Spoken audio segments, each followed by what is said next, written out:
Can you see by the dawn's early light what so proudly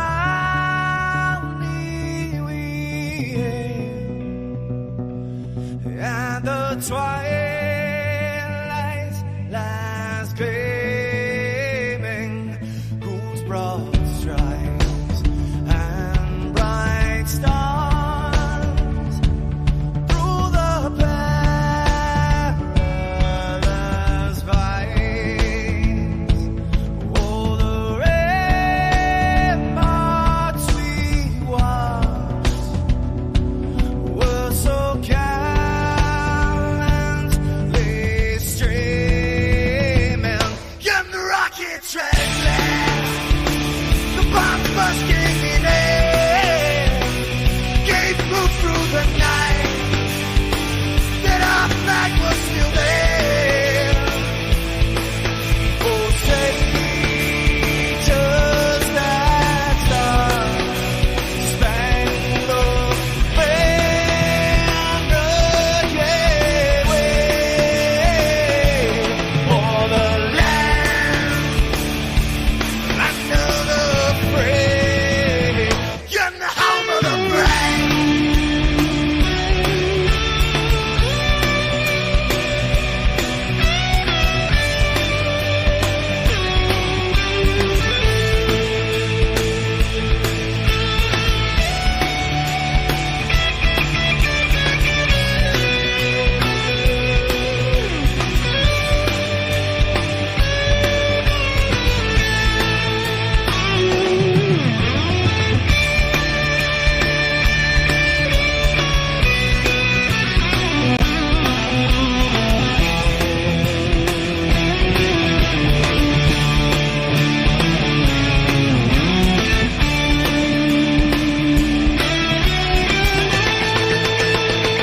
Because we are the brave.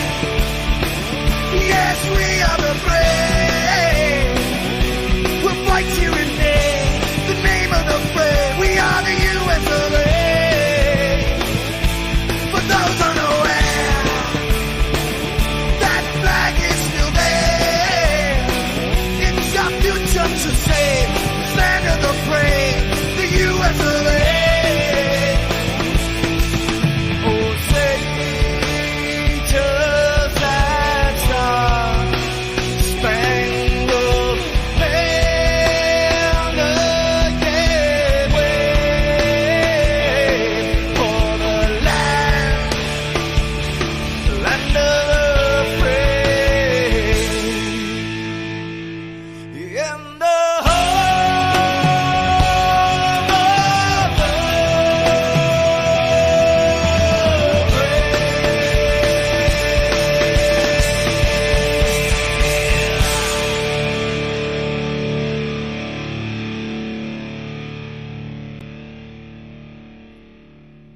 God, grant me the serenity to accept the things I cannot change, the courage to change the things that I can, and the wisdom to know the difference. Amen.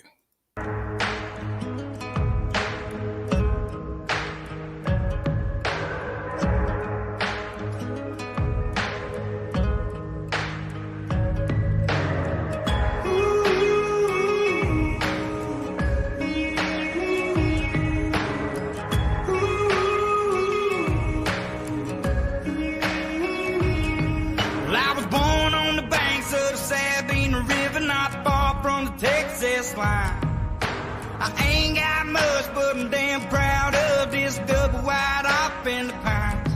I'll do whatever it takes. I'll go to my grave, protecting me and mine. So you better understand, if you step on my land, I'll leave you where you lie. Let the wolves cry.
I'm damn proud of this double wide off in the pines.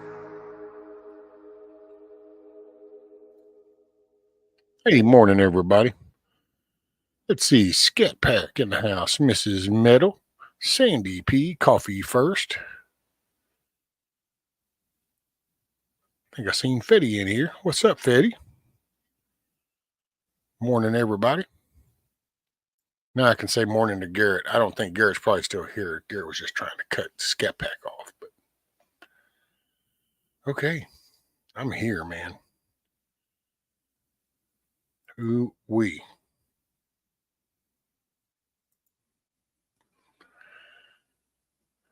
I was up a lot later than I thought last night. So, yeah.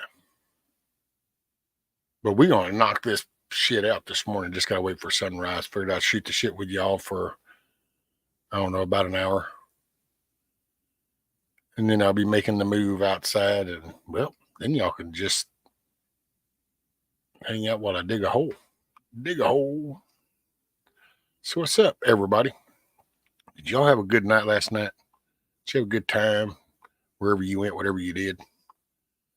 I hung out with Indy pretty late, so there's BB. Yes, ma'am, Miss Meadow. Brian Martin. Not Martian, but Martin. This is my Martian, and I'm Brian. But that song was Brian Martin. It's wordplay, you know. I'm Brian, and this is a Martian. The song was Brian Martin. Went to Costco. I'm sorry, Coffee. That means you're around large groups of people. Not my forte. Hey, top of the morning to you, Lady Smith. Morning.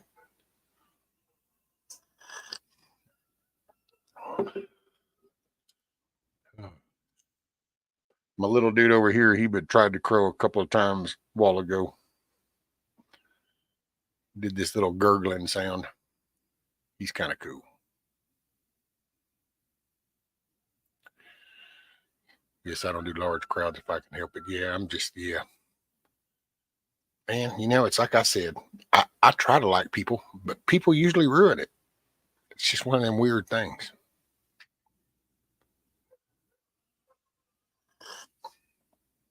Yeah, last night, man, she had some good people up there.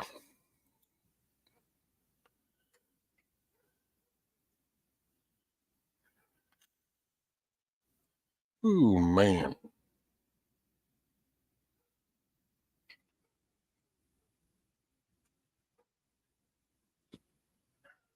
Was it Black Friday used to be my exception? Loved it, but now it's just different. Everything is open on Thanksgiving. Man, I don't know. I gave up on them Black Friday sales decades ago. Matter of fact,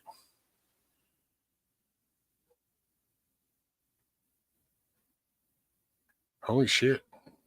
No, I think the kids had been born by the time. I don't know. She got me to go to one, and that was the last one I went to. I was like, oh, no, we ain't doing this again. I'll end up in prison. Man, people do all kinds of stupid shit. It's crazy. What's up, Huckleberry? Morning, morning.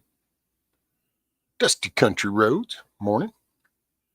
Actually, I think, Dusty, you were here and I didn't say morning. Man, I don't know. My brain's just bouncing around. Just so you know, I never fought over anything. Just love some sales and the atmosphere.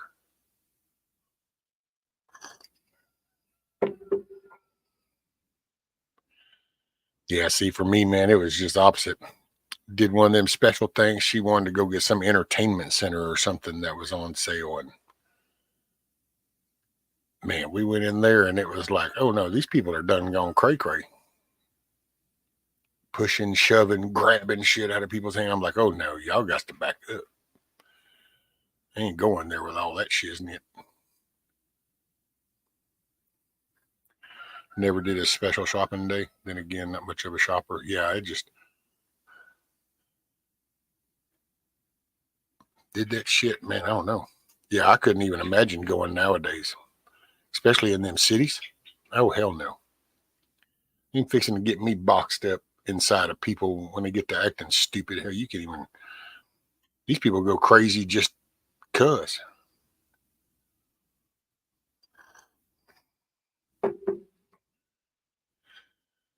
No thanks on all that shopping stuff, right? Shopping in like fleeing. In like fleeing, baby. In it to win it. If I went on Black Friday, I would break out in handcuffs. Exactly. I used to take medals of Mama from Canada. She went crazy, I bet. Black Friday was my exception. I think because I just loved the Christmas season and it was the start. I could see that. Kind of get into that vibe. You know, and I guess it depends on the store in your area. You know, if they keep it in check, it's all good. Nowadays, I just don't, man. It's like, I'm just not a fan of people. Go to the store and this is people at its finest. There's like no respect, no courtesy. There's no manners or morals. It just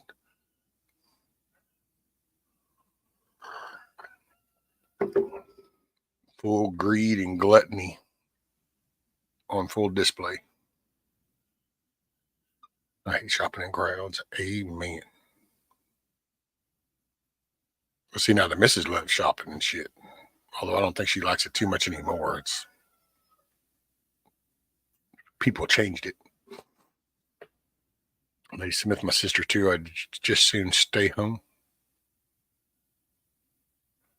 By the way, Fetty, did you say you was off today? Got him a little weekend action. No, these days never. This was when things didn't open till 4 a.m. on Friday and people weren't as bad. They were always bad, but not nowhere near.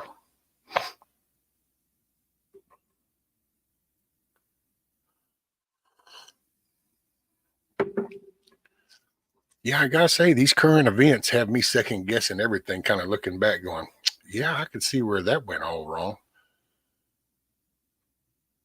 There's a lot of things shouldn't have picked up on, but you just kind of go with the norm.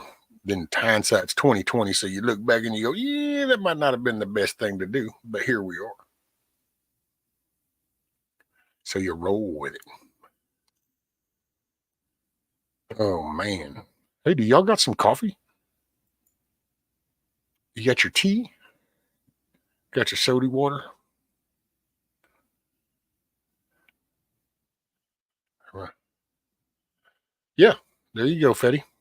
Yeah, just say when, brother, and I'll send you the link, or I might just put it in chat. I could just pin the link. Like I said, I figured I'd hang out while the sun's coming up.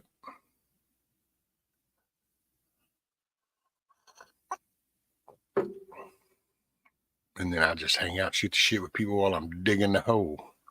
Hey, where's my damn song? Hey, here we go. You know what? Get your cigarette, get your cigar in honor of Bug Out Adventures. By the way, Bug Out Adventures, if you happen to hear this, sorry, missed your deal last night. I might have to go back and watch it because I was on Indies later tonight. I thought. And so I have to go back and look. But grab your cigarette, grab your cigar, get a bowl, roll one, get your coffee, soda water, tea, your orange juice, apple juice, whatever is working for you. Here, we'll jam out for a minute.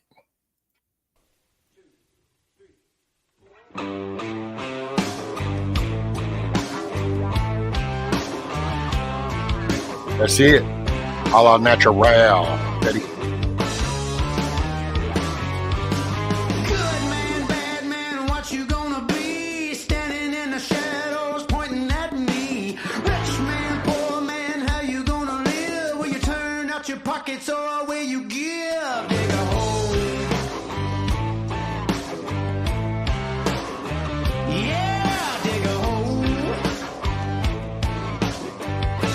And coffee, I'm not in the totality. I'm to the right of it.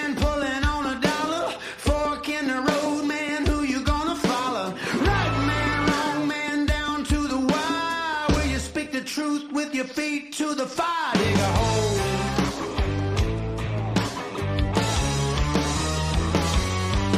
The lesser of all evils, the devils we all know, trying to get a licking. Round and round we go. Let's all say what we came to say.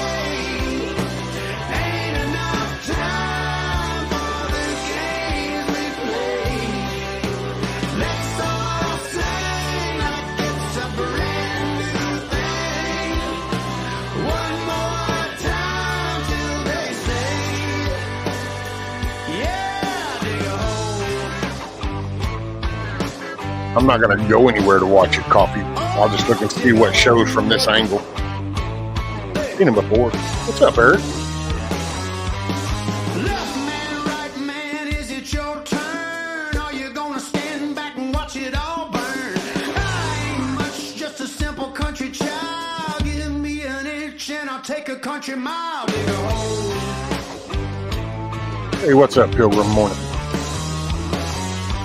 Spinning in a circle, I see myself out. Ain't nobody listening when I scream and shout.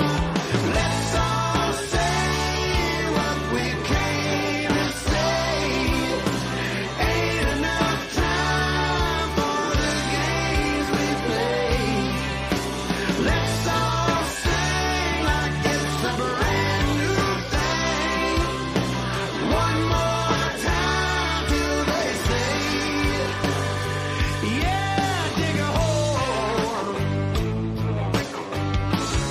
All right.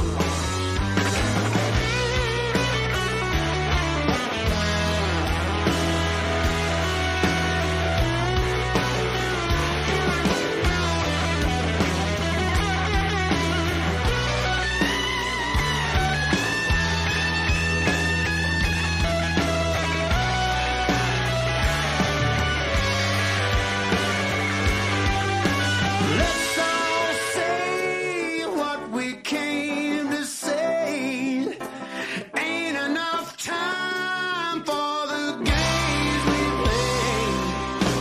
Let's all say like it's a brand new thing. One more time till they say, yeah, dig a hole. Oh, dig a hole. Hey, morning, Hillbilly. Morning, child. Get it. No flagpole in the office. I'll put one outside that American flag. We're going to run side by side.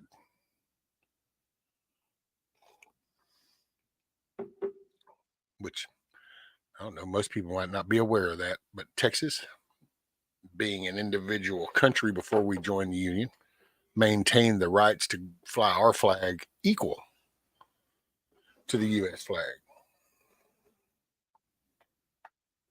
And since this administration is batshit crazy, I figure I'm just going to do that very thing. Sup, Navy Vet?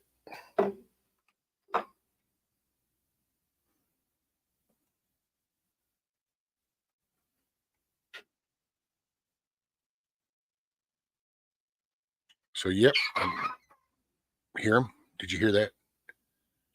Did you hear my boy? He's giving it a shot.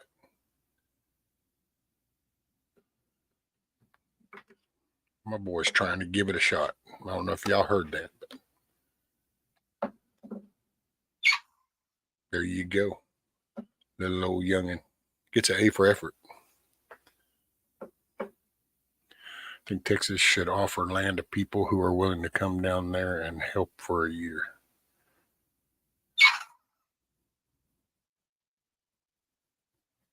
You go, boy. It's my buddy. Did not know that was the thing. Is that the case only until, yeah, because we were, so the other states in the Union were like discovered and then named and, joined in as part of the colonies, United States of America. But then as the whole Texas Mexico War, and then we were our own country before we joined. So when we joined, it was kind of like an agreement instead of a discovery and a naming and claiming of a state. It was more like an agreement. That's why we've got a lot of our own shit. Hell, we got the Texas Gold Bullion Depository. We got international trades with businesses and stuff for resources. So that's, I think, I don't know. It looks like Abbott's putting in some of that contact work. It's like, in case we got to kick this to the curb. Hey, y'all still ready to do business? Yep, we're still good to do business. Cool. We got oil and gas. Weather permitting, I'll make a fire, cook, sip, and enjoy the view with prayers. Gob of sage. There you go, Lady Smith.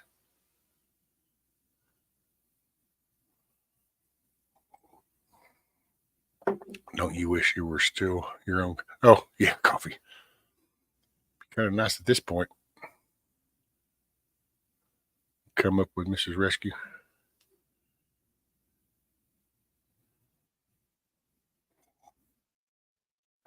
Shoot, that would be.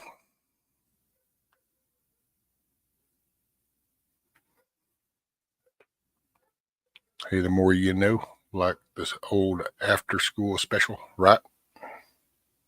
The more you know.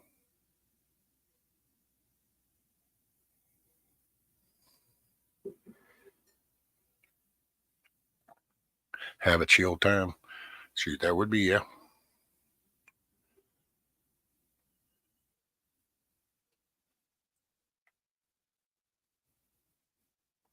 So you gonna get out there? Are you gonna do the shadow snake deal with the boards? You got your glasses?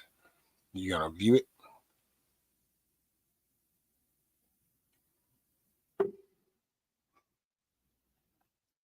Coffee says, OMG. We have some serious rain and wind here. When do we get spring?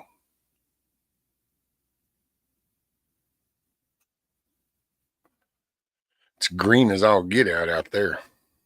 Yeah, the missus, when she went to leave this morning, she's like, are you sure you're going to be able to go out there and do this? I mean, you're going to get stuck. And I'm like, no, not the flagpole. All I got to do is get out there to the post hole diggers and then right there off the edge of the driveway. So I ain't got to get out in the yard because it's been raining here. We won't be going out to check on the chickens until this afternoon. I got to let the ground dry some. I'll get stuck. The cat won't stop walking around the house yelling. She's really missing Granny. Oh, we're only about 89%, but that's okay. We still watch. And 17 used a hood with camera. Oh, there you go. Hibbley says a rain day, sitting here with coffee, bowl, wood stove, and a pup dog. Oh, do you got you another dog? You got you a puppy?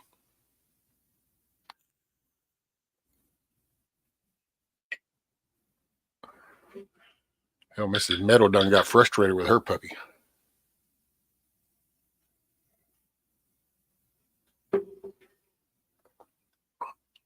Uncertain percentage because I don't know. Haven't done the math, but know a few degrees north.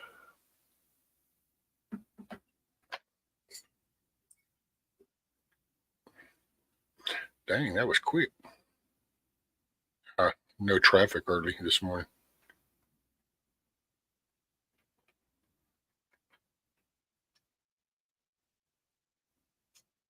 Yeah. Started not to start the stream until later in the morning, but then I thought, well, I don't know. Everybody's kind of lingering around in the morning, so they'll be Figured I'd just give y'all a place to hang out and chill, shoot the shit. Well, northeast. No new pup, just daddy's boa on the couch with me. Ah, got you.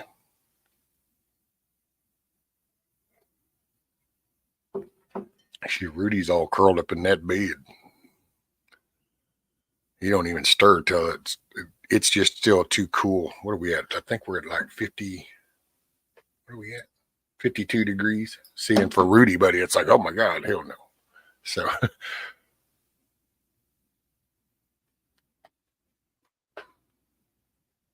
hey, morning, Solomon.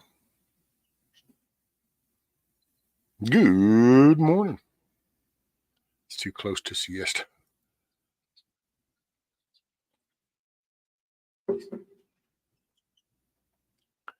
We get too much hurry.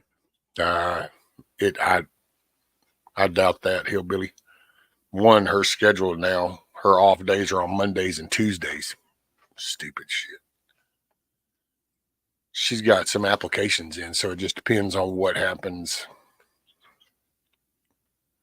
If she's still there, she'll have time off because she's got all the seniority. But if she ends up taking a new job, well, then you're still in that little window and you ain't really earned no time off. And so, but we'll just have to see. I know that the new off days are screwing everything up because it's Monday and Tuesday. Well, hell, she doesn't even get to see my damn grandson. Matter of fact, it was kind of a coordination of the person at her last week, the person at her work let her off a few minutes early. My grandson's mother, I'll put it that way, because I hate that whole baby mama shit. My grandson's mother let my son have extended time that day. So it was kind of like a convergence of things. And she was over here, and I just sat there and thought about that. And it's like, man, this is going to be so shitty. So who knows how things are going to go. That's why I don't even bother trying no damn doctor appointment and shit. Oh, what do we got here? Oh man, look at that sky.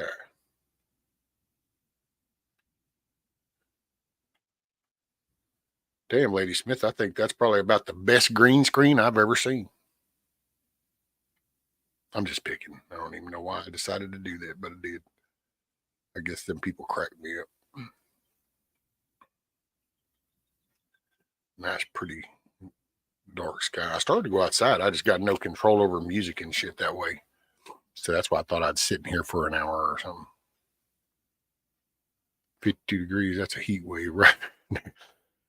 Watching End of Indie stream and you were still there, surprised to see you this early. Oh, well, Miss Metal, that's I set this up when the flagpole got here because our UPS doesn't run until like 8 or 8:30 at night. So when it ran, I went ahead and created the thing because I said I would. All right, then we can pick up Rudy for the weekend and bring him back to you.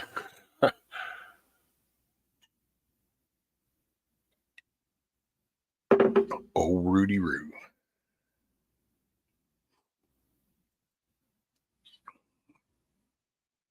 Actually, 17 Outback.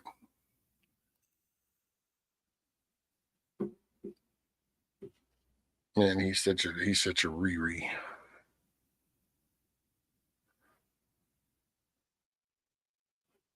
I don't know. He's a weird. I don't call him a service dog, but he's just one of the kids.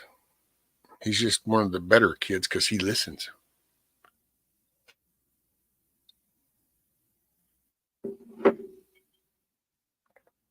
Hope it warms up some so I can get these CV axles changed. That's what torpedo heaters are good for. Set them bad boys up on the driveway and just and get down with the low wind. Been gale-like for days. Yeah, now I ain't a big fan of the high winds around here because I made sure and got rid of all the pine trees on this right here, but there's plenty around. Somehow wind and pine trees, they act like pixie sticks. Limbs and shit just seem to go flying when it comes to wind and pine trees. No garage, carport. Hey, that's what I got, Navy.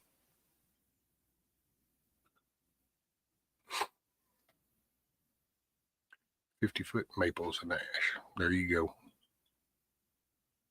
Good old hardwoods. Excuse me. Okay. Need coffee.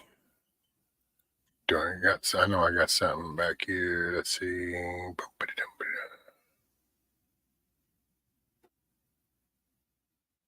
I don't know. You know what? I really dig this song, and I'm sure people that have been here for the past 3 streams are probably like, enough, but it is what it is. Yeah. Hey, grab your coffee. All right.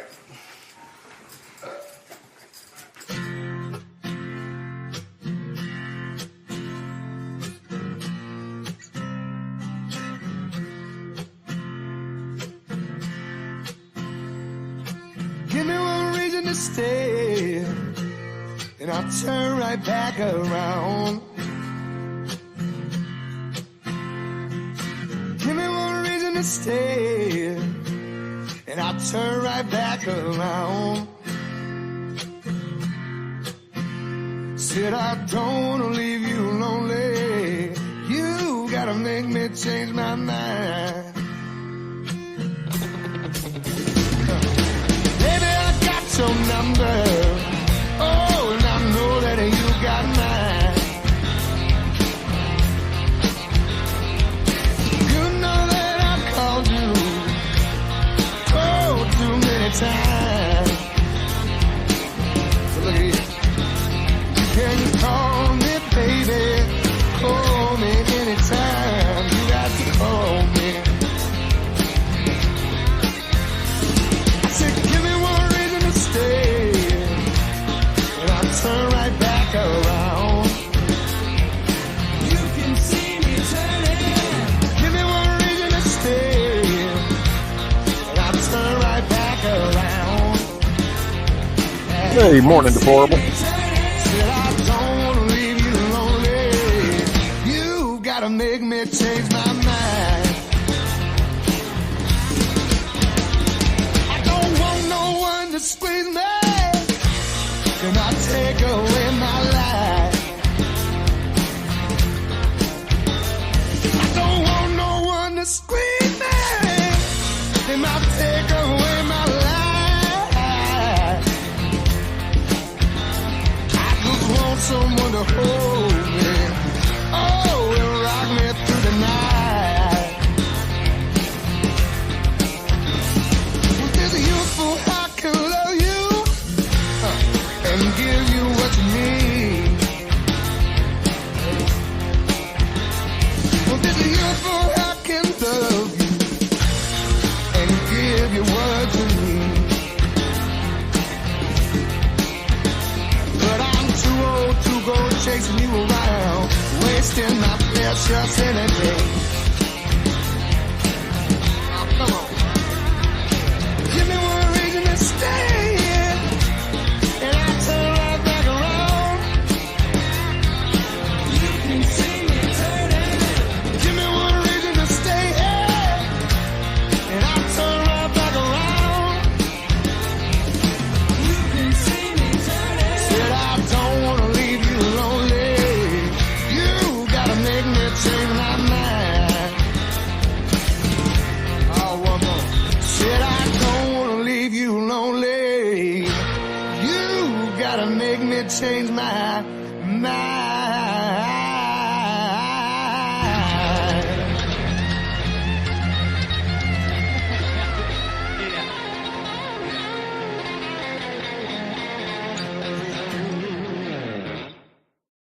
Booyah.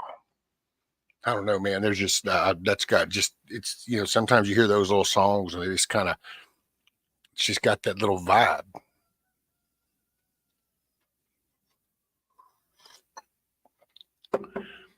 What did Hillbilly say? Something about a little battery powered chainsaw would be good for what, the maples and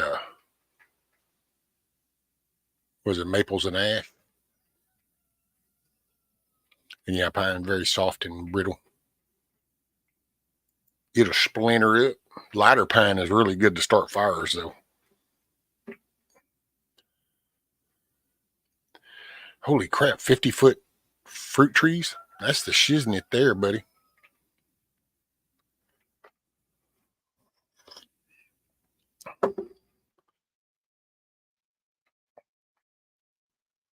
Man, they all chowing down over there. I can hear them pecking away. Well, y'all can see y'all are looking all their asses right there. Right there. They're just eating away. Basically what chickens do best. Eat and shit.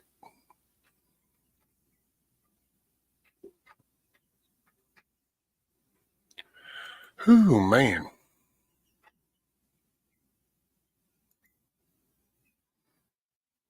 Yeah, buddy, lighter pine, but no, the maples are insane tall and wide. Man. See, those are beautiful trees, though. I like hardwood. There's just something about the grain when you look at, you look at maple or you look at oak and hickory and, that like the black ash. Oh, man, the grain is just. Everybody loves wood when you get the right grain. You just don't want to go against the grain. What's up, Brock Steady? Morning. Did you change your mind this morning about singing for us? No. It was, I didn't even know that it was still on the table, but did you not get enough rest? Is that what it is? Is that why you're still confused this morning? See, a good sound sleep pays off. Because you would have remembered that was a big fat no. What's up, Mayhem?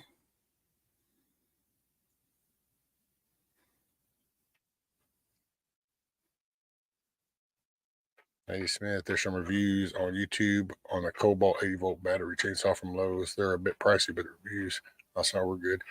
Well, Grumpy Acres, he did a review on one, and Bug Out Bushido did like a little review on one. So I don't know what models those were, but I just remember those two people. And I'm not saying there might even be more. I just remember those two off the top of my head. Was Grumpy did a electric chainsaw deal, a better deal, and then Bug Out Bushido did one.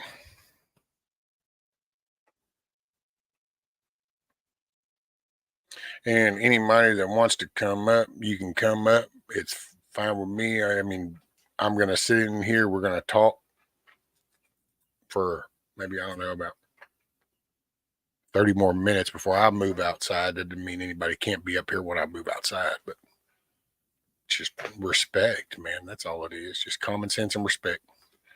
It's not a complicated thing. I might even start like some kind of Saturday night show, the Saturday night shit show.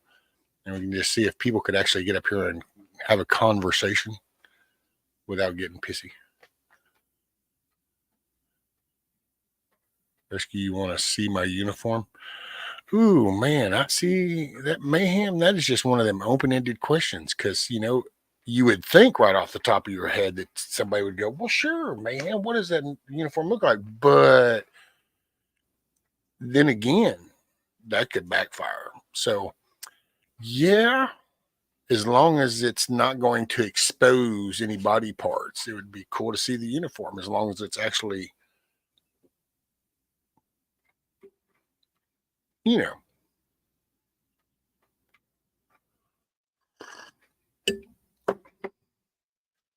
I think I might just do like a Saturday night shit show. We can just we'll make fun of some politicians. We make, just see how conversation goes. See if we can educate people on conversation. Okay, well,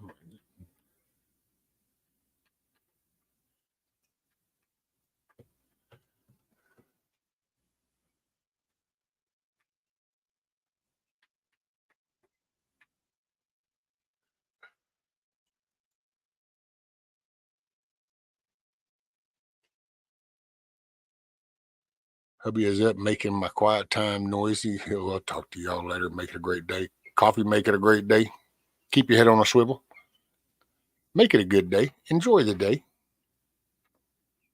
Help somebody smile. Oh, shit's gonna go to crap. Ain't no point in it. Them y'all ain't right early in the morning. Now you talking night shift. Whoa, I'll be there. Oh, here we go. Hey, what's up, everybody? Here's my uniform. Oh, look at you.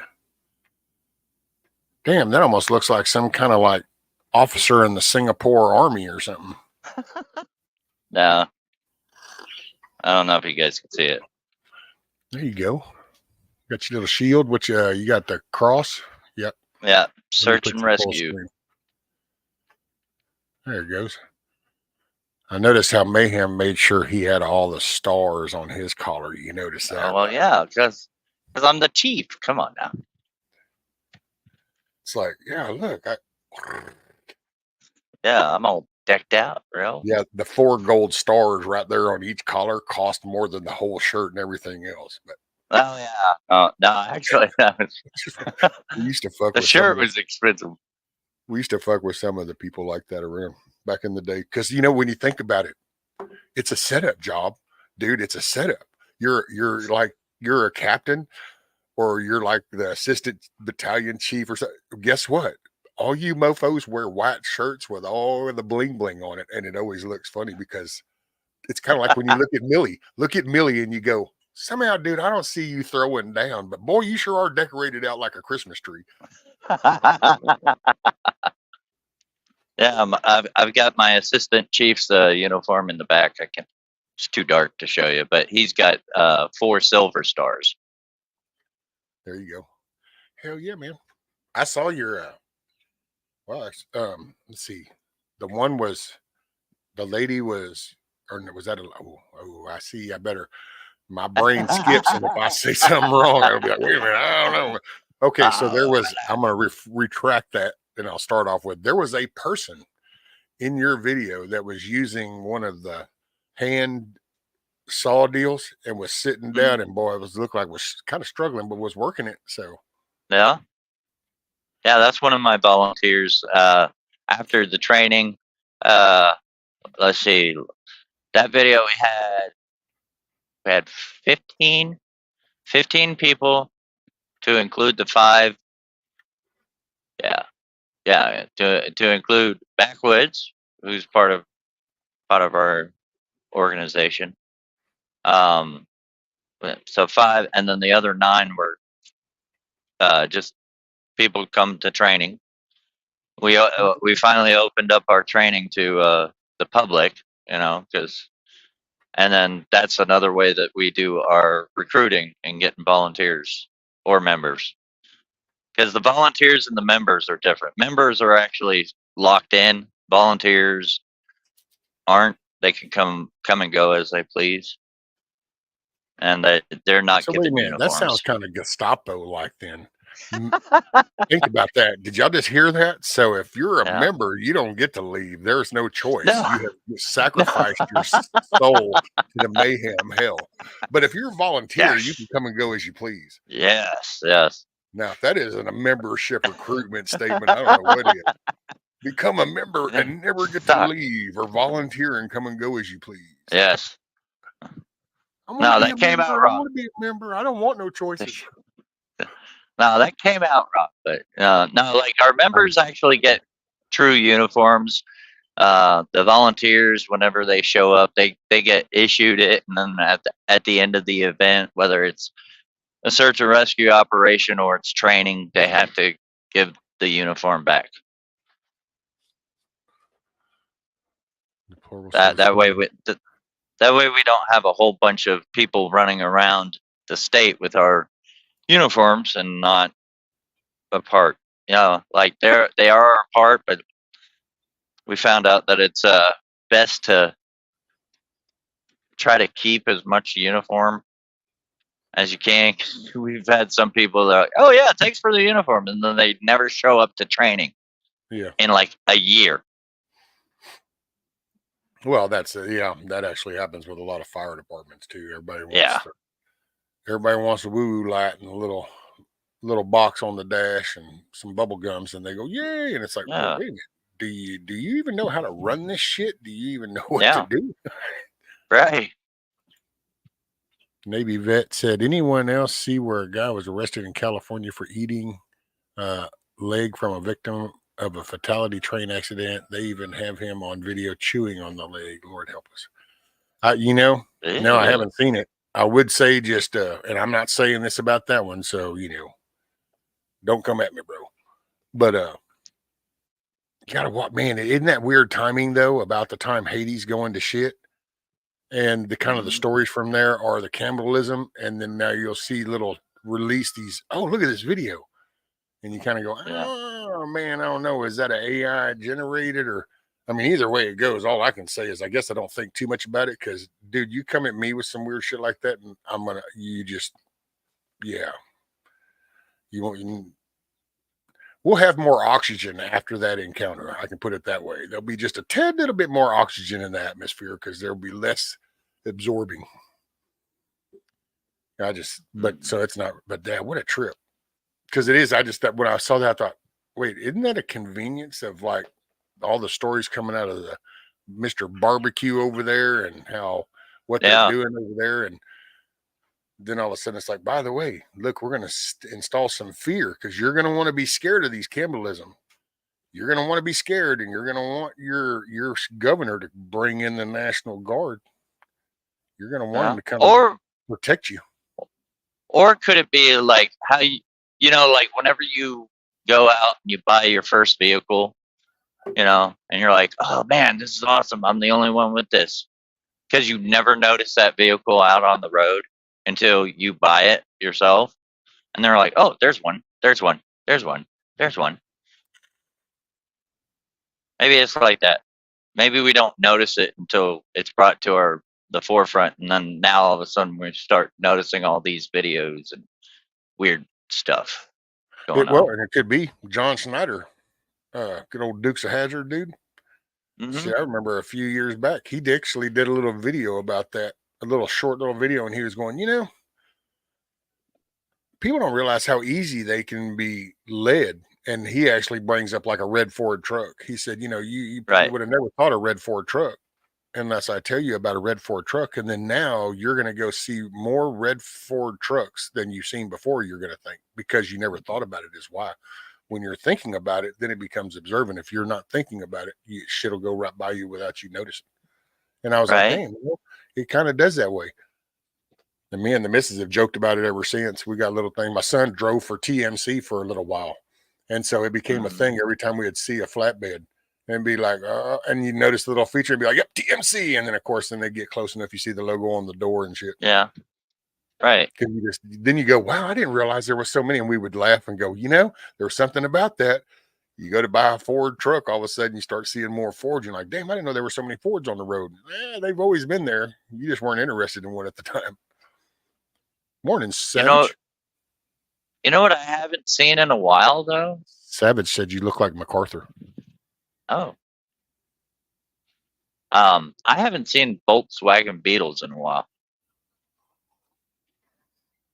No, they came up. They went away for a while, and then they come in with that little model, the newer model, and then it became You don't really hear anything about them. Yeah, I've been everywhere. I see like the older models like every now and then, but the newer models, like when it came out, they were everywhere, and now all of a sudden it's like it's almost like Tesla has replaced the Beetle, really. Because I see more Tesla than I have anything else. Right. Hey, Hillbilly, are you still around? If you're still around, Hillbilly Ladysmith was going to ask you about the mini saw that she keeps seeing. Looks The like a mini gas saw. with a 6-inch bar. Hey, Blackbird, morning. Looks like, not look like gas. Looks like has a 6-inch bar. So, Hillbilly, are you still around? Who knows? We'll see. Let's just find out, Lady Smith. Yeah. Deplorable wants to know what you're delivering today. Myself? I'm off. Yep. That's why he's in his cool little uniform. Yeah.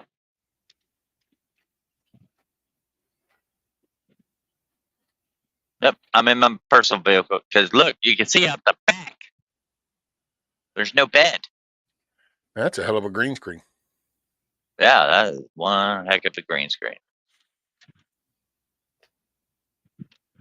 Let's see. Did I miss anybody else coming in? I'm sorry if I did. Fetty says, morning, Mayhem. Hey, what's up, Betty? Sorry I haven't been around for his lives. Yeah, well, he Fetty, was- I'm going to wait for Fetty to come up, and then, boy, do I have a bone to pick with Fetty, I got to say. Oh, let's get ready to rumble. I got a bone to pick with that young man. Hey, what's up, Eric? Now, hey, Eric, are you on your way to the flea market this weekend? Damn, where'd it go? Oh, did he ever finish up that huge table he was talking about? Oh, Eric said, Lady Smith, last time I checked, the Cobalt 80 volt was upwards of $400. Extra batteries were $100 each. I'd hate to see what they are now. Right. Okay. Now let's see. Did I just miss anything else? Yeah, it was. Man, Yeah, it was a hard time for Eric to email me. He kept trying the Mayhem Studios at yahoo.com, but I don't know. It was like maybe 2 or 3 times he emailed me, didn't get anything. Then I was like, "Hey, try this email." Right away, got it. I think there's something wacky with Yahoo. Like maybe they're trying to force everybody to Gmail.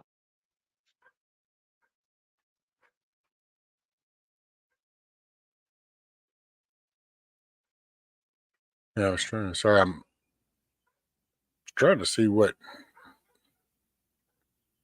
Navy and them were talking about. Some movie or something. I missed it.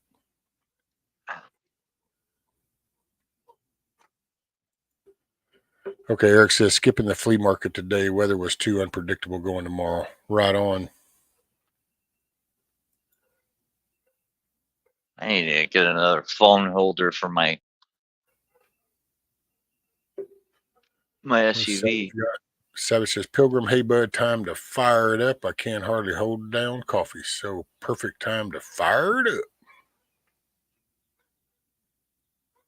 Light 'em up, light 'em up, I'm on Savage says, fire. is he a cop or a fireman or something? A something?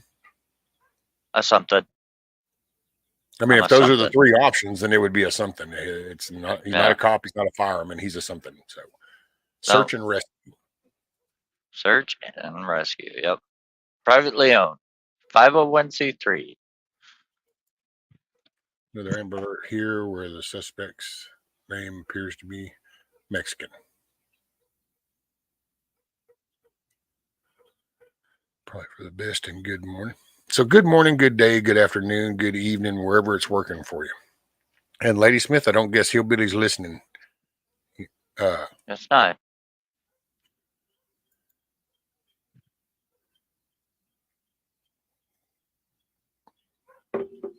Or else he got up off the couch and he's over there making some grub or something, and he's got floury fingers and he can't get to his phone. Right. Rescue tell Mayhem the mantle rack isn't done yet. Had to rethink part of it and will finish it when I get my taxes. Oh, okay. No, Savage, not an EMT, just search and rescue. Like they've got like a volunteer member organization, that group that he started, and it's a search and rescue type. Trying to think of, him and I just went blank. Okay, so like I don't know if anybody's been heard of like Texas EquiSearch. Yeah, So if you've heard of like I've heard it. EquiSearch, because that's been on Fox. They've done a lot of so many international shit even. So it's kind of that kind of thing. It's actually I don't even know why I'm talking. Hell, he can tell you what it is. He's sitting right there. Yeah, I'm sitting right here. Yeah, it's for Arkansas, but we're hoping to eventually in like the next 10 years to expand outside of Arkansas.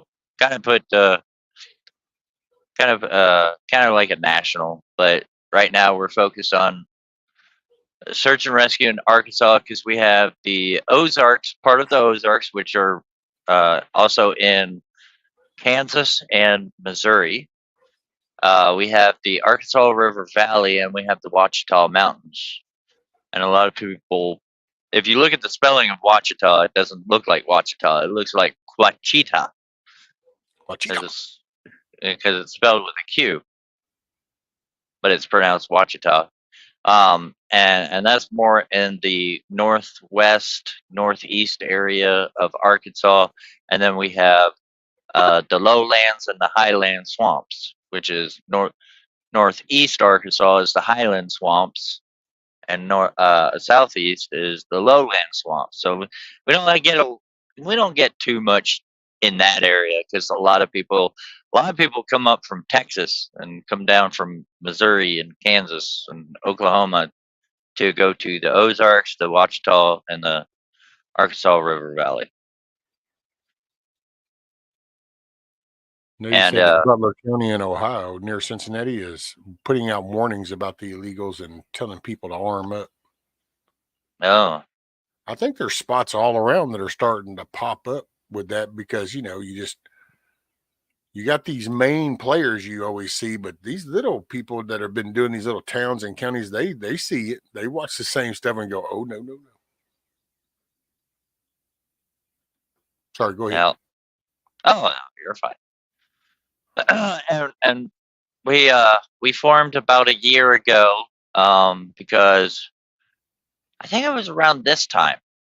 Yeah, it was around this time that we had a tornado that ripped through northwest Little Rock and went to the northeast. It took like US 65 up. It followed it.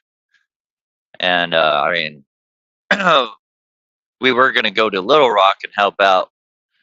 And then one of my friends was like, why don't we go to Wynn? It doesn't have a lot of media attention because, media brings in the people to help. So we went up to Wynn, Arkansas, and we got put on the search and rescue there, and it was neat.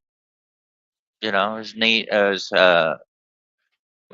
We started heading back, and we're like, that's our calling. That's what we need to do. Because I asked the fire chief and found out that a lot of the volunteers and stuff that came out there were from like Memphis Fire Department, and there were some fire departments from Missouri because Wynn was very small. They didn't have a huge fire department, and I was like, And then I did some research. We have 75 counties in Arkansas.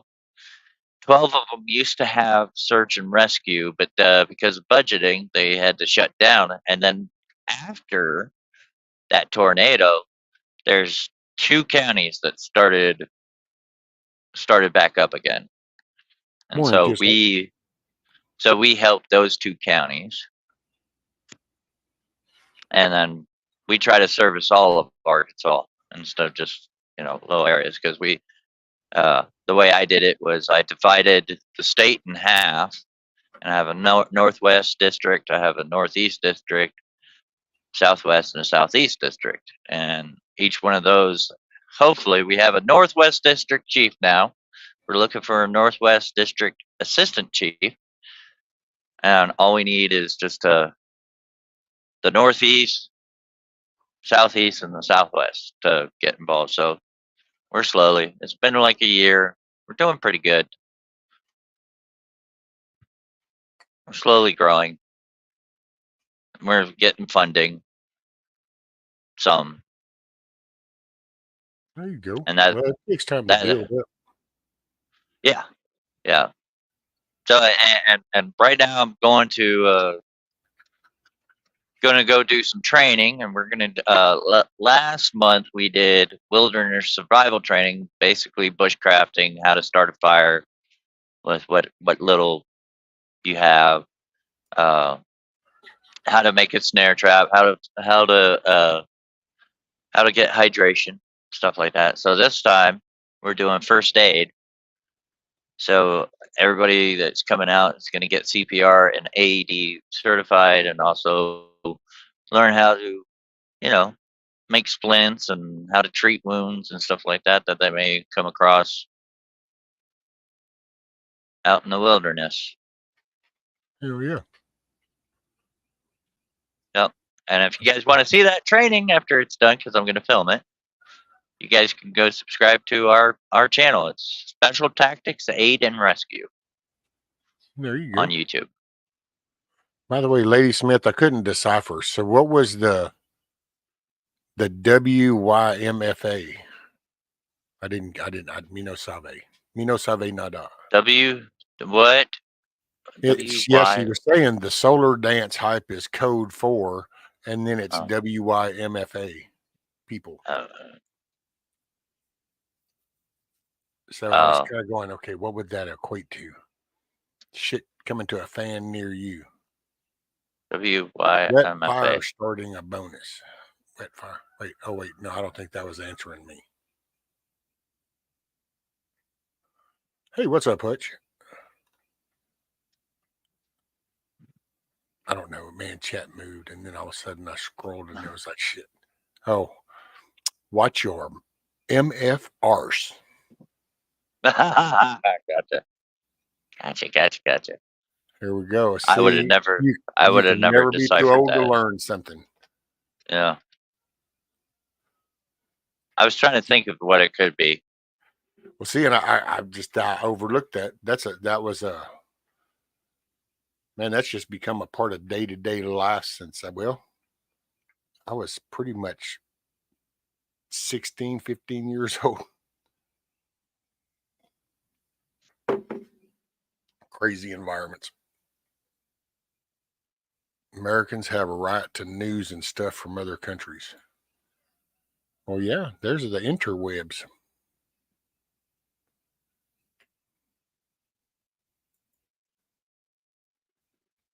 Before that, you had the cable and satellite TV. And I'm telling you, that was that where it a lot of shit shifted whenever they canceled the analog signal and went full digital. That changed the dynamics of everything. Because before that analog signal, well, that was your static, that was your lower band stuff. So that was your grainy pictures, but that was the real deal. Then everything went digital. Now it's like, hey, that looks a little fuzzy. Here, we can filter that out. Well, that's a white dude. Oh, well, here, watch, we can filter that too. And it just, the digital makes everything bits and ones and zeros. Nothing but data now. Yeah. Speaking of satellites, I remember the first satellite dish we ever had. It was a big one. I remember when you typed in like what channel you wanted, it would have to move. And now we have it's set, just points in that direction. That's because we've got so many up there flying around. You ain't got to actually point in a spot. Just point up there. It's coming by. Right.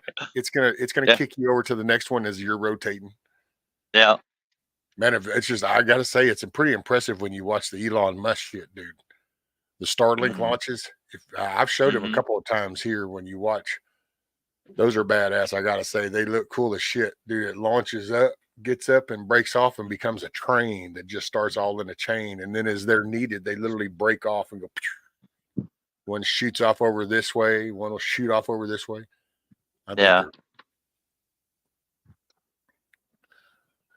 rescue over 17 years as a broadband tech, getting rid of analog, got rid of ghosting, and allowed more digital compression. But it also totally prevents pirate TV on other. Well, yeah, no, I was a broadband tech 4.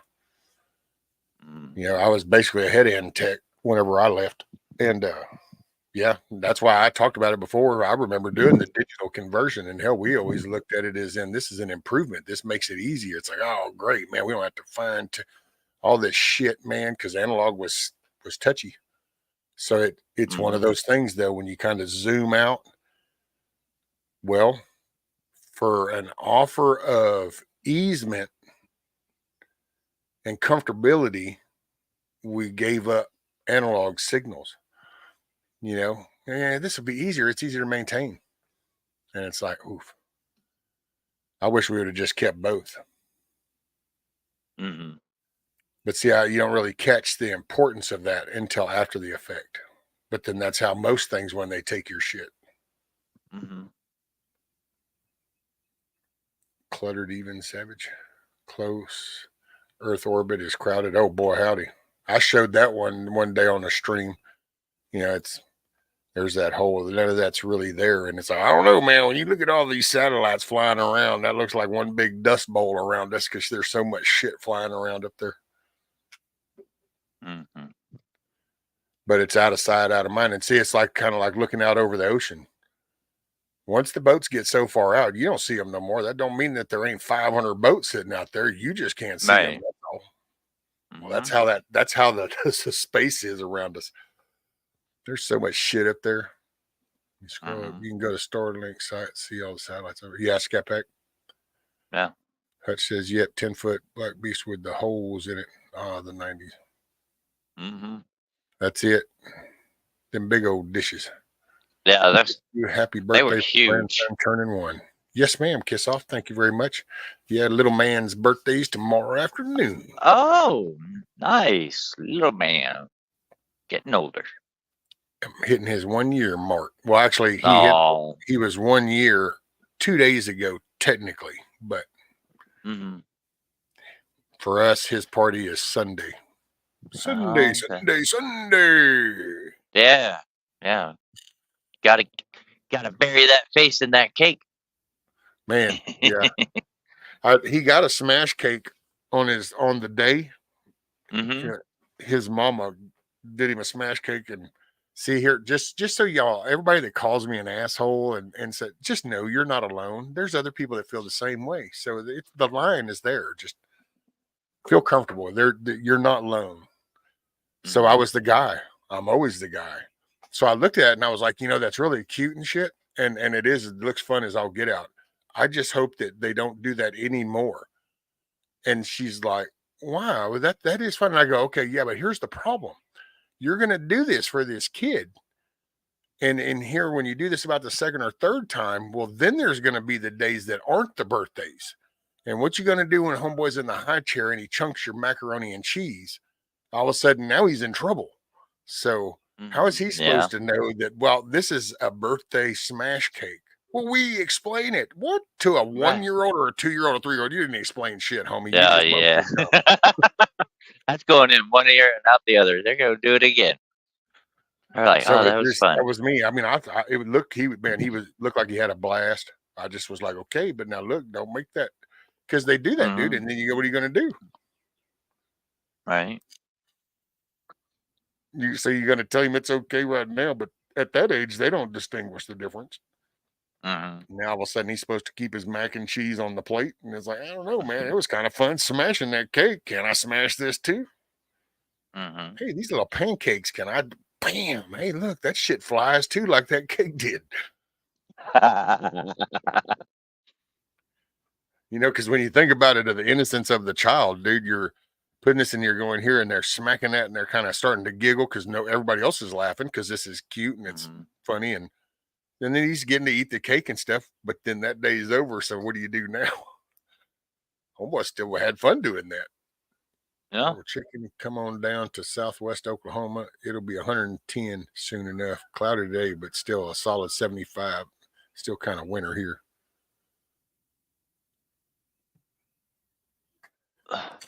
Thank you, Blackbird. I will. Troubleshooting the stuff everyone couldn't fix was my specialty, and tuning signal strength from the modem to get an optimal -5 to +5. Receive signal using directional couplers. Most techs don't bother. There you go. Yeah, most of it's all being replaced with fiber shit now. Directional couplers. I somewhat get that.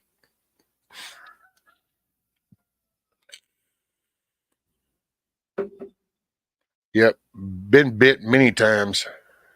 60 volts. That's what usually runs through them. The main backbone lines. They'll feed the line extenders in the amp. Yeah. Matter of fact, down here for a while, that actually became a thing. That was like it was the copper shit. So, dude, they would just go around to the battery backups and just jerk all the batteries and shit out of it. And it's like, oh, wait, that just went down. And it's like, damn. Matter of fact, hell, one night in this section, they took out like 4.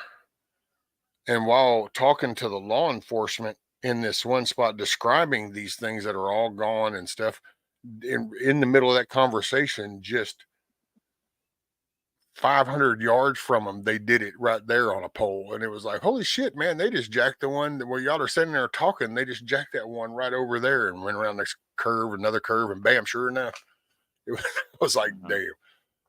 But, you know, look at the little crackheads doing Cadillac converters and all that stupid shit. So, same type of people. Almost all cable systems are fiber / coax and minimum nowadays. Actually, not down here. Down here, they're just now getting the fiber. There was only because most of them don't want to put that money into these rural areas.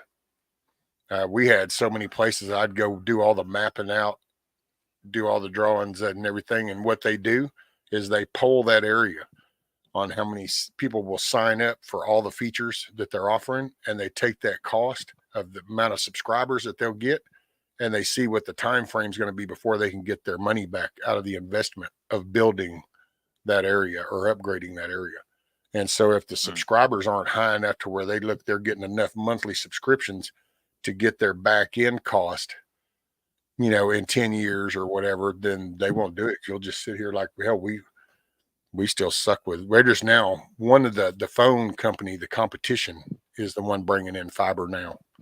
But then that's because it's also a co-op. And so is our electric.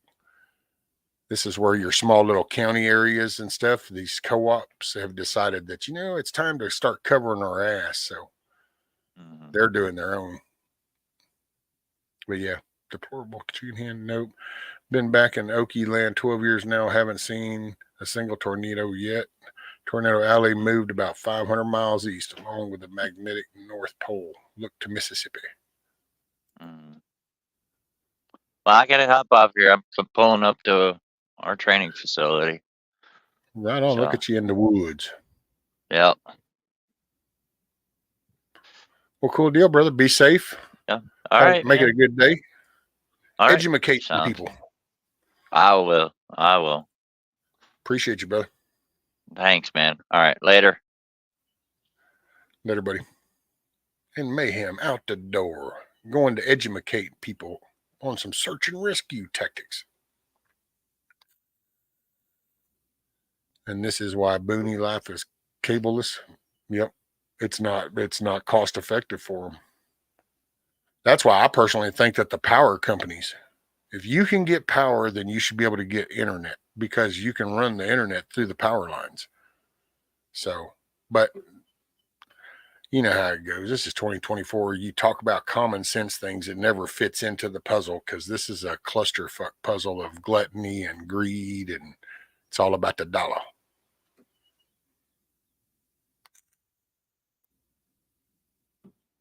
Okay, let's see.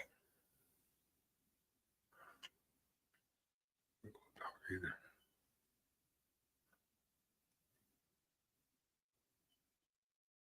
Especially my man is settled in the middle of the 7 hills. I'm at to return over 100. Hell yeah, there you go. Sometime soon. They don't understand common sense. Oh no, not in this day and age. Not in this day and age. Hey, let's see. Hey, there's Fetty. What's up, brother? What's up, sir? Hey, if I got a bone to pick with you, young man.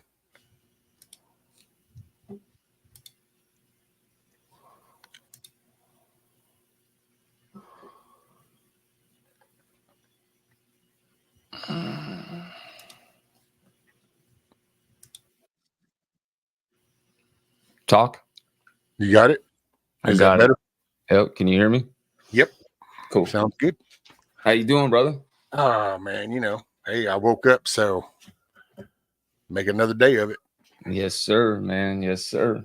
No, I was just picking with you. I was like, I've got a bone to pick with you. I will say, dude, just so you know, yours is about the only one I try to listen to and watch on that damn portrait mode shit. But I got to tell you, dude, on a 32-inch monitor, you went portrait mode, and like yesterday, you started talking, but you were playing old black rifles up there. And I looked over, and dude, 32-inch monitor, mind you, you were like this big. Because I'm like, damn, he's way down there. Yeah, because the portrait mode puts you way down here. So you were like a little thumbnail at the bottom of the screen. Yeah, and I don't like it, man. Like, I did notice, like, a couple times when I used it at night, I did get a lot more views than I normally did. Well, yeah, it's this, and it's I don't competition with TikTok. I don't like it. And they're doing this. That's why they're trying to put that portrait mode. So I mean, I did gain like some, right, and I did gain some subs from it. I mean, I did, but well, and I'm just picking. So I might do it every once in a while, but you never know. Well, so and I'm just picking with you. Hell, it's no big. Yeah. No, I know. I did find it funny though. I was like, oh look, Fetty's on, so I clicked, and I think I was messing with the chick over here, and so I clicked, and then I did mess with them, and then I turned around, and I'm like, wait, where's Fetty? Where's so I roll back over, and I look down, and I'm like, holy shit, man, he's in that portrait mode down there. God dang it. Yeah, I don't like it either. I don't even like watching them when they're in portrait mode. I'll listen to it, but I can't watch it. And yeah, I honestly don't like even doing it on the StreamYard. I don't like it's just, I don't like it. But I might do it every once in a while, just it depends on the topic too, I think. But there you go. Yeah, man, bro, I did a bunch of ballards yesterday. Them parking ballards, the big yellow steel poles filled with concrete. Oh, damn. I did like 4 of them yesterday, and we had to cut the pad and chip out all the concrete, man. I'm freaking exhausted today, man. Damn. So I'm glad to have a day off. Did y'all jackhammer them out to get them out? Yeah, we had to jackhammer them out. Yeah, because the slab that we were putting them on, because we're putting them in front of this wall on a loading dock. So the pad that we were putting them on, it's big rigs are parking on it. So it was a 16-inch pad. So I mean, yeah, and that concrete, I don't know what they did with it, but it was strong. Yeah, strong. Well, it's a high tensile because it's a loading dock. When they poured that wasn't just a typical Sackcrete kind of concrete. Right. They use a special kind for that. Yeah. So. Matter of fact, when I did the DFW connector project up here, which is all the overpasses and it's the foundation holes and stuff up around Dallas, Fort Worth. And I remember back then, before we poured those columns, after they were drilled, had the rebar, the concrete company would actually have to shoot injection molds, and they would be little cylinders about this big.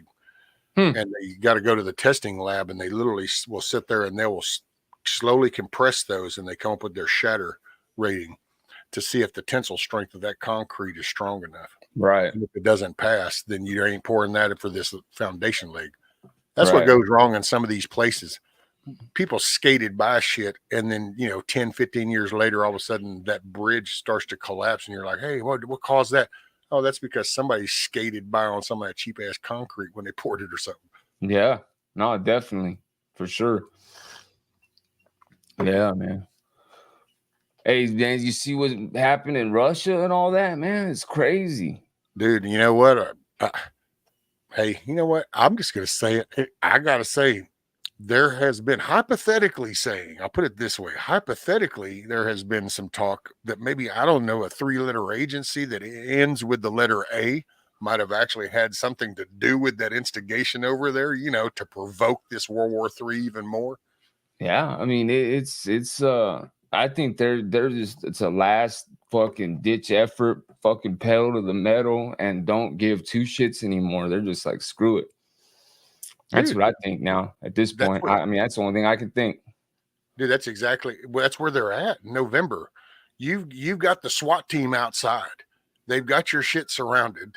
You done cut the water off, cut the electricity off.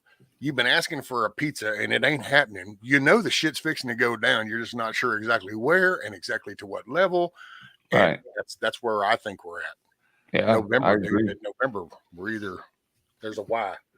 We're Yeah, either I going to agree, take a man. path to where we're going to start holding some people accountable, or we taking the other path to where, well, we're going to have to collapse before we can fix it. Yeah. I was covering yesterday, you know, I was watching Black Scout Survival and Squirrel Tribe. I don't know if you ever seen that Oh girl yeah, Squirrel Tribe, you know what I'm she's a talking about? trip, Yeah, she's cool, man. I like her husband too. Her husband's a good guy too. Kevin. Actually, he's a truck driver. Matter of fact, I think he drives rigs, but no, he's not. No, he's not. I'm thinking of somebody else. But anyways, He does numbers and stuff. yeah, this squatter rights, man. I was watching that poor lady in New York. You know that these guys literally took over her home, man, and she ended up going to jail. They put her in cuffs because she obtained access to the house by one of the people that were living in there. They came up when the camera crew was there, opened the door, and then decided to take off. Left the door unlocked. So the lady that owned the house went in there and had the locksmith come. There was people sleeping. She kicked them out and had the locksmith come and change the door. Well, the dude that had been taking over the house came back with this other guy that she kicked out earlier and forced their way in, called the cops. The cops came and arrested her. Yep. And I mean, it's just like to anybody that owns property, to anybody that has Airbnbs, maybe if you guys got like anybody might have 2 homes and rent one out for Airbnb. I mean, just be careful, man, and look up the squatter rights and in Dude, the if state that you're doesn't in. show that case right there, if that does not tell you how important paying attention to your local shit is, because that wasn't no federal. That wasn't a Mitch McConnell, Chuck Schumer, Nancy Pelosi, politician, right wing, left wing shit up there. That was Local. done right there in that area, that town, that county, that state, that parish, whatever it's referenced to. You know, that's right there shows. Because see, like here, that's why when I first heard that, see, I kind of was like, well, that don't ain't happening here. Right. Not in Texas. You ain't getting to do. We got the castle doctrine. We got stand your ground. We got Texas nighttime law. I Yeah. mean, it's The same in Florida. There's no we got squatter laws like that out purple here. In paint. California, there are. Yeah. I remember. I know. I'm very familiar with squatter laws in California. It's the same thing. If you get Well, mail your and you heavy can prove, Democratic controlled areas are all yeah, about the squatters because they're all about the HUD. They're all about the EBT. They're all about the don't worry about it. We'll help you. yeah, yeah. I mean, You will straight up. own I nothing mean, and be happy. And they're all for that. all you got to New do is York, prove Savage. that you've been getting mail there for more than 30 days. Yeah, see, and that's stupid, dude, because anybody can drive by a road and just pick an address and then go down there and go, hey, can I fill out a survey card? Sure, here you go. And then you're fixing to get mail at that address, and then people don't even know you exist. Better yet, But see you that can even somebody, doctor it. oh yeah, Nowadays, you can just doctor it. I mean, oh yeah, well yeah, I mean, that's true. it's and print it. I mean, it look See, identical to that's the why damn document to begin with. paying attention to them local or like if you're in cities, people ought to be paying attention to city ordinances. Don't get lost in the federal shit. You better pay attention to the city ordinance because that's how all of a sudden you end up in conflict when you flick the cigarette butt over there or you spit and people are like, well, that's a stupid law. Those things get passed because nobody ever pays attention to what those town councils are in there doing. It's true. So if you go look at what they're passing, then all of a sudden people go, wait a minute, no bullshit. And so, yeah, that just right there really echoes just how important paying attention to local is. Because just like that, they pass shit, and all of a sudden you're fighting an uphill battle. Yeah.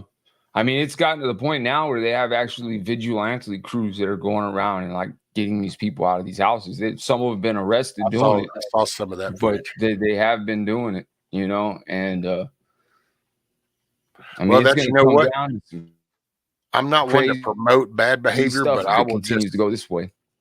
I'll just say hypothetically that, you know what, if your area is like that and you kind of know that, then you ought to know the other rules of the games.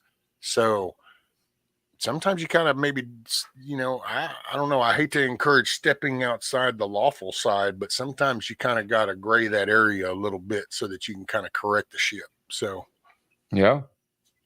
Yeah, that's when why they I got you in totally the dig what corner. they're doing. It's like, ain't bullshit. You know what? I mean, it just, because that's just like the whole dumbing down of the people coming across the damn river and immigrants, dude, no, they're illegal.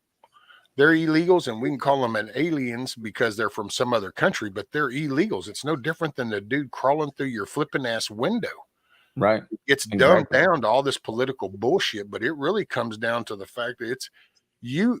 If you have a front door and somebody doesn't knock on that door and you say, come on in, anything else outside that is fucking wrong. It doesn't matter how you word it, Well, that's the same thing with that port of entry. We're a sovereign nation. We are the United States of America. It is what it is. All the rest is bullshit. But there's a port of entry. You want to come, here it is. Anything other than that, you're illegal, period. And people are like, oh, well, this, and, what about the children and the women there? You know what, dude? There's people in dope neighborhoods right now, and it is what it is. But that's other countries. That's on the other side of that river, and that's not our concern. You got to take care of your own before you worry about other shit. Very true. Very true. Davey says, I love that I don't have any city crap to deal with. Right? The county's bad enough. That says, I don't leave long enough for a squatter to get comfy. But law or not, nobody will take, borrow, or use my shit without stipulation. Some good, some bad. That's it. Right, Hutch?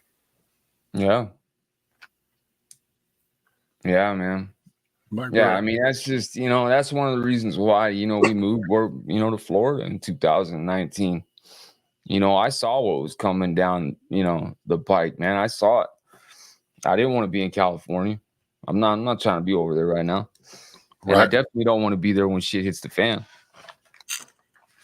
That's the last place I want to be. California, New York, these big ass cities, LA, so. Well, and it's not even just the cities, but it's I got to say, if you look at the size of the states and then look at the cities, it's like if you really zoom out and look at Illinois and then you look at Chicago, well, it's because they dump so much into Chicago that shit flows out then across the rest of the state, and it's not very big. We were talking about this last night a little bit on Indies. That's one reason why Texas kind of stands out, not only being the fact that we were a country before joining, but it's our size. That's why they'll only call Texas will never be one or the other, probably, because it's just too big. That's why the best they could ever come up with is purple, because you might have El Paso, San Antonio, you might have Dallas, Fort Worth, you might have Austin, you might have Houston, but you've got thousands of miles of other places that are rural, and so the numbers, you can't stack the deck enough like you can in New York or in Illinois or, Oregon, Washington. Those are little bitty when you look. I mean, there's names, but when you look at that size and go, wait a minute, you can put 6 of those in Texas. All of a sudden it's like, and that's, plus we are making some serious changes. See, there's another thing. They want you to worry about the federal shit. Because in that way, it's, it's like if somebody's got you out on your front porch because they're pointing down the road going, you won't believe what the fuck they're doing down there. Man, they are doing this, they're doing that. And while you're leaning there and you're looking down there, we're going, no shit, they're doing what? And they're doing what? They're got U-Hauls backed up to your back door, and they're taking the shit all out of your house. Yeah. So, no, it's facts, man. It's true. That's just kind of a weird analogy, but that's what comes to mind. Hey, dude, I got the Puffco, man. Have you seen the Puffco? Is that little pyramid thing you did? Bro. Yeah. So this thing, man, is sick for concentrates. But it's got a ceramic bowl. It's got 3 temperature settings. You click it twice, and it'll heat up to the temperature, and it'll vibrate when it's at that temperature when you start smoking. If you want to continue your session before it ends, you click it 2 more times, and it'll keep going for like 10, like I don't know how many more seconds, like 10 more seconds or whatever. It's not like long, but and then, man, every time you use it, you just take a cotton swab, like one of those glob bombs, and you just fucking wipe it out, throw it away, man. It keeps it clean. But I used to use like one of those portable pens, like dab pens, and that thing used to waste so much, man. And that shit's expensive, man. It's not cheap, and it would waste a lot. This thing, man, it wastes none. And then I got this hot knife. Oh, I saw you do that. So it's a ceramic tip, right? And I used to waste so much, like trying to get like the stainless steel little, dabbing tools, trying to get it in there. You'd waste so much, man. This thing, you just take a little bit and push the button, and it heats up and slides right off, boop, right into the bowl. Hell yeah! Sorry, I was I looking like at it. Hutch. Pretty cool. I agree with the temper thing, but then he actually, when you did that, he said, I almost got one of those a few weeks ago. They're nice, dude. I did. This isn't the newest one. It's the new one's like $400, dude. This one's like $200. I got a good deal on it though. I got it. It was on sale, and I got the hot knife and everything on a good deal, and I got a free gram of wax, so it was cool. But I yeah, will say, Hutch, I can relate with you on the driveway thing because I actually gripe about them pulling in my driveway, because when they do, they pull in downhill, and when they back up, it's always the rear tires, and they kick shit. right. And they back up, and it's like, dude, do you realize you're cutting into that road, which means you're putting that water right down my driveway? Take your happy ass on around the loop the other way. Matter of fact, there shouldn't be too damn much traffic down there. There ain't nothing back here. 1, 2, 3, 4, 5, 6, 7, 8. Maybe a dozen houses in a circular type area around me. So, but yeah, especially the damn fucking rider trucks that they use for FedEx. Because of course and I don't know where it is in anybody else, but I know around here, man, if you're coming FedEx, it means it's coming out of Houston. You better just be, you know what? You need to have cameras or be ready, because your shit's either they're gonna stop out on the road and they'll throw your shit up to the front porch, or they pull in your driveway, half in your yard kind of shit, because they're from down there in their little concrete jungle shit where they're all stacked up, 40 stories high, and hey, it's nothing but concrete and curb. And it's like, yeah, well, that ain't here. But boy, I don't think they like coming out here to the country. It's like, oh, got to go out there and take the damn rednecks their shit. Bug Out Adventures, morning. By the way, sorry I missed your deal with Nunya last night. I was over on Indies, but I was going to watch the replay later today.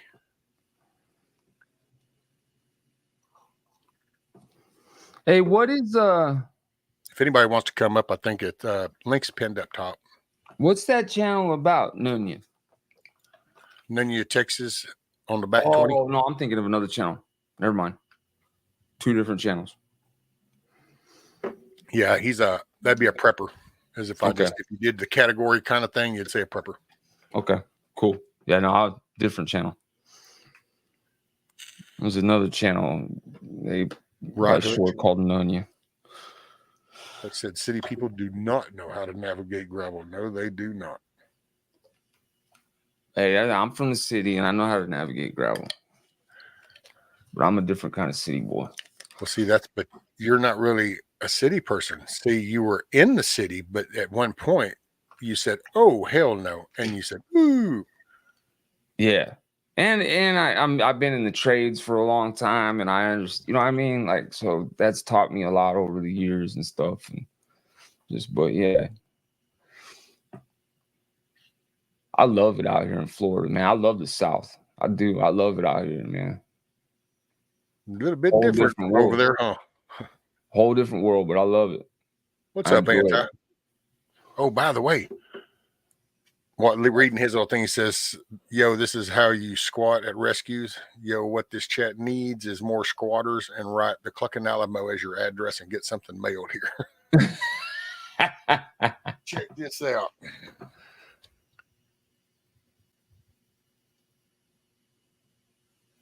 That's awesome, dude. That Cluckin is Alamo, cool. where roosters don't sit around playing with their peckers. They do things and stuff. That Hey, it's compliments of D-Dog. That's awesome. Emery, you're absolutely right, man. Hashtag fuck squatters. That's it. Bums, man, bums.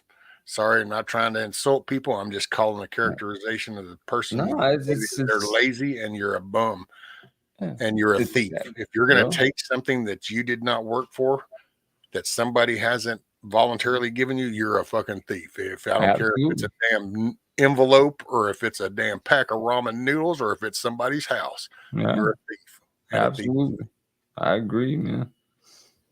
I'm glad I'm no longer living that life, man, and clean myself up, man, many years ago. That's it. But I agree, man. I think that you know, it's sad, man, to think that, you know, somebody can just think they can take somebody's home like that and just, you know what I mean? That's insane, man. Yeah. Well, it's, you know, and it's choices. And that's why I think I'm not as forgiving, you know, as probably majority are, is because it's a choice and I made bad choices. Yeah. And then you make bad choices. And at one point you're supposed to wake up and going, holy shit, that's a bad choice. Nope. And you need to change direction. There's no excuse for it. It's just, it wasn't right when I did it. It ain't going to be right when somebody else does it. So I held myself to that account. I'm going to hold somebody else to that account, you know? Absolutely. You know, somebody left a comment, man. It made me feel pretty good, man. Because I catch a lot of flack in the prison genre, right? Because that's where I started at. And I catch a lot of flack because I've been very open and honest about my time and things that have transpired, me leaving my organization, all that, right? And yeah, man, it's sad to see people stuck in that mentality. Like, you know what I mean? Instead of looking at leaving an organization as a good thing, people, oh, you're a rat or whatever, right? Okay, cool, whatever. But instead of congratulating you and, you know what I mean? Hey, man, you know, good job, man, leaving that lifestyle behind you. And somebody left a comment the other day and said, man, Joey's one of the realest ones in the genre and has never switched up, has always remained true, and has always kept himself accountable, has worked and held down a job, held down a house, a car, and everything for the longest since he's been on here. And it meant a lot, man. It meant a lot to see that, man, because it's, you know, you see a lot of guys, they come and go, or, you know, you can tell they're strung out or whatever the case may be. And it's like, come on, man, stop it. Right. You know what I mean? Well, I'd rather remember, dude, misery loves company. So you got people that talk it and they'll see people doing it. Well, they've got to bring you down. Otherwise, you're fixing to brighten the light that's shining on them even more. Because the more people, that's why if you're around, like, because in that environment, you know, you're in that environment and it is what it is. And it's a dark environment. And as you start to pull away from that environment, then a light starts to get shown. And as the more you change, the more the bad side gets exposed because you're literally coming out of the muck. It's kind of like being a muddy vehicle that nobody can really respect and get the value of that vehicle because it's just covered in all this shit. Right. And then you sit down and day after day, week after week, year after year, you're cleaning and polishing and you're cleaning up. And one day people are like, holy shit. But there's also the other people that don't want you to do that because now your vehicle is fixing to shine in the neighborhood where everybody else's is still covered in shit. And the more you shine yours, the more it shows them not doing work on theirs. And it puts it back on their shoulders, and they don't like that. So misery loves company, dude, especially when it comes to, hey, bro, when it comes to penitentiary shit, when it comes to drug shit, those are the worst, man, because those people will seek out to Oh destroy yeah. you to keep you from succeeding. Because the Oh, more you succeed, the worse they look. oh yeah. It was funny. I was on a panel the other night, right? Or it was morning, night, whatever, man. It was late, early, whatever. But I was on a panel, a buddy of mine's panel, and this guy came up and he said something about you live in the burbs, like I live in the suburbs, right? And it's like, man, I told man, yeah, I do live in the suburbs, man. Is that supposed to be like a diss or something? And I turn my camera on and I go, where do you live at, man? You in the projects, right? You always talk about you still in the projects. And I started walking through my house, man. And then I'm like, you know, what's up, bro? So yeah, I'm in the burbs, man, but I moved out of the ghetto and moved up to the burbs, man. So are you trying to like disrespect me? Because that's not a diss, man. That's like a compliment. Thank you. It's like, You man, like, succeeded. You suck. yeah, and the name of the channel is Stuck in the System. And it's like, that's what I told him. I go, bro, that's why the name of your channel is Stuck in the He already System. got it Because you're embedded in his head. stuck in that system, bro. Exactly. I left that system in 2010 and never looked back, man. Like, but it's just the mentality is insane, man. It's just, and I look back and I think about how I was when I was, you know, messing up and involved in that life. And I'm like, man, how ignorant was I, man, to think that way or to even look at things that way, you know? That's it. Well, it's self-awareness and then self-accountability. And, you know, you hear terms of reflecting and self-analyzing. And well, it's just, you really just, you know, you look in the mirror. You look in a mirror and you look at that person with a criticism. And you sit there and you go, you know, you don't have to snap like that. You know, you don't have to, and you start kind of breaking that shit down and you hold yourself accountable to that as you talk and carry yourself. I don't know. And it's sad because because way back, I mean, if I talk prison shit, drug shit, I'll tell you straight up, hell, that shit's 30 years plus because I mean, I raised my kids. So I've been out that game for a long time. Right. But I rode the dragon. That was my whole thing. Had the door shut behind me twice. So that was my wake up call. And then my real wake up call was my son. But I did the counseling thing for a while, you know, and you used to encourage people and people used to share their successes and that would get encouraged. And then now, though, it's not. When you think about it, that's almost anything positive in the past up until now is it's being flipped rather through bullshit or reality. You know, Boy Scouts flipped ass backwards. That used to be. And when you think about the principles behind the Boy Scouts, well, I'm sorry, why would you churn that around people? Oh, because that teaches them all about plants and life and fishing and skills and family life. You remember, had badges that you could work because you would practice family stuff and then you would earn your family badge. You know, so it was little things. Well, when people got sober, that's what you would help people use as a strength. You would let them, you know, you would kind of help encourage people going, dude, you got to take this shit minute by minute, depending on how deep you are in. This might be a minute by minute, hour by hour, day by day thing, but you've got to learn to acknowledge your successes so that you've got something to rely on that's solid because this is you changing. When you think about it, you don't hear that kind of talk or rhetoric anymore. Nobody encourages you to stand on your feet. They'll tell you that here's a drug, here's a clinic, here's a support group, but nobody says you need to stand on your feet. Right. You know, and I'm here to help. You can lean on me. I ain't carrying you.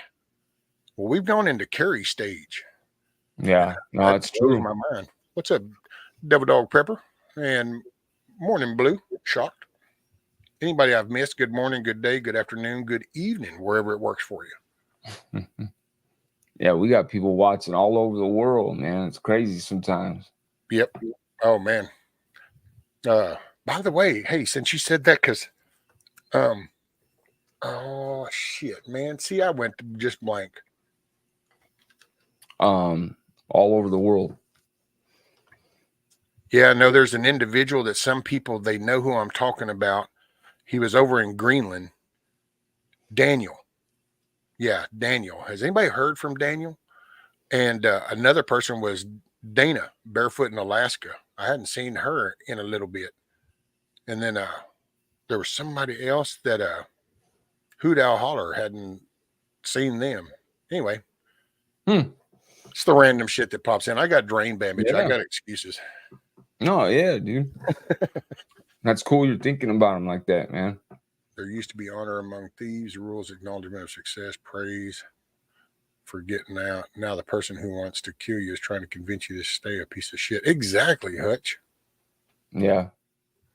They just, man, that's why I say misery loves company. They people don't want to see you succeed at doing anything. You know, there's people that will literally target people.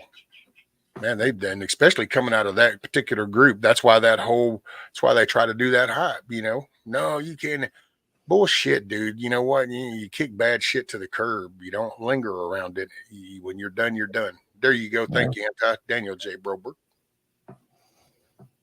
Absolutely, man. You can't straddle that fence. You know what I mean? And I say that all the time, like, you know, because it's just a matter of time. You're either going to fall on one side of that fence, and you know, the more you straddle it, the more chances you got of falling on the wrong side. Yep. And it's like me. I told myself before I came home, I'm not going to bars. I'm not putting myself in situations where I'm going to get in trouble. I'm not doing it. And I stuck to that, man. No clubs, no bars. I met my wife, got married, and that, you know, it's it, man. People, places, and things. Yeah, man, it's true. You know, and I already know how I am, man. You know, and if I can't beat you, I'm gonna beat you one way or another. Like, that's how I am. Like, fighting ain't fair, and that's how I've always been. You know what I mean? And hey, man, if you're trying to take my life, I mean, hey, there's nothing fair about it. So that's how I'm raising my kids with that mentality. You want to know what a fair fight is? A fair fight is the one where you're going to get to go home. That's the fair fight. Straight up, man. You know, so like if I feel like I'm losing, I'm going to start reaching for whatever I can grab, man. You know, and that's just how I am. So, you know, and I know myself, and it's like, why am I going to go to a bar and put myself in a situation where some drunk dudes might, you know, start acting ignorant, you know, want to test me, to getting sucked into some shit. Yeah, man. So I stuck to it, and it's done me good. You mind holding down the fort for a minute? I gotta hit the head for a minute. No, I'll talk to the chat. You, brother. Yeah, I'll talk to the chat. Yeah. Kiss off. What's going on? I see you, sis. Savagely. And if the poop hits too hard and people worry about them, I figure about a week they'd be gone. Everybody knows where everybody lives. Small town. Yeah, that's true. Lady Smith, how you doing? Good to see you. Hey, that's right. The good life. Absolutely. Absolutely. You know, I'd much rather be here than in there. That's for damn sure. And I'm grateful for every moment I have out here. Believe that. Anti-Jack. I don't know how to pronounce it. Anti-Jack. Bug Out Adventures. How you doing? Shocked with newfound knowledge. Interesting. That's a cool name. I like that name. Shocked with newfound knowledge. Devil Dog Prepper. Salute. Savagely said, even in my village, we share 8 cops with the counties on either side of me. 8 cops for about 400 square miles. Even in town here, it can take up to 20 minutes for police to show up. Yeah. Yeah, you got to protect yourself nowadays. You can't rely on anybody else anymore. We live in a time where we have to protect ourselves. We have to be prepared and ready for anything. Because when shit hits the fan, law enforcement, first responders, man, they're not going to be responding to you. They're going to be responding to their own families. Believe that. I mean, their main priority is probably going to be making sure their family's okay. I mean, when shit really, really hits the fan, I'm talking like hits the fan. I mean, they're going to be looking out for their family too. You know what I mean? And I wouldn't expect anything different. you know, it would be a crazy situation. And, you know, it's always better to be prepared than to not. So, yeah, It's gonna I be agree with insane. that. Hey, I tell you what, you were doing a good job. So if you don't mind continuing holding it down for just a minute, I think I'm gonna go ahead and I'm gonna grab the tablet and log into it, and then I can close this, and I'm gonna make the move outside, There you go. Do your thing. and then I can continue talking out there. Yeah, I got it. Roger that. All right, While let you're me- doing that, I'm gonna spark this up. there you go.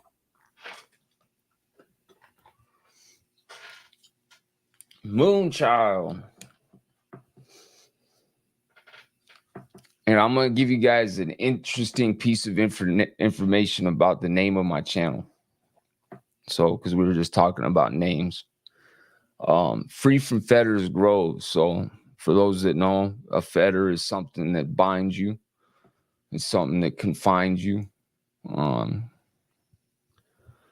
You know, it's a binding. It's something that binds you.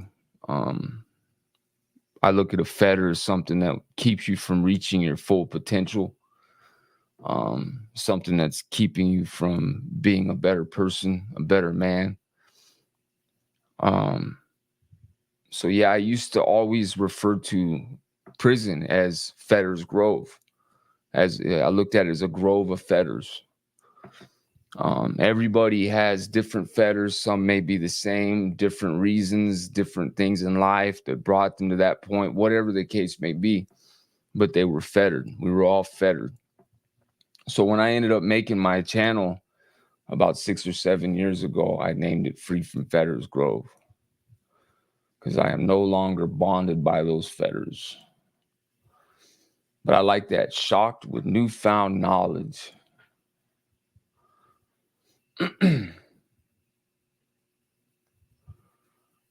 Thank you, Lady Smith. I appreciate that.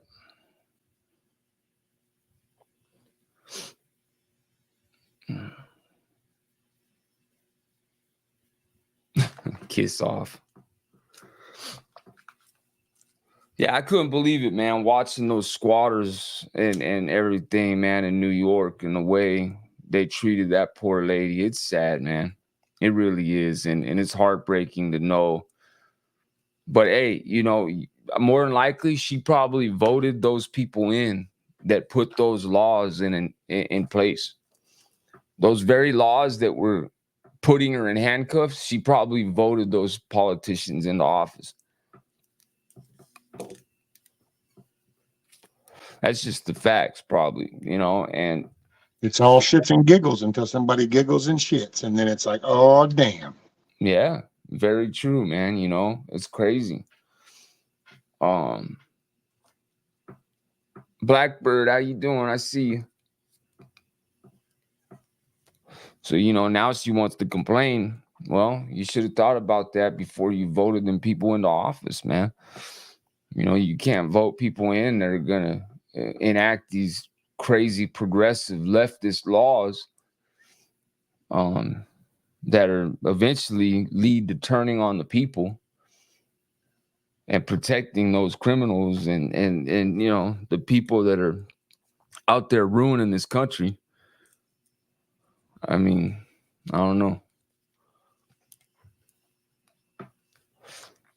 I've never been to New York. I've always wanted to go, but not that much anymore. I'll be honest. Yeah, everything that I see going on over there, I don't want to go down there. Why would I want to go visit New York? Like, seriously. Have to worry about getting robbed out there? I'm cool. Can't even carry a pistol? You go to jail for it? I'm cool. I'm good.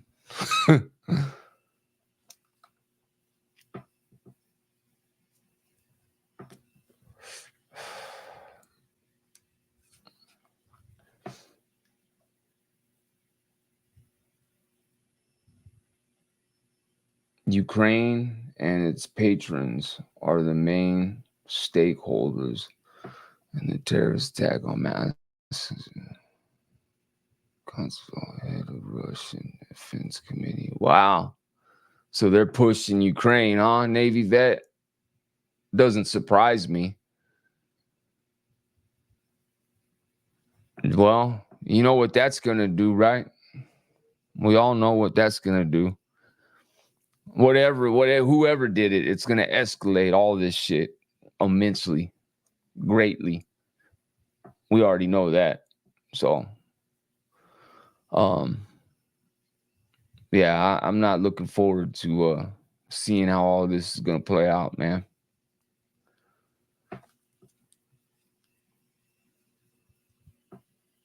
Yeah, kiss off, man. Burn one. Burn one. Light it up. Here, let me see if you guys can hear it. Smoke weed every day.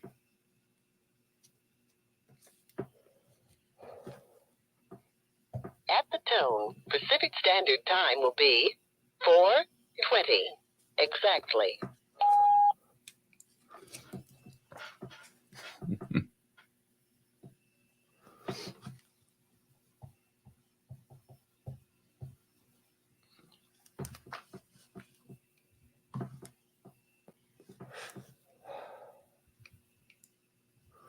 Yeah, bug out adventures. That's facts. Complete facts. I'm Donald Trump, and I approve this message.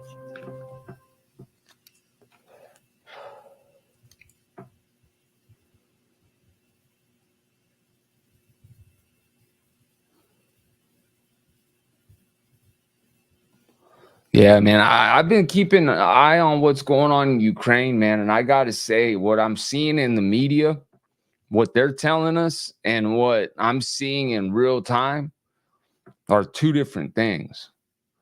I don't know if you all are seeing that too, but I keep hearing like,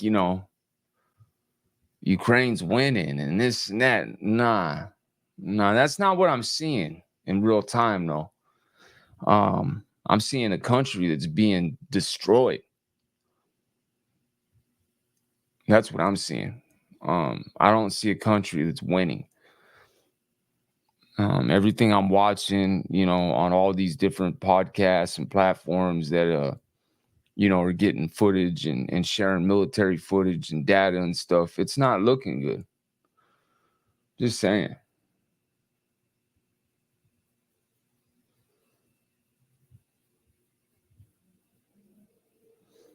Kiss off. Hey, I'm going to tell you one time, right, before my grandma passed away, it was probably like I was in prison when this happened. So, gosh, it was 17, 18 years ago. But I was in prison, and my little brother made some pot brownies. He made some regular ones and some pot brownies, and he had them in the kitchen, and he had them separated. Well, my grandma went in there and ate 2 brownies out of the pot brownies.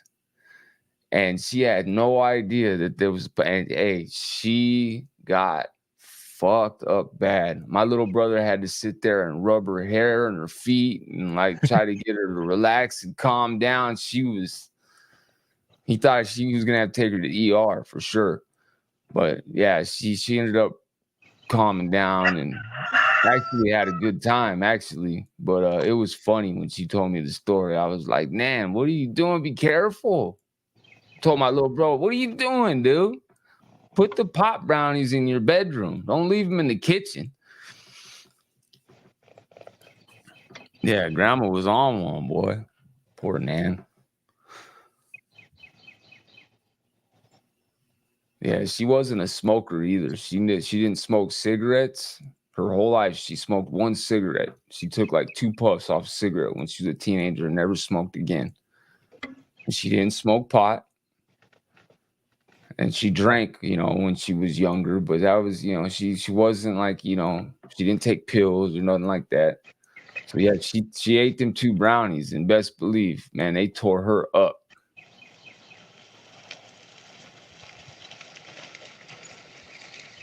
Pot soap, man.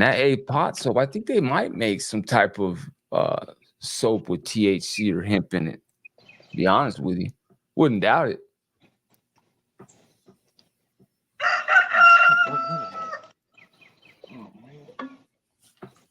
Rescue got the farm going on out there.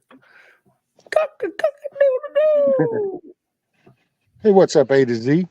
John, morning. Anybody I've missed coming in? Good morning, good day, good afternoon, good evening, wherever it's working for you.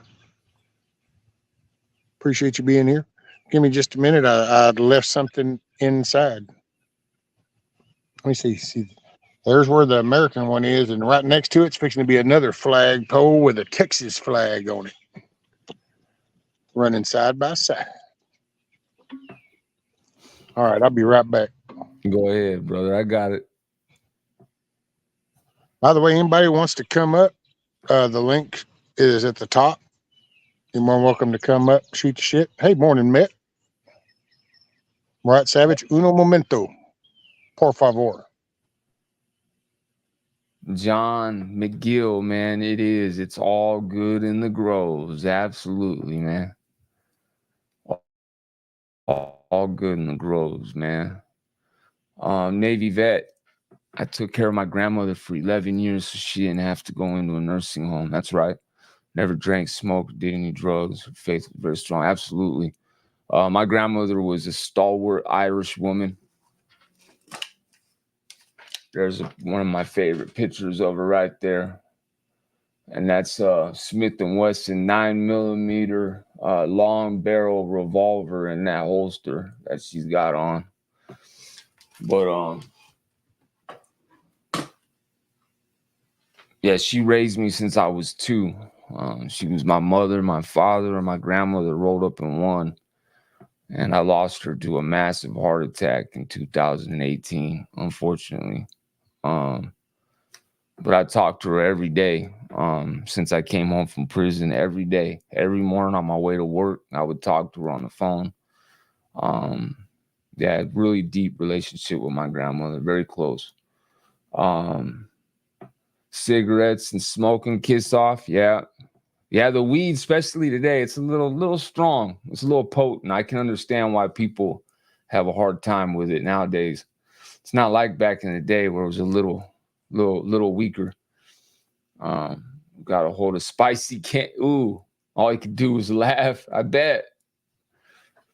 I remember the first time I ate edibles was after I came home, and that was one thing when I was on parole. You could smoke pot, if you had a medical card. And so I got one, and I smoked while I was on parole. It's the only thing I did. I didn't drink and stuff, and so I smoked. And I got some edibles. I got a brownie and some other little chewy things at the dispensary. And they said, you only need like a little, like a quarter of the brownie, right? And I get a glass of milk and then go get this brownie. And man, I end up eating this whole damn brownie like an idiot. And Leslie's at work, man. And I'm like telling her, I'm calling her on the phone. I'm like, babe, I can't get off the couch. I was on the love seat. And I mean, bro, I couldn't lift my head up. I mean, I was stuck for like an hour, bro. It was insane. Finally, I started like feeling like, man, I can move again. Bro, it was crazy. I was so lit. Couldn't believe it. Yeah, when you eat, What's up, Michigan? Edibles are a whole different beast, man. KP Heathen, none of you. Saw y'all coming in. By the way, Michigan, man, that's rock solid. So Michigan, they got them a place. He found him a place. They scored on it, and now they're working on. And it's a few acres, so it's a good little homestead. That'll be pretty cool. I'm happy for you, brother. Yeah, Navy vet. I'm sorry for your loss. Mine made it 95, just passed away at home in her sleep while I was home. I'm just 2 weeks ago still there. Yep.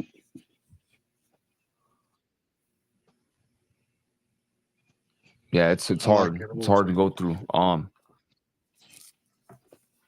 I've lost a lot of people in life, man. A lot of friends, lots of family, loved ones, man. But losing my grandmother hit way different. Way different. I relapsed the whole 9 over it. It hurt me. It hurt bad. I didn't, I'm just glad I wasn't in prison and I made it home and she passed, seeing me do good in life, For me, it wasn't my grandparents. My grandparents weren't very important. They weren't a key spot, but my mom, that was my best friend. She was. We used to well, actually, believe we got fucked up together. We got clean together. We became counselors together. She continued. I decided to kind of go back that way, so it took me a little bit longer. But she was my mom and my best friend. I gotta say, that was the one. My dad even passed, and that hurt. I won't say it didn't hurt, but I thought it was going to have a bigger impact on me than it did. But I don't know. I guess because, and I don't mean this to desensitize shit, but I don't know if it's because he was a man and because I've lost so many friends and cohorts that I've had. So it's like a male dies, it doesn't hit like it does when a female. It's Yeah. it's kind of like I watching see two how- guys throw down, and you don't really think twice about that. It's like, whatever, man, y'all slug that shit out. But if you watch a dude and a chick, for me, that just doesn't compute. So Right. Yeah, no, I understand what you mean. Yeah, makes sense. Yeah, it's man. some about losing a female, and that my mom was just my friend. Yeah. Yeah. Yeah, man. My grandma, man, if it wasn't for her, man, I mean, it's just, yeah. And I'm glad I wasn't incarcerated when she passed away, because I'll be honest with you, I probably would have ended up doing a life sentence. I would have caught a life sentence, man. If I lost her when I was in there, yeah, somebody would have got done wrong. Bad. It's just, I don't know. I probably would have fucking did something stupid in there. So, I mean, I'm just glad I got to come home and spend time with her before she went, man. And I know what you mean. I didn't party with her. I have partied with my mom in the past growing up, my mom, but my grandmother, I never really partied with my grandmother like that, but we're close. Like you said, and she was the best friend, man. She tell my grandma anything. Well, my Yeah, parents got a she was. divorce when I was like 9, but it wasn't an ugly divorce. They were actually best friends. My step parents were even friends with everybody was friends with them. And but at first she just took it hard. I mean, it was her decision too. Well, so my uncle, my dad's brother, killed himself. We kept going over there to their place to help on the weekends. And then one weekend, my mom was just kind of like, yo, dude, we got a house and we got shit to do here. So we don't need. Well, he went. And then the next weekend, she said, well, here's the deal. If you go now, take whatever it is you're going to want, because don't come back. And it to this day, I still joke about it. But yeah, it took him like 25 years to finally get his whole Jim Reeves album collection and shit. And every year she would give me something to take for him for Christmas, and here, take that to your dad. I mean, like, all right. So I mean, but they got along. But at first she took it real hard, but she was a strong woman. But she got into well, I'm gonna find somebody, and of course, it's the party scene, so it's drinking, and here I am, a kid, and there's these grown men coming home with my mom, and I'm like, yo, no. So I became this man of the house kind of thing. And then, dude, when I got introduced to some pot, next thing I know, one day I'm in my mom's room and I open up her little nightstand drawer, and here's this cool little tray that has this little stash of rolled up stuff and a little pile of finely crumbled up. Here's a cool little pot. Matter of fact, used to have one of those shotgun deals. It was a yellow bottle with a black cap and a silver stem, a metal stem, and you would take and roll one, and you would take the cap off, stick it inside there, light it, and then you would screw it on. And the alligator mouth had a little vent hole, and you would just put your finger over it and squeeze that bad boy and say, Oh, and then wow. let off.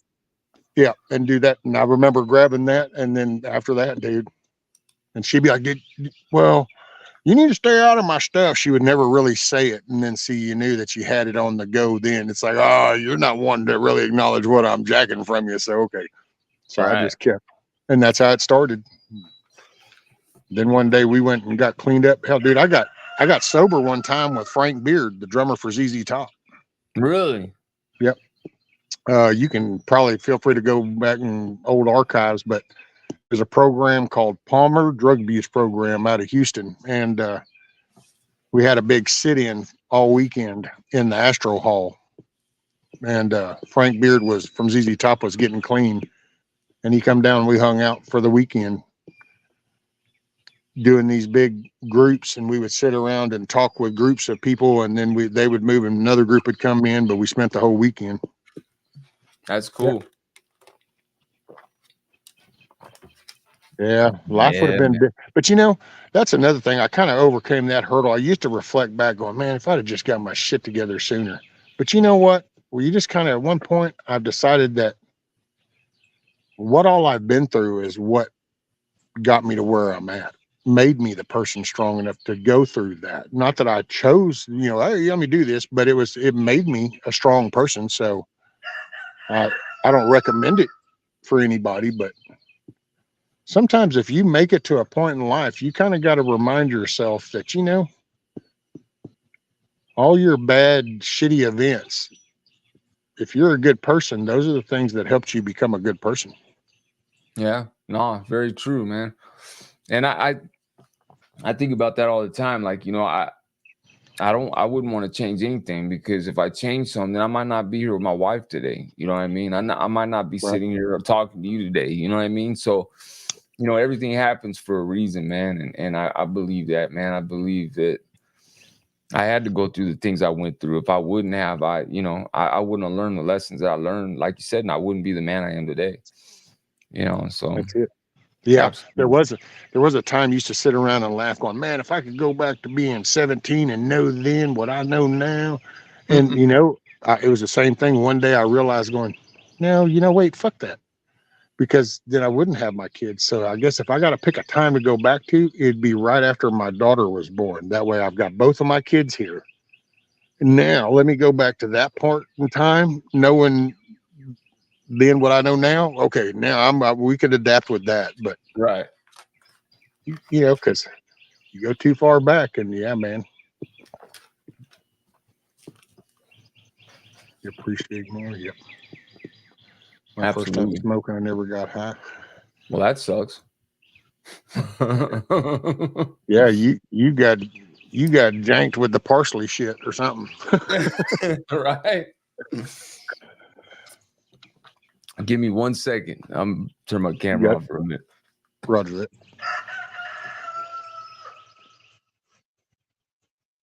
Yeah, we used to puff some doobies. I think I was 10 or 11 right in there. We had nipped the bottle a little bit, but I don't know, man. It took a little while before the alcohol thing came in. I think I had to kind of crush through some other little things in life to go, fuck, I don't care if this shit tastes nasty or not. But it took a little bit. And I really wasn't a pill person. I mean, back in the day, tabs were a cool little thing. Once you got older, then there was Molly's, Valiums, Quaaludes, that type shit. But it was all about really the tabs and just smoking, man. You'd get garbage bags of weed back in the day. It was weird. It was just a way different time. But I started with that. It just didn't stop with that.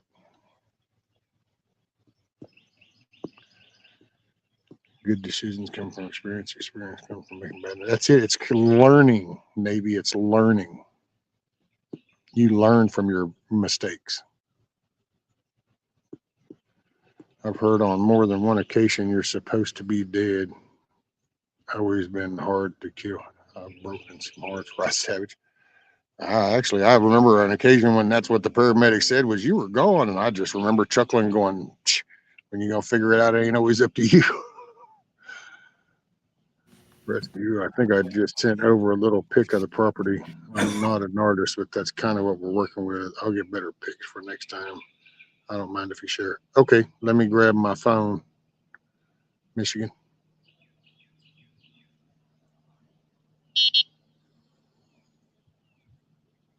Second time I did, I don't know why. Same shit.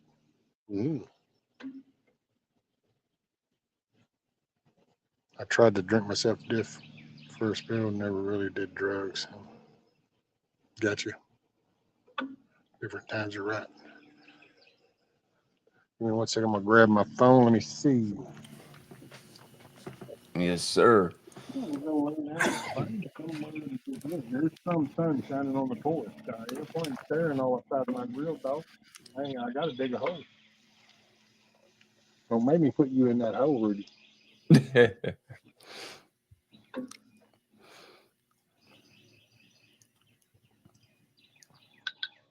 Kiss off. I'm gonna dig a hole and put Rudy in it. Just so you know. What's on the agenda for today, brother? I am fixing to. I'm gonna dig a hole, and I'm gonna mount another flagpole. Nice. So I'm gonna do some post hole digging, and then I got a little bit of sackcrete to go in there, and then I'll set the first part, and then I'll just leave it till probably Monday, and then I'll put the pole part attachment on there. Good stuff, man. Yeah. If I own this house, I would do it. I was thinking about just getting something, man, for now, or something I can hang off the roof or something. You know what I mean? But just to show my where this house stands. Let them know where this house stands. But yeah, no, it ain't come through yet, Michigan. I don't want to put a big flagpole in.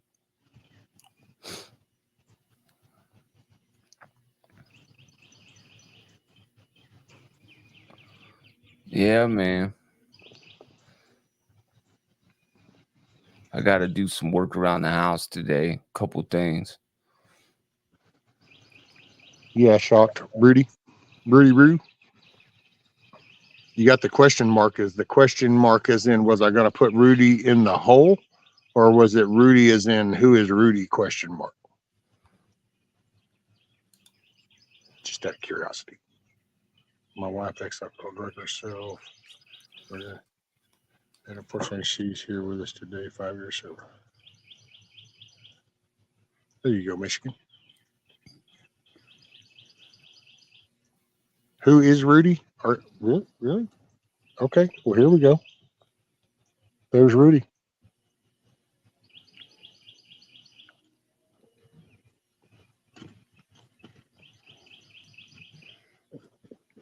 Oh, what, do you need to now make it a facial expression? What, because I said your name out loud?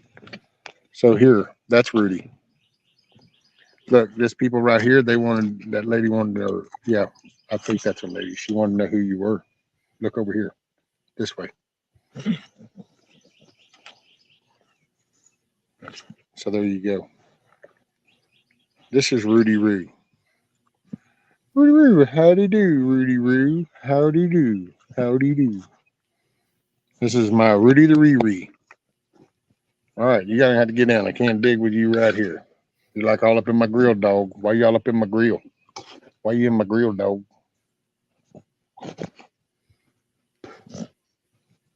Okay. Hey. Yo. Get in. Yeah. There you go. There. All right. Oof. So there you go. So that would be Rudy Roo. Sorry, what I missed.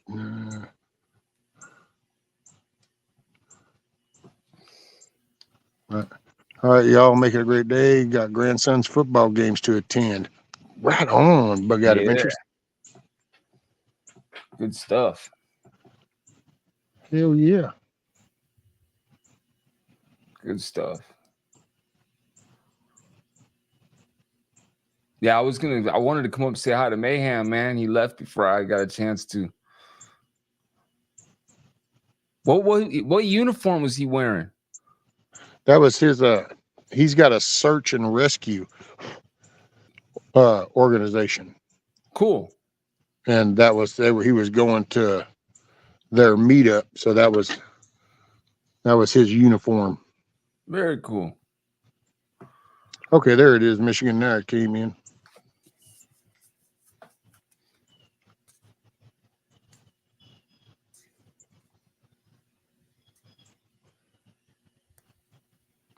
I will share that as well, Navy Vet. So the blue square right there is the property. The gray square at the top is the road, and then the blue square is the property line of the property that Michigan just got for his family. And so they're going to be in there clearing out them trees and getting him some garden action going. Let's see. It looks like there's a little house. You can see it. So he's going to be cleaning out and stuff. Nice. Hell yeah. That's some nice property, man. Some nice, good green trees all up in there. Yeah, man. Pretty nice. Pretty nice. So I might actually be coming your way in a year or so. Oh, yeah? Texas, yeah.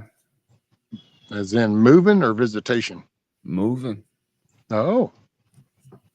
Yeah, I got a buddy, a good friend of mine that has some land up there. And when he built his house, him and his wife had a concrete pad built, and, you know, the power line and everything, the sewer line and everything put in for a RV. So me and Leslie are going to be getting that trailer this year. So I think we're probably going to be going down that way. Possibly. It's looking that way. So, well, I won't ask you where that we, but yeah. are you going to be more east side, west side? It's north? kind of more kind of in the middle, kind of a little bit. It's closer to Florida than the other side, but it's kind of like, it's not, it's not too far inland, but it's towards the center a little bit. Cool. Yeah, that's about nice, where I'm man. at. Yeah, it's nice. I'll message you. It might be close, man. Actually. Yeah, it might be, because I'm not far from the Louisiana line. Because there's a lot of trees where we're gonna be at, and I noticed like a lot of other parts of Texas, a lot of desert land and shit too. You know what I mean? So it depends on where you're at in Texas, and I know there's a lot of trees where we're gonna be at. So I'm in the piney woods. That's actually what they call this little section of Texas. Is we're in the piney woods. Nice. Yeah, it's gonna be nice to, dude, that'd be cool. Be able to enjoy life a little bit, man, and not have to spend so much on the bills and shit, and be a little more simpler, man, you know? Yeah. That's why I gotta say, there's a part of me that almost wishes I could sell this place, just so I could, and I would even be content with a smaller little place as long as the yard was like flat and the house was on the ground, kind of thing. So that way, accessibility, because that's the one thing, man. I mean, I totally, hell, I cleaned all the trees off of this, and this has been home since like 80, 81. This is, even though when I wasn't here, this was still the family place. This is right. We cleared these trees. The house was built. I mean, all that. But man, it's all on a grade. And so it just totally, that's why I've told people, and I'll say it again. I know probably most people have heard me say this that are in here listening now, but in case anybody that hasn't been around, dude, I'm going to tell you the best recommendation I can tell anybody that has a place is to one day just stop at the end of your driveway and go, from right there, you're in a wheelchair. How are you going to be able, can you maneuver? Are you going to be able to kind of go to that flower bed that you've always gone to? Or are you going to be able to go check the mail like you did? Or are you going to be able to, because it's not just the ramp thing. It's like, personally, that stupid ass ramp. At first I used to walk up and down it, and that actually hurts me more now, trying to walk up that ramp, because it's the grade. Yeah, I bet. So it's kind of like you step back and I can't access my little building out here, because I never thought about that kind of shit. Hell, it's like, I parked my bike in that little building. I knew there was Boeing in the floor. I didn't care. Hell, I'm going to go for a ride, pull it on out and just go. And then all of a sudden one day it's like, oh no, you can't walk in this. Oh yeah. So I would say be sure and check out, accessing the water hose. You know, can you still get to the water hose where it was at? You take a lot of things for granted as you're walking around, but just picture it as Wow, all of a that's sudden you interesting. couldn't Yeah, walk it's around no true, more. man. We take shit for granted. Yep. Yeah, that's deep. Yeah, it's true, man. We don't always think about stuff like that, man, and that's stuff that, you know what I mean, you're right. Yeah. Sometimes it's important to think about.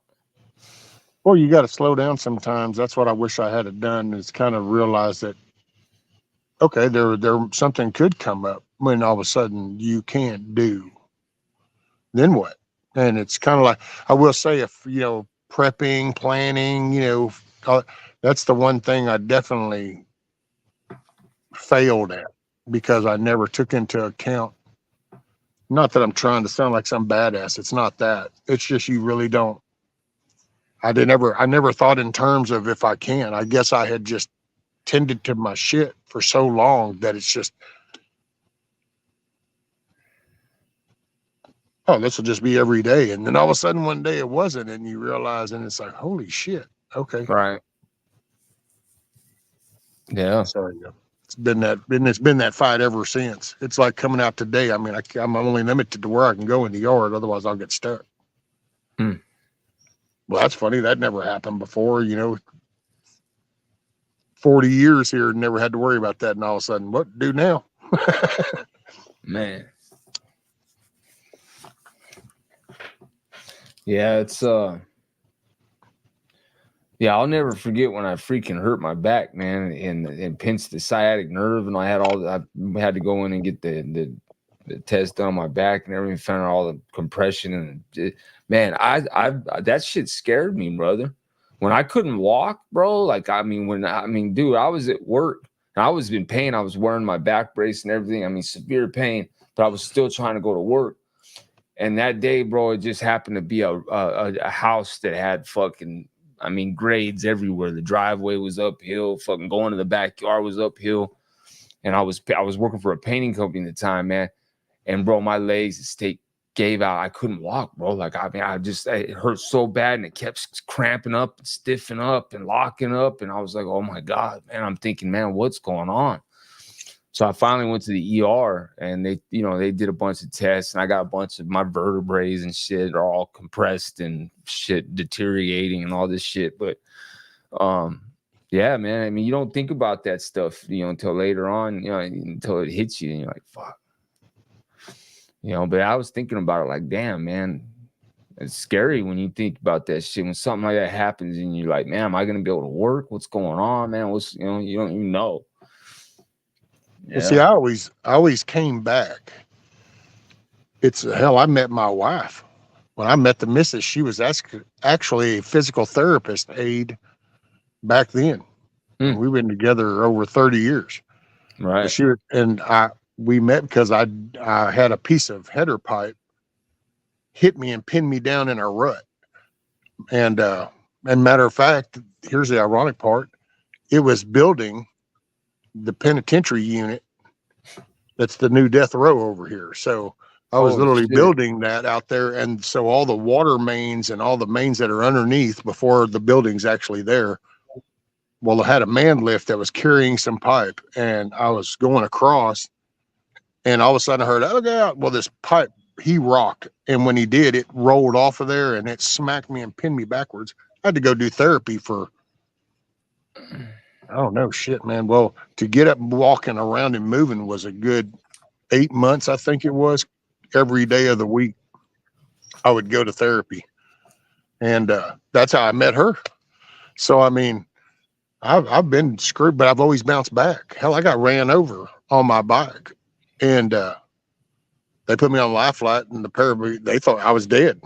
And then they brought me back, of course, on the way. And, you know, and I saw the paramedic. He told me, and I just always chucked it off as, well, you know, there's God. He's worthy. He'll do what he does. So I've had all my moments. I've fallen off of a tower. Had a tree fall on me, a limb, you know, the widow maker, just didn't make a widow out of it. But then all of a sudden, then it's an accumulation, because it isn't an injury. This is, I've got literally vertebrae that are disintegrating and crumbling. So now the disc is collapsed, and now that my spinal cord is getting poked. And so it's just shit.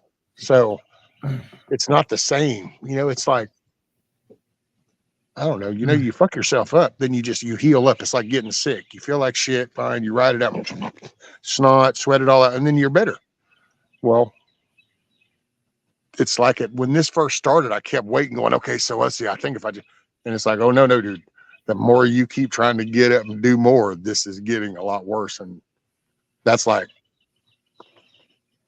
it put me in this chair. I looked at that dude when he told me that, because they would send me for all these MRIs. And he said,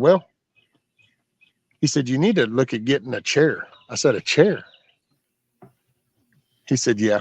I said, well, wait a minute. Why can't you just go and tell me I'm dead, dude? I got a titanium plate in my cervical spine. Y'all went and there replaced half that. I can just go back here and, no, you're not going to get no better. Pick a chair. Well, see, it didn't sink in. It was kind of like one of them things like, whatever, No, it's for real shit. Yeah, brother. It's one of them things. By the way, Michigan, thank you, brother. I see. It's happy. It makes me feel good to hear that. No, I don't want to pat myself or nothing. I'm glad that if I can offer something and it helps somebody, makes my day. That's all I try to do, man. If I could win the lottery, I would make everybody rich. That's my thinking. Yeah. He said selling my place now for $60,000 in the neighborhood. Lot rent is $370 a month. Rescue, I never thought this way till I found your channel. Our new home we're building going to be 100% wheelchair accessible, just because. That's what I'm talking about. Yeah, man. That's awesome, dude. Yeah, I mean, it's true, man. I mean, I can't even imagine what you're going through, bro. Like, I can't. Because like I said, just me going through that at 45 years old, 45 when it happened, but just going through that just from work, and hurting myself. And then going in and getting the test done. But it scared me, man. I didn't know if I was not going to be able, I didn't know what the hell was going on until I went and got tested. But I couldn't imagine living with that pain like all the time, bro. And I couldn't even imagine what you're going through, bro, because that shit was horrible, brother. Yeah, you could. How many days? I'm not going to dip into too bad, but I'll just put it, how many moments were there over those 13 years when there were some peak little moments and you're like, man, I don't fucking know, dude. And it's minute by minute. But here you are, so you could do it. Not that I'd want that. I'm not, I don't mean that like, but I know. See, there's people you can just knowing a little connection to what you kind of, you've got it in you. You just have to find it. You found it during 13 years. That's why you're still breathing and you're still here. So, yeah, I know it would suck. I know that much. Yeah. So you can do it. It's not recommended. No, and it is better. I think it's a lot easier with a healthy support group. That's another thing that's kind of become noticeable is if you got a support group, then you're gonna do good. Because that's where you can watch that. And when you see a lot of these success things and these people that are doing, better. And if you look in the back end, you'll see how there's people all around them encouraging them and give them that drive and kind of, it's that support network. Because that's what gives you, because that's some of my worst time around here is as the realization that there is no support group around here. That's actually my darkest moments. But I'm not. Bro, that's one amazing thing about social media. Is the fact that you can build a support group in a community and just meet some amazing people. The good far outweighs the bad for sure, but if it's used the right way, right? You got yourself a nice community here, brother. Yeah. Some good people in chat. Absolutely, man. Yeah, it's a good thing, man. Yeah, I didn't even know you were going through all that rescue. Oh yeah, dude, I actually did this just, well, I won't say out of depression as I started this whole little, because YouTube, dude, since this thing was stupid beta development, YouTube has been nothing but music for me. That's all I ever listened. That's all I ever used it for. I never watched anything. Well, I take that back. Way at the beginning, when the videos from the actual artists were coming out, because they were kind of starting to shift onto the platform, because then the labels picked up. Right. I would used to watch, because that was kind of like the new version of MTV almost. You'd see what their newest, what they were going to come up with for this song. What's the video they're going to make up for this one? Now it's all ass backwards, because now you see the video and then you'll hear a song, where if you remember back in the day, you heard the song on a radio or something first, and then they finally got enough listeners wanting it that somebody would go make a video on it, because that was still big shit to make a video. The build up. Yeah. Now it's opposite. It was mainly the election shit, man. Once the election shit started going really stupid. Well, I take that. Yeah. All of it. It was the election, the COVID, the riots, all that shit, that whole wave that started of crap.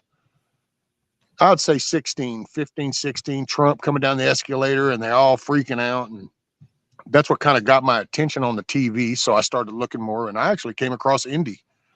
That's why me and Indy go way back. And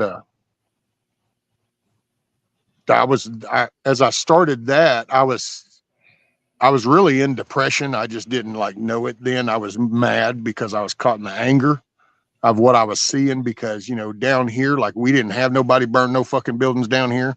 You didn't have nobody stopping your traffic in the middle of the road down here. None of that. These people didn't even see none of that until people like me and others started showing the videos. And it's like, yeah, do you know this is what's happening? And he said, what the hell? Why are they doing? Why are they letting them do that? There you go. I don't know, man. Then as that started to taper, I was really depressed, dude. I just kind of I literally used to go to sleep at night and just go, okay, look, man, I get it. I'm your form of entertainment, God. You've kept me here. You pulled me all this far, but you know what? Can tonight be the one? And then I'd wake up the next day, and I was pretty down. And there was a guy on here. Indy kept trying to get me to go. You ought to come to this channel. Rescue, I'm telling you, you ought to come to this channel. You'd like this channel. Man, they get up there and they talk. You'd like it. And it was Dangerous Freedom. It was Ron with Dangerous Freedom. And that's when I sat there and I'm going, holy shit, check this out, man. These people get up on these panels and they're all just talking and kicking. And so I started talking in chat. And he was like, well, come on up here, Rescue. And I go, oh, man, I ain't got no camera. I mean, I ain't got none of this. He goes, you got a phone? And I go, well, yeah. And he goes, then you can come up. So I did. And dude, it was kind of like, because I am in the woods and I'm kind of rural, and I don't rub elbows with anybody that is within quite a few miles, actually hundreds of miles of me. So I've just kind of been to myself. So that was, now all of a sudden I'm talking to you. It's sitting here going, well, I don't know, man, how's that? What do you got back there? And oh, hey, my name's I've finished building my computer up there on his panel, talking, and I would sit there and I'd be bending the tubes and I was doing all that and talking with people. And it's like, wow, people are interested in what I'm doing. It actually pulled me out of that dark little shithole I was in. That's awesome. Yep. Yeah, man. I mean, there's been a lot of times, man, where the communities, helped me get through some dark times, man. Yeah, man. It's like I said, man, the good far outweighs the bad, and I've met some amazing people over the years since I've been on here, man. So I get it, man. It's pretty cool. Well, I did a wave too. My first same channel, same location, just a different name. I used to do it called The Sandlot. And Ron, Dangerous Freedom, died. And when he passed away, well, some people started the channel. It just didn't have the same vibe. And people were like, oh, we need a place like, Ron's. And I'm like, I don't know, Indy, how do I do this stuff? She goes, well, you could use this one. I'm like, okay, hold on. You're going to be okay. And so I was talking to her on the phone where I'm going, okay, let's see. I'm going to click this. Yep. Okay. Now is the mic working? Can you hear? And then dude, next thing I know, and Huckleberry, Scat Pack, so many could tell you in chat, dude, I used to start at 10 o'clock at night and I would go until 2 or 3 the next day in the afternoon. I mean, I think my longest one I did was like, I don't know, what was that, Huckleberry? Like 16, 17 hours or something. But I just, dude, it was like every night I That's a did that. good one. That's a And, good one. Yeah. I've you know, honestly, I think that it was one is pretty 12 cool. hours. It had a big purpose. It got me out of my funk because that's why I was doing that for so long every day. It was because it was like a life ring. You know, you're treading water and all of a sudden you touch that life ring. You don't just hit that damn thing one time and go, oh yeah. No. You're like, wait, that was life ring. I want more of that shit. So you claw away at it. And that's kind of what I did. But then I kind of came out, and then I became more of my everyday self because I can be an asshole. I don't try to picture myself as anything. I'm a real person. Can be an asshole, and I'm a word person.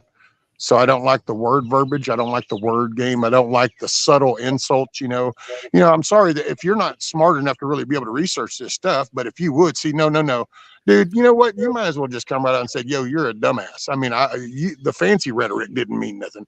I'm that Right. guy. So Right. it started to kind of come out. And then that's when I was like, okay, you know what? And I peaked. I had a piss off moment, a little pissy. We all have them.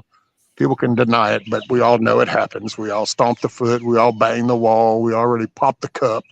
Oh, yeah. Well, I said, fuck the Sandlot. I'm done. And then I said, no, and that's where the Cluckin Alamo, the chicken coop, I built the chicken coop with everybody participating and watching me build it. And that's where the Cluckin Alamo came along. And I thought, I'm here, and I have days that I don't want to be because I get caught up in my own shit. That's people. One thing about, I'm not a creator. I didn't come with a purpose. Like I didn't come to help people recover or get sober or prep for the end of the world or, drive a truck or let me teach you how to make cabinets. There was nothing. It was literally like, hey, you got to come check out this dude. Y'all are talking. It was just kind of like, hey, man, did you see that weird shit today? It's like, oh yeah, I noticed it. It's just that then it becomes a talk. And so that's all I ever did. I do is just, it was kind of like that first day, you're kind of coming through that gate and it's like, okay, now you're here. Well, that's kind of how I felt. It was like, okay. Right. And then it's just, here I am. I have days. Yeah. I mean, that's, yeah, I don't do live every day like you do. And I can imagine I'm sure there is days where you just don't feel like doing it, brother. I don't think a lot of people understand how much goes into being up here and and being on camera and you put a lot of yourself out here. You put a lot of yourself out there and you become vulnerable in a lot of ways. And it's that's the difference, Petty. It's the real, because there's so much of I can walk into this room and become this person for the next 2 hours, and then I can walk out and I'm going to be this. And then there's people like me, you, and there's others, and I'm just me. It's like I take y'all along with me is what I did. So you're fixing to watch me just sit here and screw myself with this damn post hole digger shit, but this is just no narrative. That's what I used to scream that a lot because people are like, oh, dude, I got no narrative. There's no narrative. I got nothing. I just share. If you want to hear it, you'll hear it. If you don't want to hear it, deuces. That's right. That's how you got to be, man. And people support it, man. They appreciate it, man. And that's what's awesome, and it's helped you.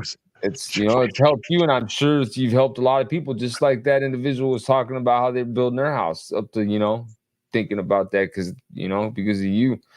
That's awesome, man. I know I enjoy the lives, man. Like when I'm at work, I'll put my earbud in and listen. And now see, there would be my dream. Like if I could just kind of like, what would you like to do? You know what, I'd love to do like a YouTube DJ thing, but they just won't let you play the good music. I mean, I play good music. It's not that I don't, New Breed and all them, they're good, but you can't just play. You always got to kind of dance that stupid line. And it's like, okay, well, you're kind of killing my vibe, man. Cause I'm one of those people. I sit in my place and I got like this genre of songs that kind of gives me my vibe for a little while. And dude, I'm liable to be punching on a punching bag, or I'll be chipping fishing, or I'm fucking bopping my head. I just kind of do one of those little waves, but you can't do that shit on YouTube because no, you played the wrong one. What's up, D-Do? I'm gonna tell you, man. I'm gonna send you a link later. I'm gonna send it to you. There's a guy. He's got a channel called Chicano Tube, and he actually does a DJ thing, or did. I don't know if he's still doing it, but he was actually doing a DJ thing. And he sat up there and played all kinds of freaking music. And I don't know how he did it, and he never got shut down. So I'm gonna send you a link, and if you're interested, you can watch it and check it out and see what he's doing. If you're interested, I'll plug you in with him. I know him personally, and you can find out how he did it. I mean, okay. Because he literally sat there with a DJ table and played music, man, and he never got shut down, and he was playing legit songs. So I don't know how he did it. Some way he was able to do it. I don't know if it's the way. There's a channel called Metal Princess, and she plays any kind of song. It'll be the popular oldies or rock or whatever genre, and it'll be, but the thing she does is one, she uses a deal called Restream instead of StreamYard. It's called Restream, and she basically has to restart her show every hour. And so that's what keeps her bobbing under the radar. But the chat can request a song, so it's cool. But I'm just like, but see, most people, there's only, I think, like 10 or 15, maybe 20 people. You end up with about 80 people listening to music and stuff. And you got to redo that every hour. And I was like, yeah. So that's why I never did that. Yeah, right. Nightbot. So, I mean, because I sit there and listen to her stuff all the time. But I thought about it, but then I kind of was like, man, dude, that'd be every hour I'd have to redo it. And everybody would have to rejoin. And then it'd be every hour rejoin. And now that's why I haven't done it yet. I just try to keep a separate folder. I've actually even started trying to break them up by days of the week so I can kind of know what I might have played on what day. But I try to catch the independent artists and the ones that are not signing up with the big labels, now some of the smaller labels, I mean, I will say this. So, if somebody got a thing about want to defend independent artists, I ain't the one. So, but I got to say some of them get greedy too. So just because that word independent artist doesn't mean that they're just like all like that, man, I'm cool. Cause I've had warnings from independent artists that, hey, one of them was, what'd they tell me? It was a warning and for copyright violation, no monetization, but the artist was going to use my shit. And basically there was nothing I was going to be able to do with that. And it was like, and this is the thing too, I've noticed, like even like Upchurch, like I used to be able to play Upchurch. I think they can be selective in who can use their stuff and who can't. Like they probably get notifications and they can choose who can use it and who can't. But like Upchurch, I used to be able to stream his stuff and not get shut down. Now, whenever I stream up, like I play anything from Upchurch, my stream gets shut down. So like there are some artists like that, you can like, it does just because they're independent, it don't mean nothing. They can still shut you down for it. Yeah. And if you do it, I mean, it's like, matter of fact, Huckleberry said that dude on Indy's show was awesome. Yeah, it was, man. But see, like you can write a song and you can do it. I can play your shit. You don't have to be some BMG label or some shit. I can play you the stuff that you sit here and you do it on yours. And then you can all you got to do is tell YouTube going, this dude used my shit. And they go, you used his shit. That's it, man. You ain't got to be no big label. You ain't got to be corporate shit. All that. Right. What's up, Mr. Smith? Morning. Hope you're doing good. But the bunny fur is warm, but also camouflage for modern armor helmets. Wait, who is it? Oh, Savage says, I'm learning to tan fur. I want to make a cape of cowl that hooks to my BP helmet where the nods would go. I tell you, I would be a hillbilly Batman in shift.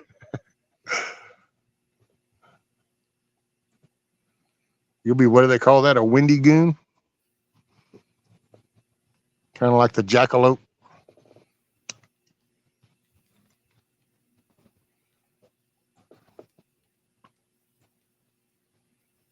I should have my little safety meeting.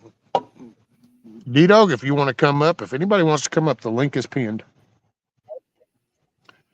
Fetty doesn't bite, and I'll be busy probably starting to dig some post holes, so it'll be safe. You can even call this a safe space. Oh, Windy Goon's pretty cool. If y'all don't know, there's actually a guy, a channel, Windy Goon, and he does the cryptid stuff, you know, all the Bigfoots, the aliens, the Loch Ness Monster, all that stuff. He does what they call icebergs. He's a pretty cool dude. Educated little young guy, I gotta say. I'm not sure, but I think he's a vet too, because I came across him through some of the other vets, like Fat Electrician and Eli, those kind of people. Mr. Smith, the place for drums and songs. Yeah, Mr. Smith be jamming. Rescue the DJ mornings on WRSQ with Rescues Cluckin Alamo, where roosters don't sit around playing with the peckers. They do things and stuff. What's up, D-Dog? Monique. Morning, little Maple Leaf. I heard safety meeting. Right. Hey, been getting coffee. A boyfriend talking. A best friend talking to her. Oh, there you go.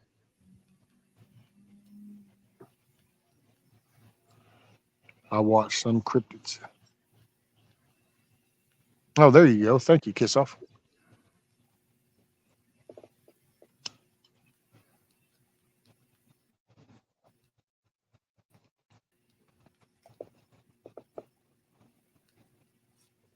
All right. Sorry, bro. I'm texting the wife real quick. You're totally cool. You're good, bro.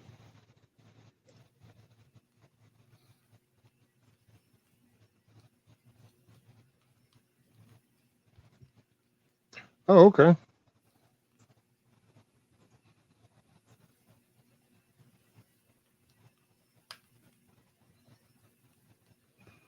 Oh, cool. Well, damn, I just got that. Well, did I just get that?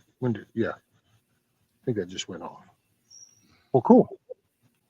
So it sounds like Nikki and Jeremy are on their way to pick up BB.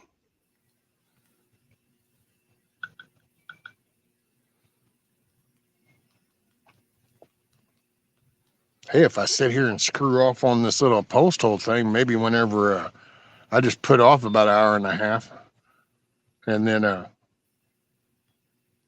hey, maybe I'll get Jeremy to do it. No, I'm just picking. I only said that because I think Nikki's probably listening. So I was just picking remotely via Nikki to Jeremy.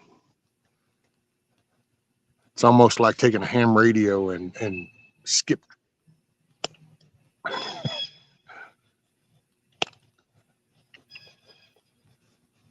Well, that will make Mrs. happy. Yep. Well, you know, and that's where he came. That's it. That's his home. Is BB being rehomed? He's not being rehomed. He's going back home in a way. I mean, that's where he was hatched. That's his roots. His roots be there. And it just, you know, I gotta say, I was frustrated. Was that yesterday? I think yesterday when the missus came home, or what was it? I don't know. One day we went out there just here recent, and man, poor old Thelma just is looking rough. She's got the big old bare spots, and I don't know. Who's that? BB Bug Out Bushido, my rooster. Your rooster? Yeah, he is he's going back where he was hatched. And so in between prepping, her name is Nikki and her husband is Jeremy. They live a little ways away. and they're actually the ones that hatched out the 4 chickens that I started out with, and came over. Matter of fact, we had an event that weekend when they came. They set up their barbecue thing. We barbecued out here, and I live streamed it. They helped me finish the coop, put the roof on the coop. Nikki painted it and stuff, and but BB, the rooster, he's just getting to be. He's real rough on those 3 birds, and he's got a thing against one bird that he's really beating her. Well, I care more about eggs, and then I just hatched 5 more, and I think either 2 or 3 of them are roosters. So I got one rooster I know. He's cool. That's the one you kind of heard gurgle this morning. That's my buddy. Right. He's becoming my buddy. And so I thought, you know what? I'll just this way. If they take BB back, he can go back where that's Nikki and them hatched him. Now, if they, get home and go, and it's a grilled chicken sandwich tonight, hey, so be it. But Right. So I ain't like trying. Oh, I don't, because I would do that if it wasn't for this chair. Like, once again, here's that thought thing. See, if I had like a shop slab poured, then, oh, dude, if I had like a slab with some running water in a sink, and oh, dude, I'd have probably went out there and went, you know what, homie, here's how this is going to work. I'm getting some chicken breast and some tenders out the deal. But anyway, he's going to go back. And this way I've got the 3 older hens, and then I'll have a younger rooster with a couple of younger hens. And then I've got the others that I'm hatching. So I don't know what's going to come out of those. So then I end up with a rooster that'll be kind of like be in between. There'll be some that'll be older and some that'll be younger than him. And so hopefully and plus there'll be more. And so maybe that'll be more chilled out then. I don't know. It's nerve wracking because, I will say once BB leaves and that's it, hatching chickens is over. So whatever comes out of that incubator, yep, that's that. You're shooting blanks because that little rooster I got in there ain't going to do shit for another, 8 months or something as far as fertilizing an egg. Right. So I'll be shit out of luck for damn near almost the rest of the year. I might end up having to buy some eggs depending on because dude, what do I do if, but dude, it's just not worth it. And if they're willing to come and get him, and that's because I would so much rather that. I would do that with anything, dude. I don't know. Hell, if you gave me a fucking aloe vera plant, and if I was moving and couldn't keep the aloe vera plant, I'd call you before I gave it to anybody else. Now, if you go, oh, I don't give a shit, then fine. I'm going to the next door neighbor going, dude, you want this? Here you go. But right. I'm just that way. I'll try to always go back, and I try not to ever get rid of gifts. I'll just do I'm the same way. I don't get rid of gifts. I try not to. Excuse me, hello, set that rooster free. I am. And his new landlords are coming to pick him up. He's free from me putting a stick upside his head. So see, freedom comes in all forms. Maybe just enjoy some domestic violence against women. I know. See, and that's going to bring out the side of me that enjoys punishing the people that enjoy inflicting domestic violence on women, because somehow that's enjoyable when you end up inflicting it on them. It really does kind of feel a little good. It's kind of scary, but it really does. Yeah. Especially the ones that are really all chest puffy and like to just really act like the real badass. It's like, yeah, see, oh, I'm sorry. What are you doing down there? What's all that ooh that's oozing out of you? Oh my gosh. Rescue, you are a gift to us all. Oh Lord. Well, yeah, there's been some good Christmas comedies. I can be that bag of coal.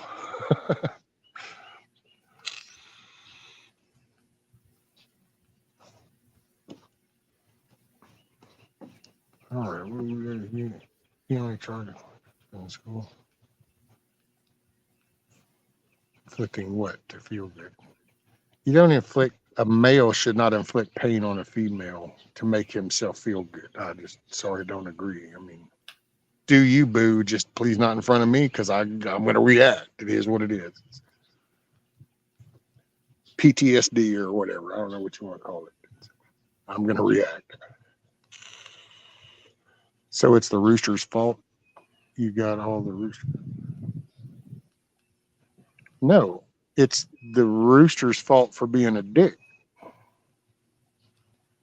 He didn't have to be that way.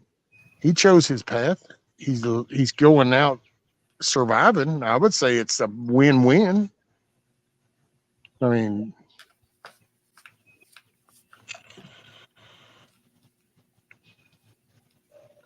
how is the handsome Rudy doing? Is he getting enough belly rubs? Yes, ma'am. He's sitting up on the porch because there's still dew on the grass and it's a little nippy at like 58 degrees or 60 degrees or whatever it is. It's overcast. I was kind of hoping the sun was going to be out by now, but so his ass is all like, well, I'm sitting on the porch because it's cold and damp out there. Ew. Oh, really? What you think y'all been doing as males? Hello? Well, I don't know, ma'am. I've raised my kids and I pretty much have protected and catered and cared for and provided for my family. So did you make some bad choices? Oh, wait, did I make those for you? I don't think I made those for you. Why do I got to wear that burden again? This is where I always digress. I get lost. No, you shouldn't have to. That's kind of what I was thinking, see? Rescue, I believe the rooster wasn't being a dick. He was being a cock. Okay, I stand corrected, D-Dog. I stand corrected. You are on point, sir.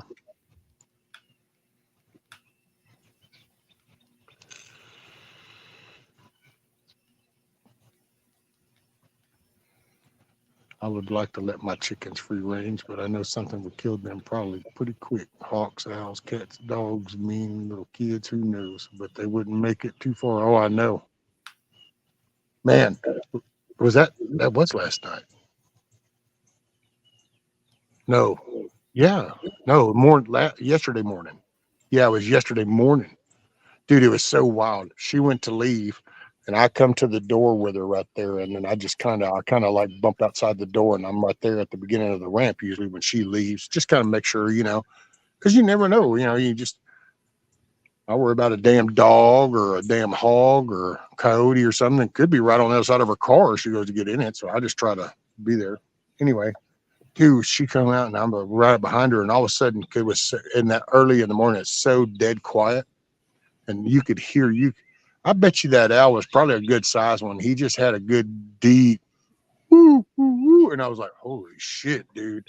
I bet that dude's a big dude, man. And you could hear him. He was so deep and loud. You could hear another two echoing in the distance that were like talking back to him. And I was like, yeah. Right. And then had the lady down the way a little bit. She lost 2 chickens and she goes, I'm not sure what took them out of there. All that was left was some feathers. And it was like, yeah, that was either one of these eagles or one of these hawks or big old owls. Oh, yeah. Because we got eagles around here too. Dude, they'll snatch your dog up, dude. They'll snatch chihuahuas up. I've seen videos of it happen. When, you know what I mean? When people are walking a little dog and they get snatched up, man. I mean, that's crazy. Better hold on to that leash. Oh, Savage says I had a wild pig incursion 3 days ago. I have my 1911 at all times. That's it.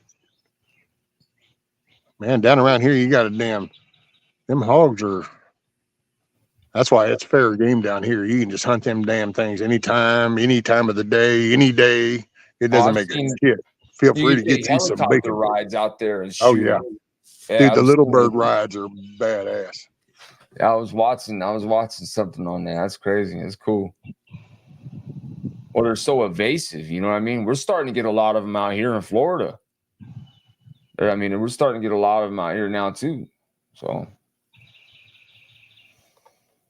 yeah, man, we're starting to get a lot of wild hogs. Dude, I keep waiting for one to plow into her car because most of the time it's some deer that she tags. My missus is she is a mighty deer hunter. She just does it with vehicles instead of guns, but it so far, hey, she's come out. But yeah, the last one was it's a farm market road that's off the side that one of the ones she has to take to get to work. And dude, this buck, I told her, I go, oh, I'm telling you, some dogs or something was on that deer's ass. Because that buck, and it was a good sized buck, and so he was an elder buck. He knew about roads. That dude come bailing up out of that wood line so hard, man. He T-boned her car. So it's like he wasn't even. I mean, I've seen deer jump over rivers and creeks and shit. I mean, deer can jump some shit, dude. Right. So it was like he T-boned her, and it's like, yeah, he was thinking about something behind his ass, but she goes, well, I didn't, and I go, yeah, you wouldn't ever seen it. I mean, hell, you're like this, and now your peripheral is a deer. All of a sudden, you're in the wreck. You didn't know there was either hunting dogs or coyotes or something was on its ass. That's wild, man. Yeah. When I drive to work in the morning early, going up to 95, a lot of times, man, going north, I'll see a lot of deer and stuff, man, grazing on the side of the road. It's real cool to see them out there. Well, shit, Bubba, I got to get off here for a minute, man. I got a few things I got to take care of before it gets too late. But, man, I just wanted to hop up and hang out with you for a little bit, brother. It's been a while, More welcome to come back if you feel like it. I'm probably be here for a couple hours anyway. All right, yeah, let me go take care of a couple things. If you're still up, I'll jump back up, man. You got it, brother. All right, man. Appreciate you, Petty. Yeah, definitely, man. Salute to everybody in the chat, man. All right, Rescue. You have a good one, brother. Much love, man. Later, brother. All right, later. All right, deplorable. You make it a good day, ma'am. Keep your head on a swivel. If you go to the store, pick up something extra. All right, let's see. So y'all just bear with me then. Monique, most likely not. Devilinas are smaller and found more in South Texas. Yep.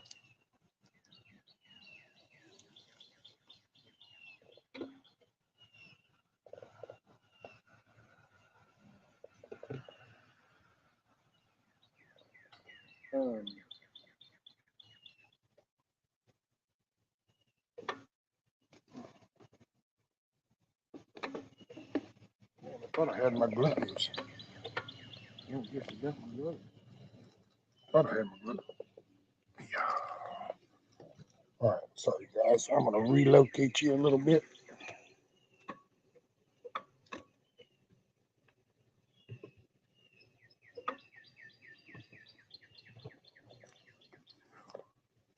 Yeah, I'm gonna probably be right in here. I might end up having to move you all over to that side. I'm going to come over. It'll probably be right here.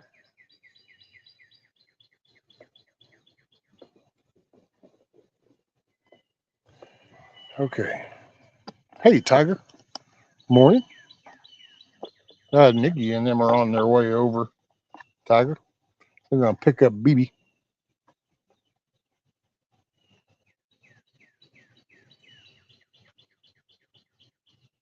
Dang, you know what? It just dawned on me.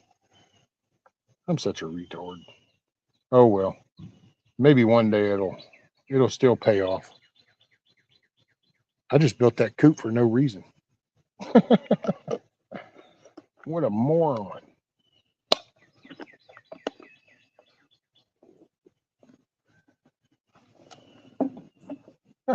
Yeah, I just realized that.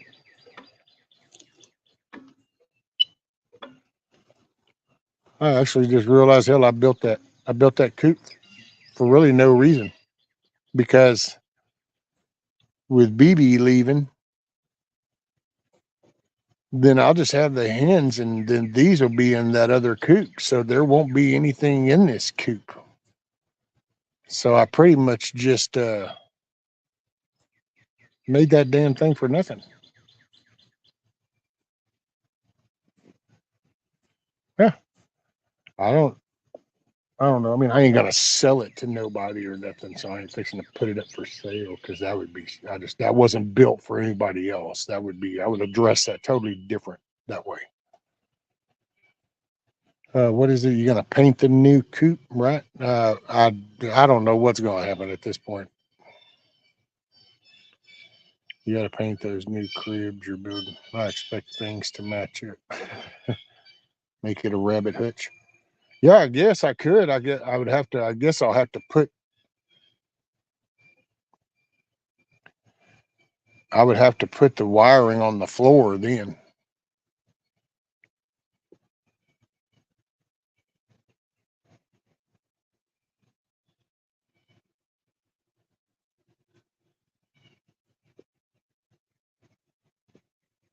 But yeah, I mean, I guess I could. I might have. I might.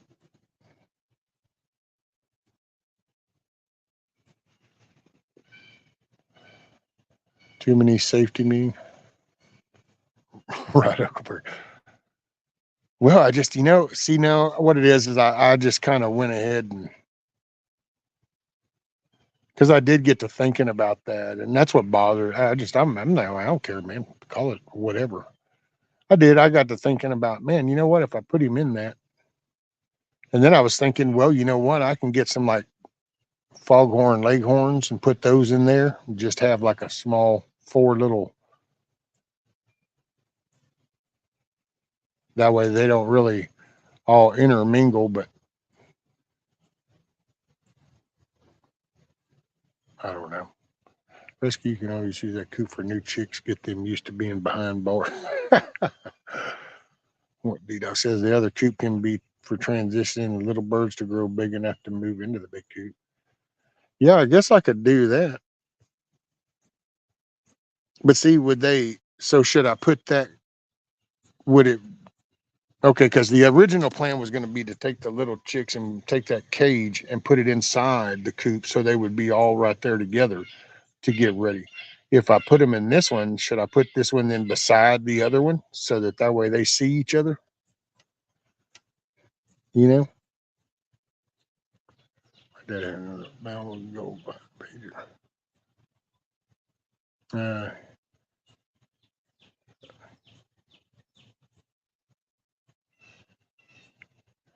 He was rescued last night with a cat.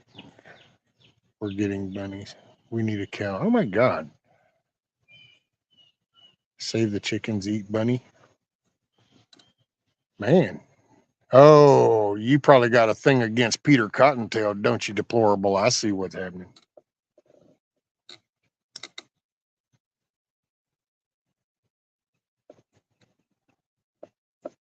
All right, well, shit ain't happening just sitting here, so. BB for transfer. Little Hannibal Lecter mask. Shackled out. Use one coop for your laying hands and the other for. That way you can adjust the feed differences. Hey, Pappy Two Bears. Morning. All right. Fixing to have to start digging. Get some post-hole diggers. All right. Yeah, I'm thinking about right here.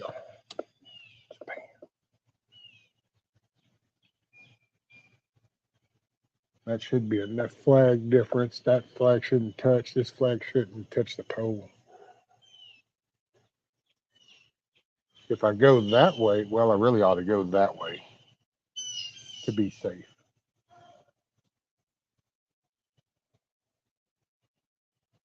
Although I could come on way out to here.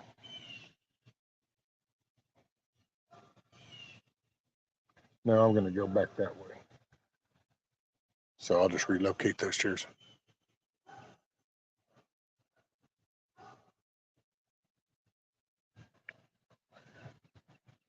OMG, now he's going to have to build a chicken processing plant. Hey, there's you an idea. I could do that. I could use that little coop as a chicken processing plant. That'll be the holding pattern for them in there. Then I can just snatch them out of there. I can cut them, drain them. I can depuck them, get the innards out, get some chicken breast and tenderloins ready. Hey, that does have potential, doesn't it? That sounds like it's working. When the wind blows, don't let the flag get its ass tangled up. Nope.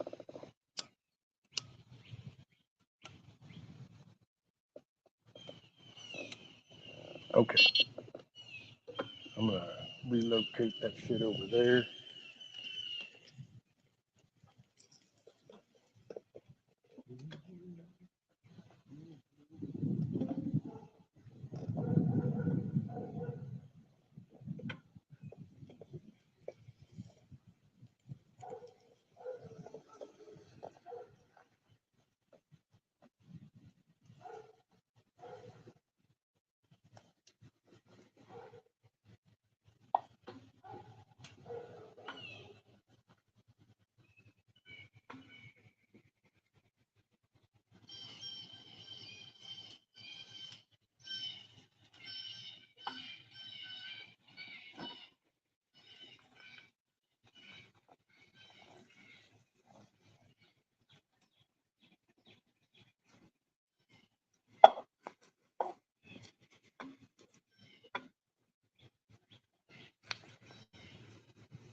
Let's see, what's my time frame? Okay, got 50%. Better go. Let me plug this in. I've been at it for 3 hours, so that gives me about a 2.5 hour window. All right, gotta stop fucking around. I'll be right back.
Okay, so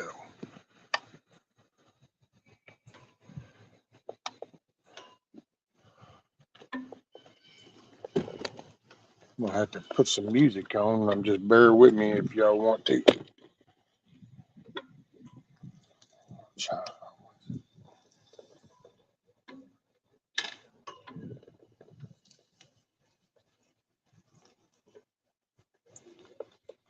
All right. Well, ain't nobody up here anyway, so.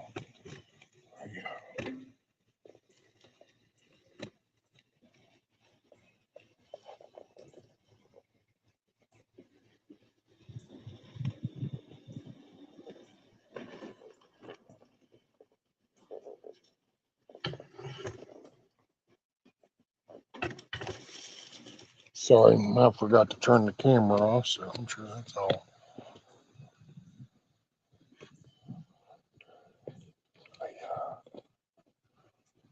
What rescue check what I posted a minute ago? The American flag flies on the left of all other flags, or on the tallest pole, or the middle pole if there are an odd number of poles. Title IV flag and seal. Well, I'll put the Texas one gets to fly equal to the American flag, if I am not mistaken, Dido. Morning, Zombie Force. Nah, that was that's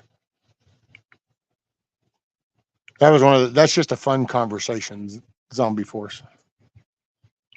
That's just one of those. That's right. That was just a fun conversation type thing. What's he doing? Oh, putting us in the dark sounds like. What? No, I was pointing it down towards the ground because I'm fixing to be digging a post hole.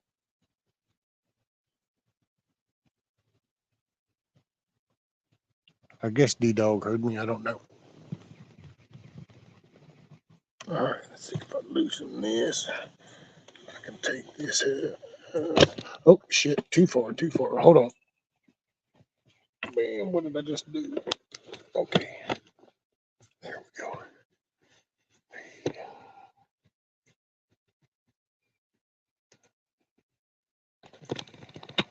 Okay.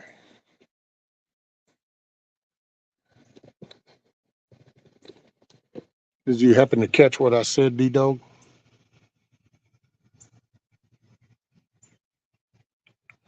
Exactly. Because we special like that. All right. So,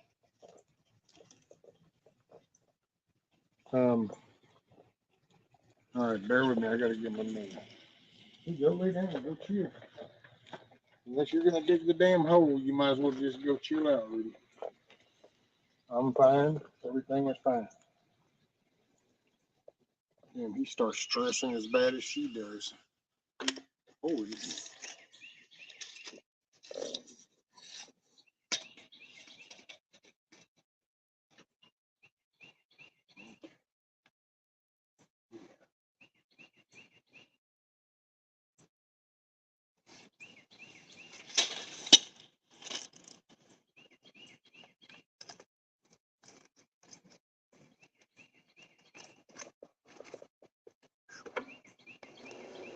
Oh, come on.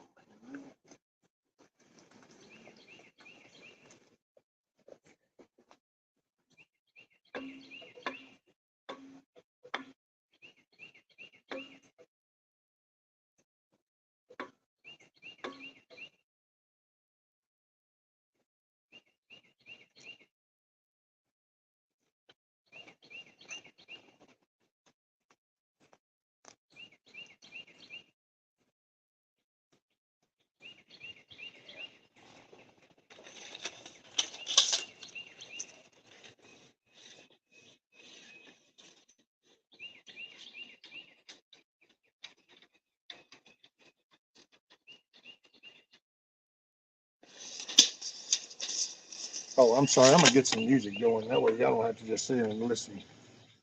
Well, I don't know. It's birds, so it is pretty cool. Isn't it? So did I miss anything? Let's see. What did I do? There we go. Okay. So what's the whole for? I'm lost. Nothing new. I'm putting up another flagpole deplorable to put a Texas flag on.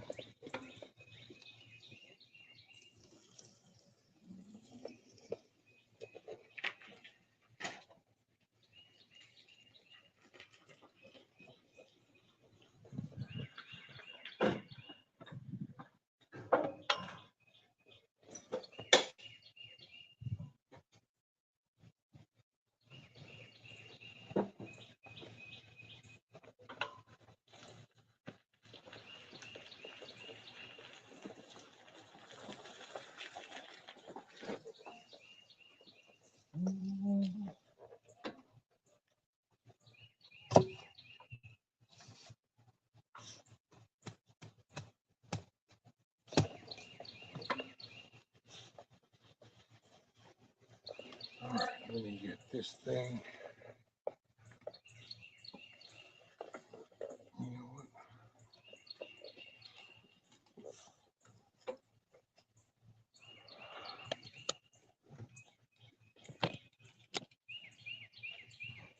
Okay, there we go.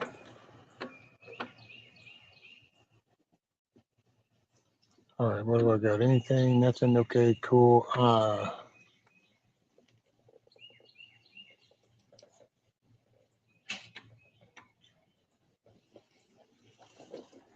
right, let me plug this cord in.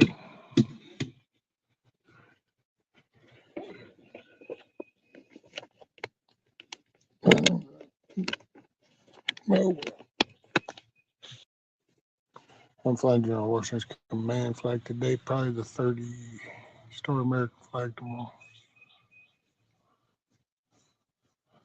I have to laugh when I. No way, Eric. Are you? No way. Can't believe it's. You can't even believe you brought yourself to type that, sir. I can't believe it. Okay, so.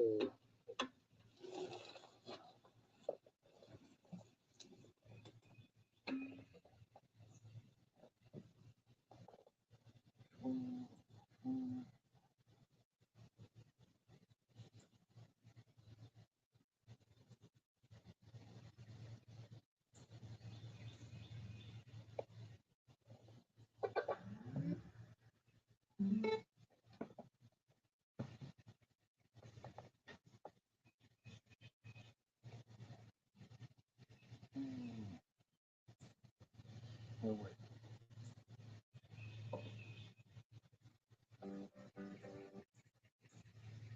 Yeah.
Can y'all hear it?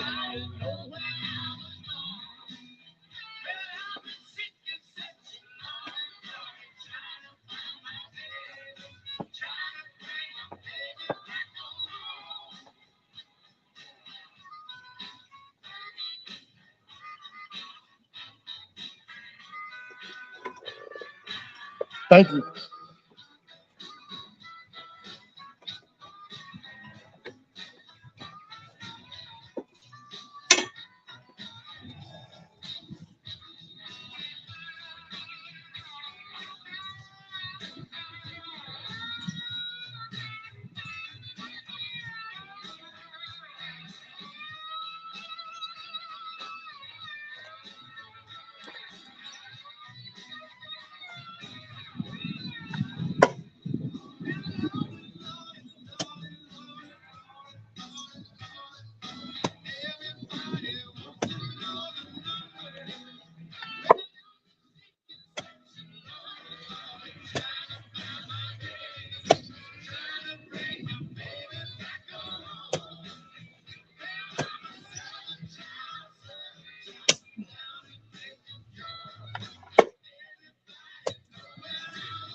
Tap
the screen to listen right here on that.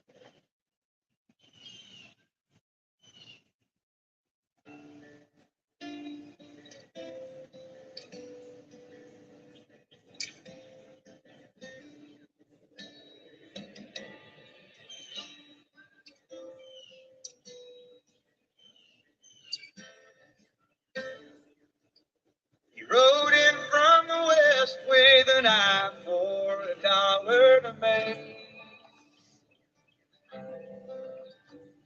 He pitched us a tale about healing and oil from a snake. The barkeep, he warned him, but the man did not comprehend how strangers round here disappear like straw.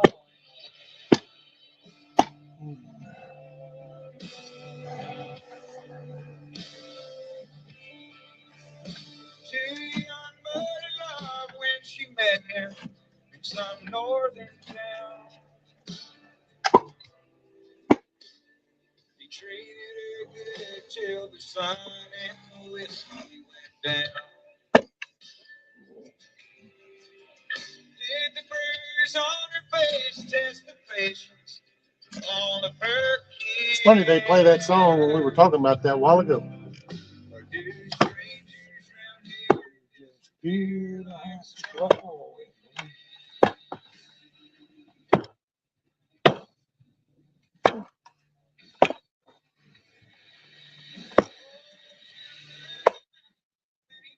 Since his wife passed away,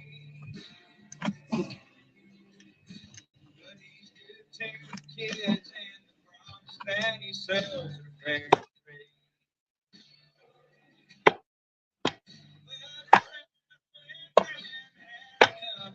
Took a bite to his skin. That traveling man disappeared like smoke.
You know the feeling.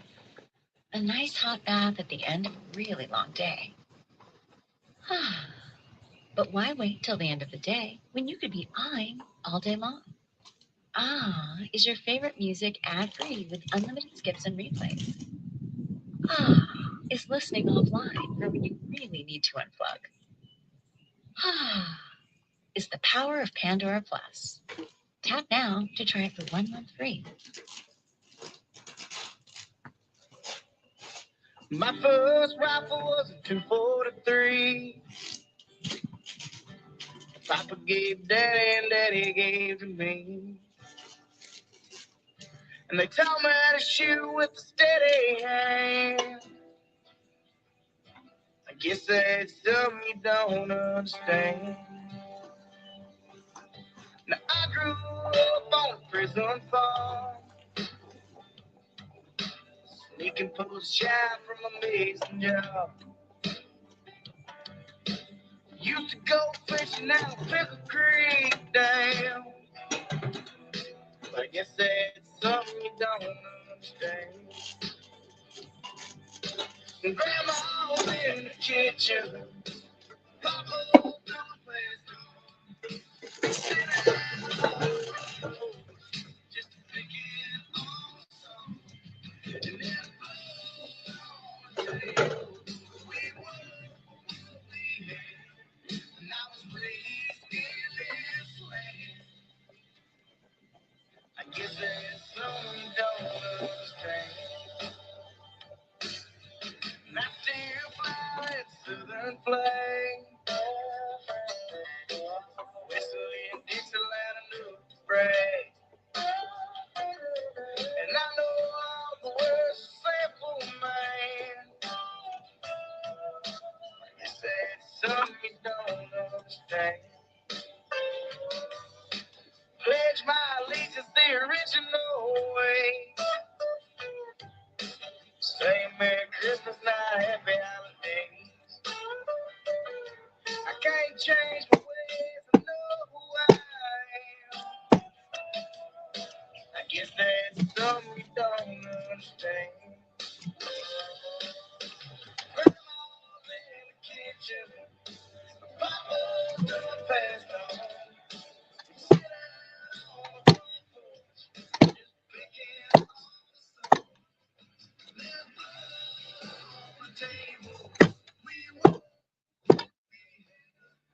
I was raised in this land. I guess it's something you don't understand. In the big machine, I'll be the song, sing the lead.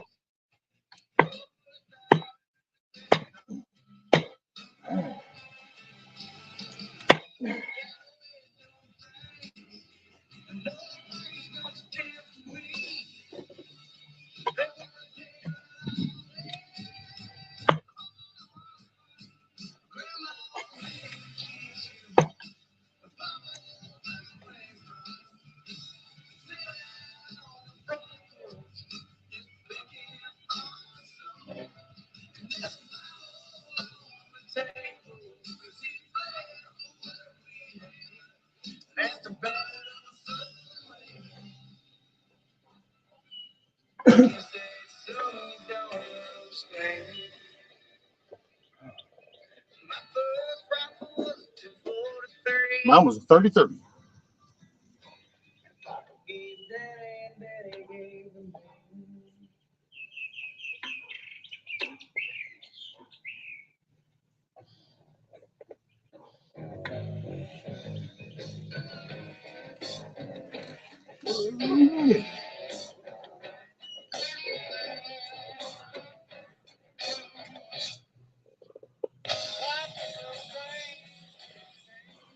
All right, what did I miss? Anything? Hot tub, I agree with you.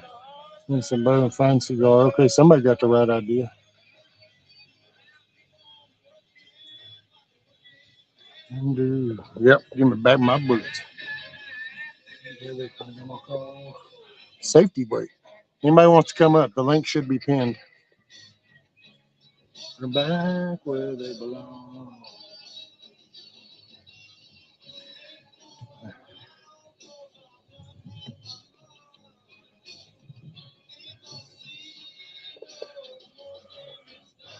Give me back my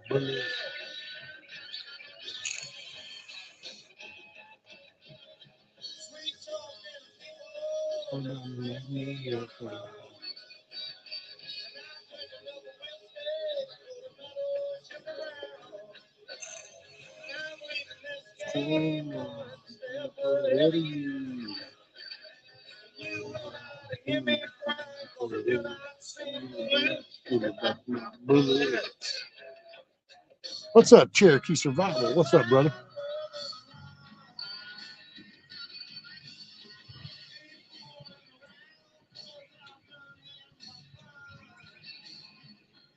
Gonna be no more damage done. Give me back my bullets.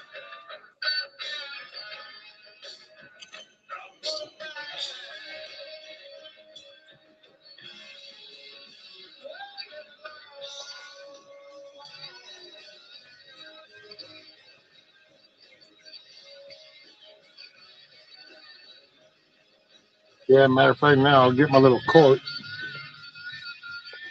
I'm gonna put some of the chicken coop cleaning in it, and then I'm gonna put all this dirt in it. I'll take it back to the compost pile.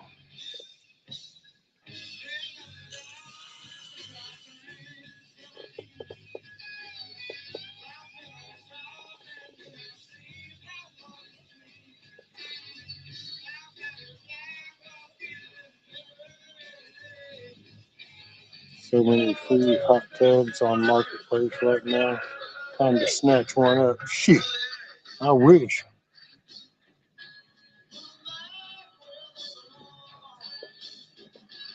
Waiting for the swearing? Nah, ain't gonna swear kiss off.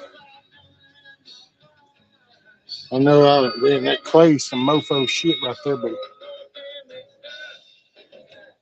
yeah, that bullet.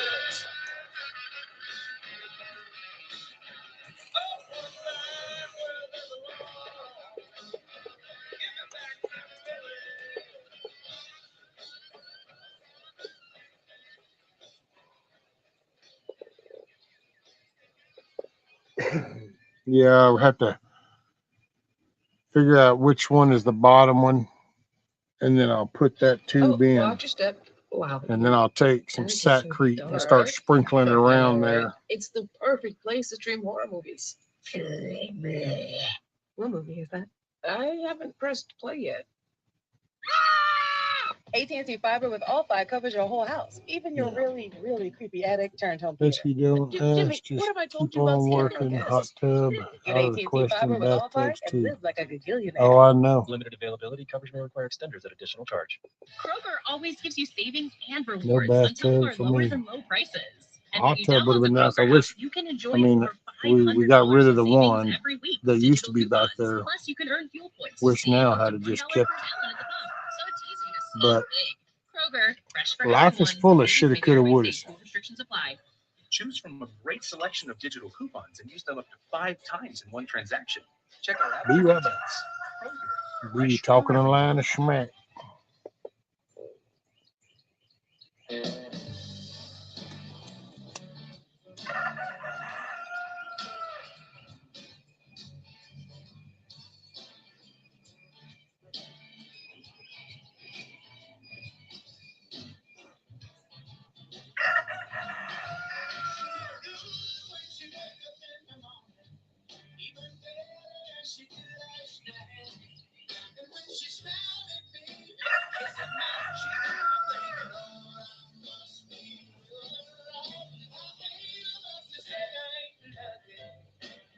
Some might say I'm a fool.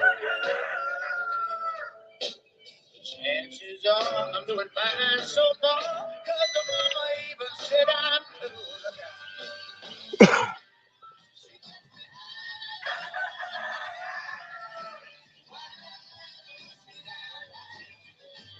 Yeah, I got it. You right back.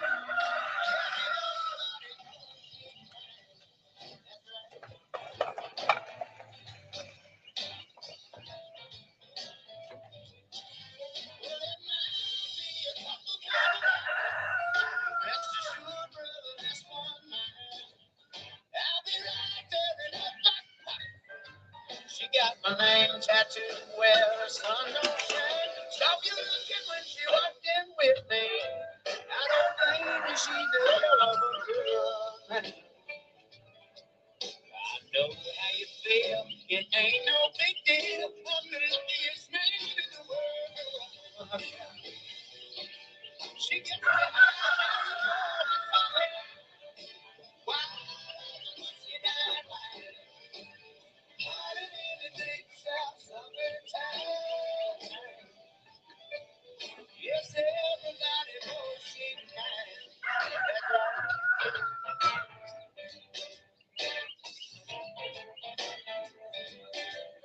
Get it.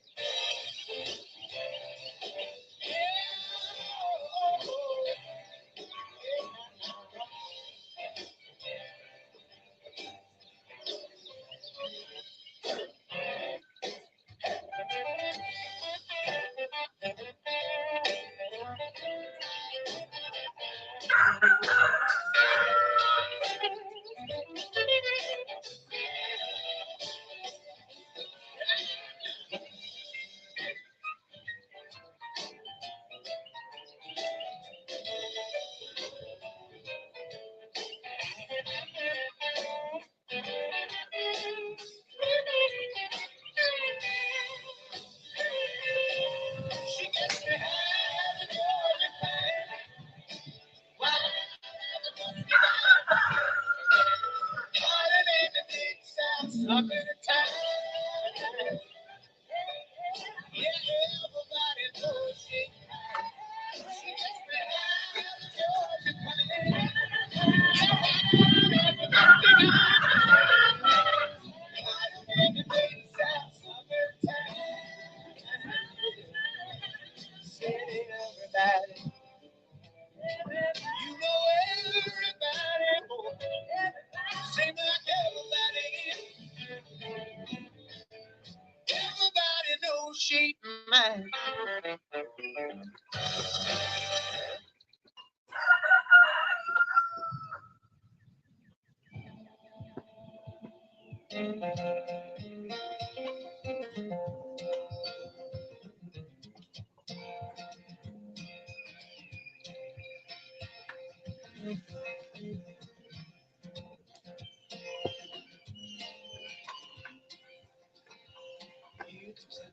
House on fire, baby. You can turn this into clothes. This house like cold, I feel like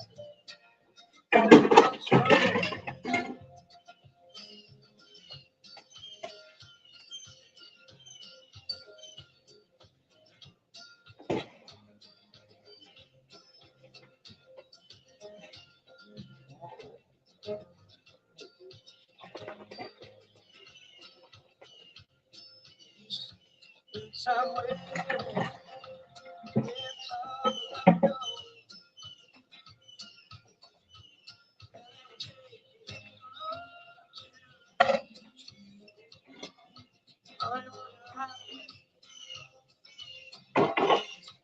House on fire.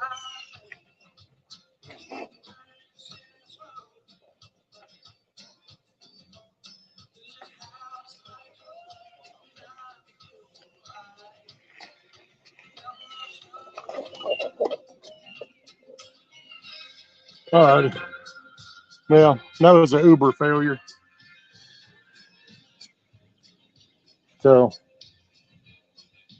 I guess this will probably be ended a little short today. The satcrete I thought I had, I guess the humidity and the moisture, yeah, that's now a block.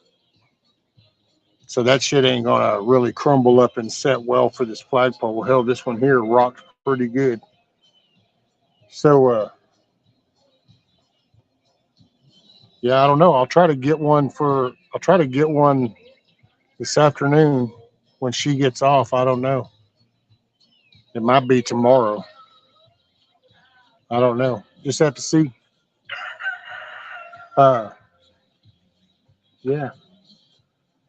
So I guess I'll just sit here and shoot the shit with y'all for a few minutes. But then I guess that puts an end to my damn flagpole shit.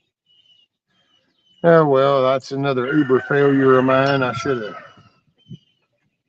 paid attention. I should have went out there and checked the damn thing. I never even bothered that. That's kind of what I don't know if y'all heard the banging, but that's a guy.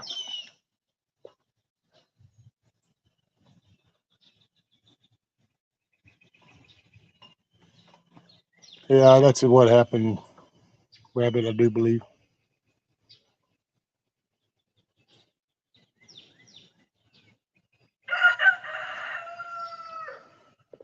Which I wasn't planning for this rain that we just got these past few days. So I will say, hell, it could have blown under and had the mist. So yeah.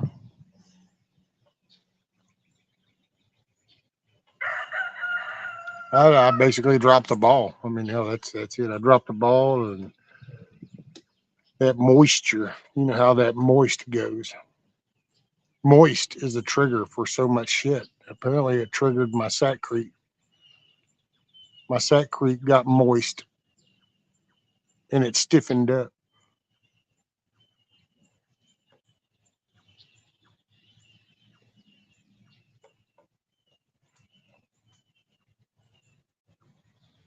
Oh shit! You know how perverted that almost sounds. Look, my sack got moist, and it hardened up.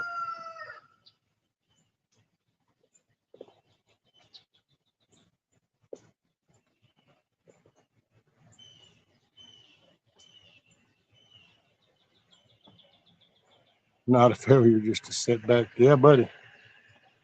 What's up, Eric?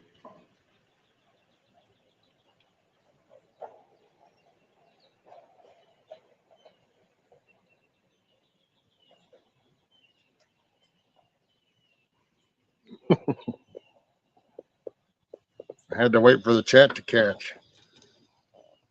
I gotta say, man, sometimes I tell y'all things, and it's almost like when you tell the person the joke, and you got to wait for them to put it all together, and then they go, "Oh," that's how it feels sometimes.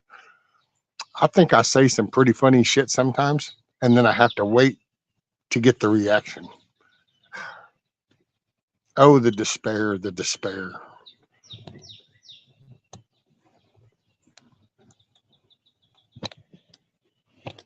All right, let me bring you down here to size.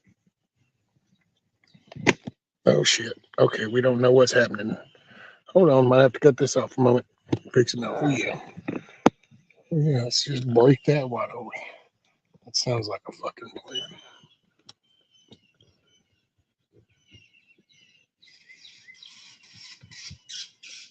Okay. Now I think we should be safe.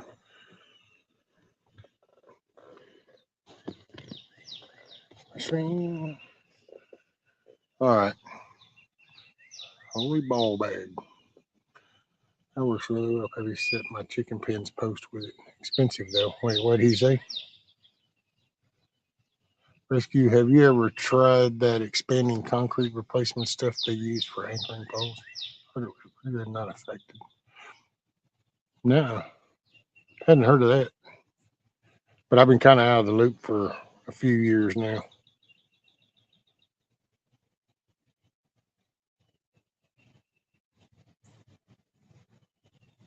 And Rebby said it works really well.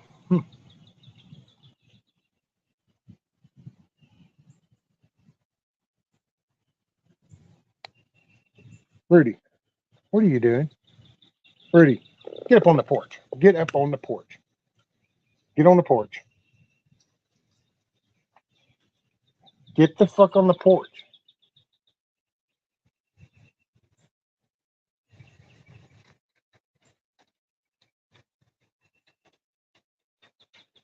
Man, him and them damn cats.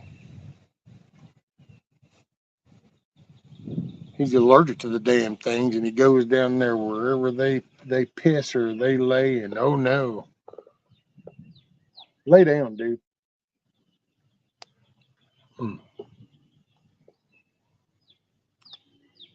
Rudy the Riri. I swear, Rudy the Riri. So you do this thing and let your imagination do its work. That's it, man.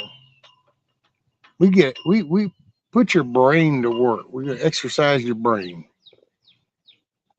Just let it take you where it wants to go. Excuse me. Hey, Dee, do you know anything about Public Law 97-280?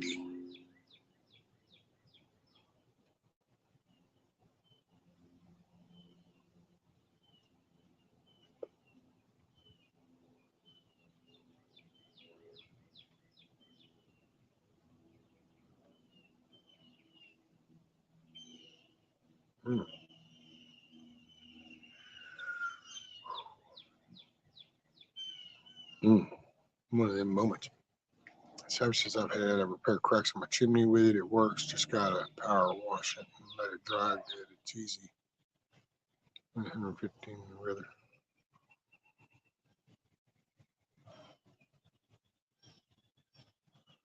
I'm not getting anything done just sitting here, but then I'm enjoying just sitting here and not doing anything. There you go, Eric. Some days you got to take a breather.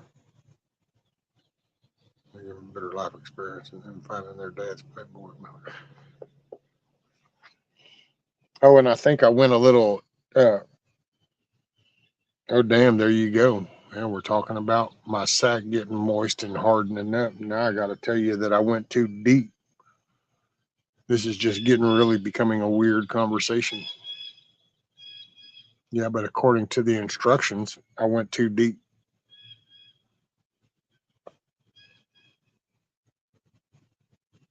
You know, I'm starting to notice some similarities in my past with this fucking flagpole job. My sack gets moist, it gets hard. Then I find out I went too deep. I end up with a couple of problems. It's like, shit, this is so go. Yeah. Who would have thunk it?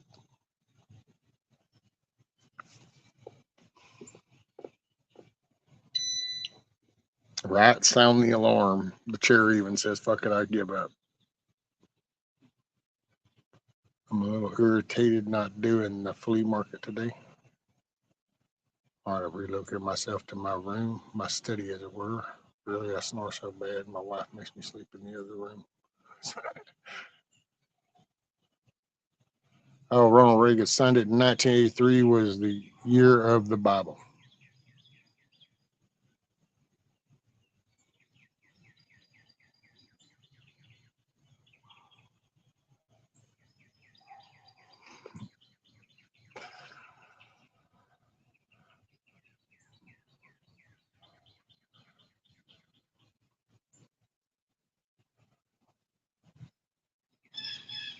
Why has it got to be an ugly churn?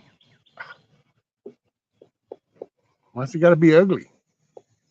I mean, I'm kind of biased in my opinion, but I don't figure mine looks so bad. I don't really know because I don't compare. There's where you kind of got to wonder, where does this judgment stuff come in play? Who's been judging? Who determines ugly from not ugly? That means you have to be observant. It means you have to be comparing several across the board, and then that starts really getting freaky. That's all I'm saying. So when you use those descriptive type words like ugly, then it kind of starts to put into picture, Eric. Have you been like comparing and examining? Do we have like a foundation to base off of? How's that come about?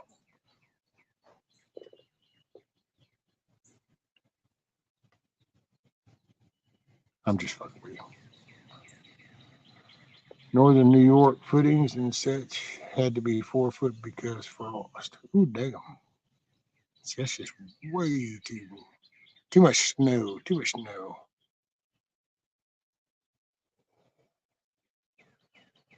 Yeah, but Eric, see, you don't understand. My sack got moist and it stiffened up, so it's actually hard. It's harder than wood.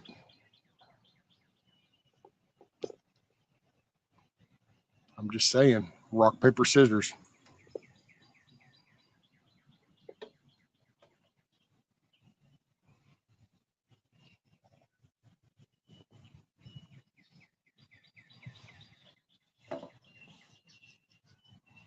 All right, where are we at? We're at 4 hours of this. We're at 4 hours. Hey, got the hole, Doug. So that's a good thing. I just got to dry out a sack. Let your mind go with it what it will. Hey, it's Saturday morning. Oh, whatever, Eric. It was just joking.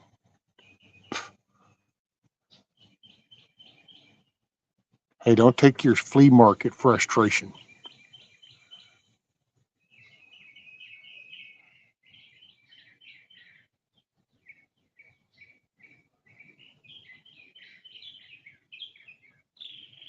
I will say, a stiffened up sack from moisture, it can be a very abrasive.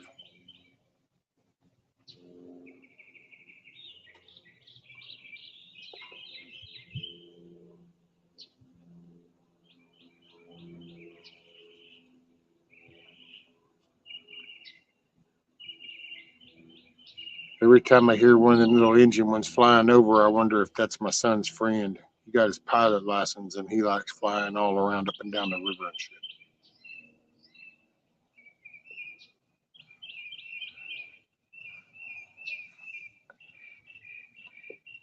I don't know.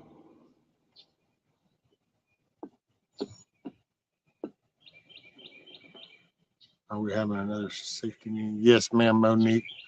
Um, I've kind of screwed up. I dropped the ball, and I'm gonna have to this afternoon. I think I'm gonna try to see if I can get I got to get a new bag of Sackcrete, so I can't set the pole today unless I get it this afternoon, and then I could do it. But I might have to wait till tomorrow or Monday. Matter of fact, given the schedule tomorrow, it'd probably end up being a Monday thing. And oh man, you know what? I just realized I don't know if I don't know. We'll have to see how Sunday goes. I might not even go live Monday morning. Might have to take a little break, depending on how much little man works me over tomorrow. Because I hold him and take him for rides as long as he wants. I don't care how I feel. It ain't about me.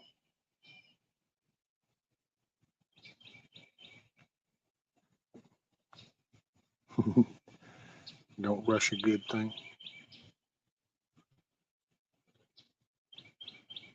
Moose Man, morning. I vote Monday. Yeah, well, I might have to.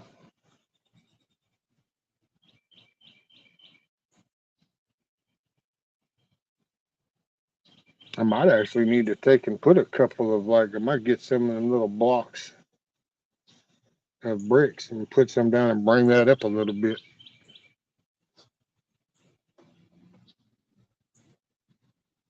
I think no, I think I got the sleeve right here. Yeah. This one ain't coming. Yeah.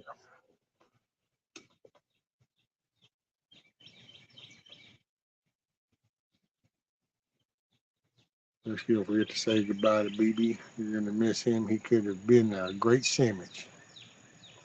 Hey, he still might. Nikki and Jeremy. You know how Nikki does. She can get that dang little center cooking thing, and she will just fire it up. You might watch BB come into existence as a a la chicken cartel or whatever, some dish. You know, Nikki, she'll come up with a dish.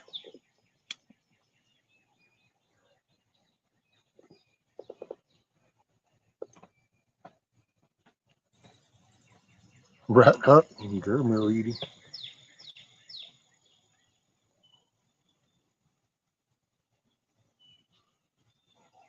You don't want soupy though. You know that.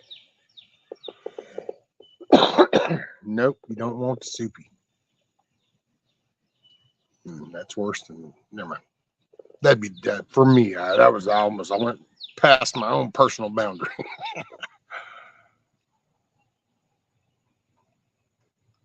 Rescue, I have an idea. If your son will be there with little man, just like little man for all the rides and get your son to finish the poem. See, I like the sound of that. For me, I see, I read that. And that's almost like watching one of those Hallmark scenes, you know, things that you know that it's like, well, that's kind of a not a real, portrayal. So it's kind of like that. Hey, I got the mail lady.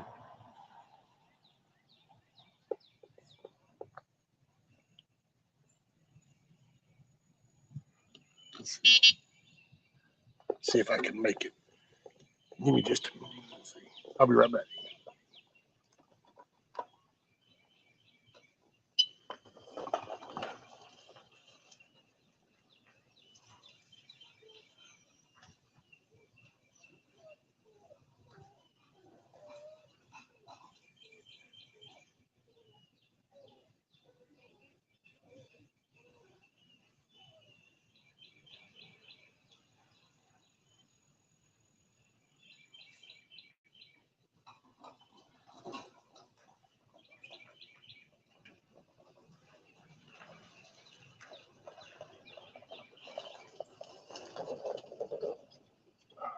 All right. Okay. Mad Shad, greetings from the Erie Coast.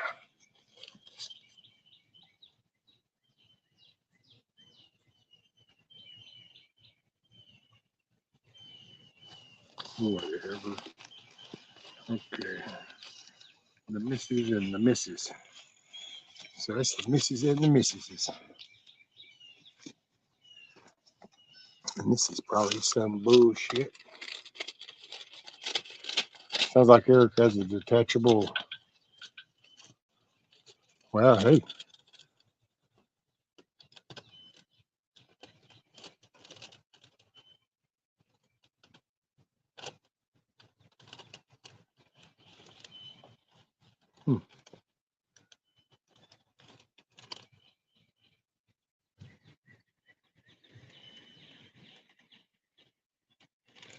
Hmm. Oh, in the hell. Okay. What we got? Finally got the housework done. I see Miss Metal that you on the play now. Oh, is Metal in the house? Metal in the house. What's up, buddy? What's up, buddy? D-Dog says I would be in the garden, but got 2 inches of snow. Holy shit, isn't it?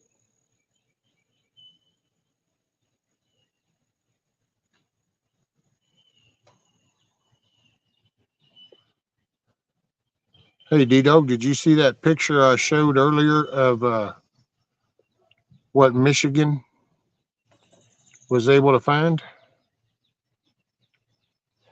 Did you see that earlier when I showed that, D-Dog? The property that Michigan had come up with?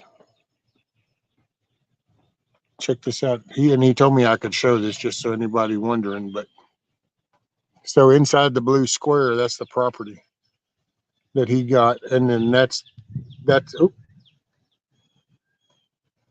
house right there for now. He's going to be clearing that. He's going to clear off. They're starting to clear some trees, selling their place, and then he's going to be expanding on that. But he's going to get him. He's going to have him a garden and shit going on. Looky there.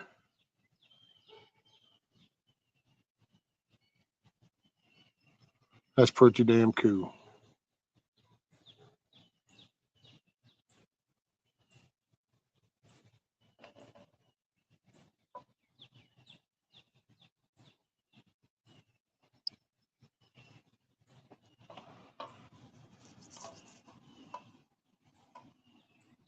I have cabbage growing out in my raised beds already.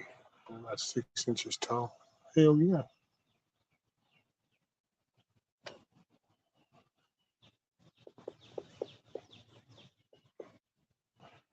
No, Monique, not D-Dog. It was Michigan Outpost.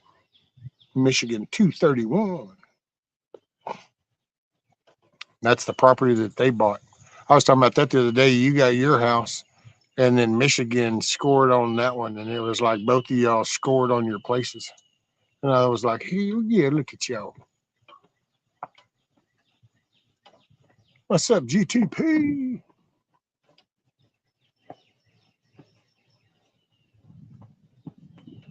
What's up, Green Thumb?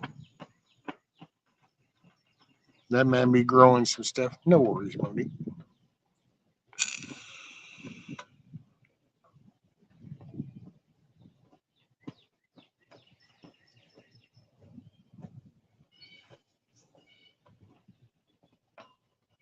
Well, GTP, I was hoping to get this flagpole done, but I got the hole dug. But I gotta wait because the sack crete that I had, I didn't seal it up very good. So it's now one of those blocks. Really good for nothing other than maybe around the fire pit or something.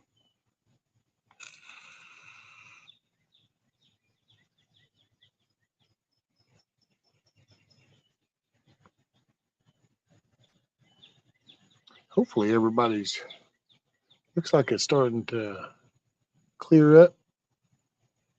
Sun's coming out.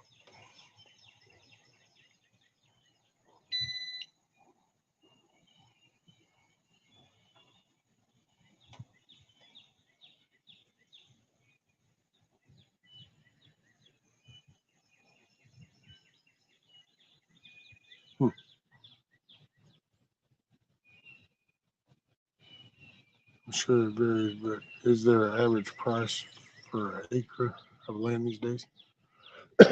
Oh yeah, it's all depending on the area and stuff. I know like around here, Matt, you could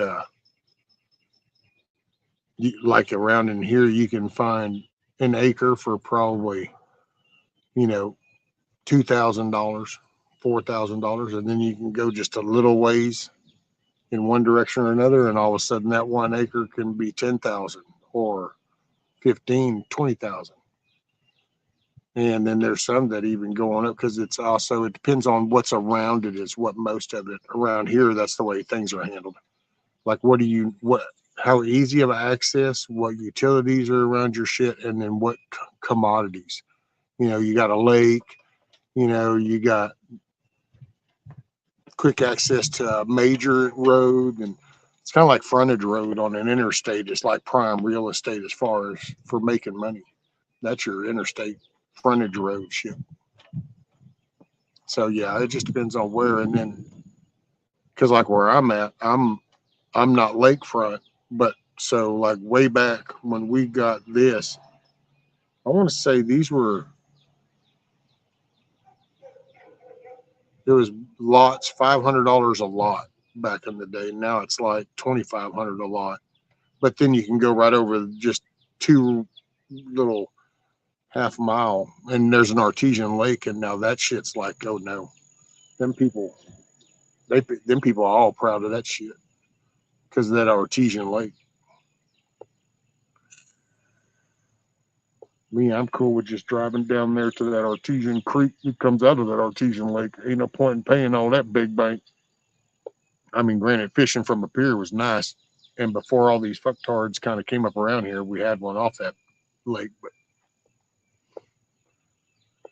that's how the greedy people living on the lake take control. They start trying to get rid of the piers. You know, I should probably be embarrassed about myself. I should have fought back a long time ago over that.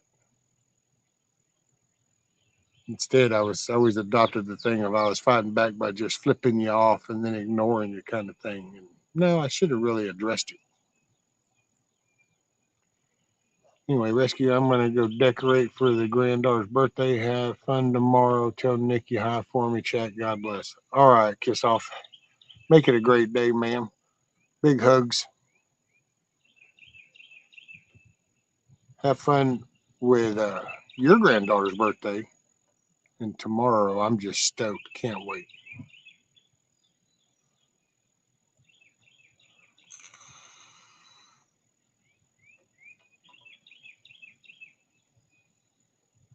Oh, welcome back, Hillbilly.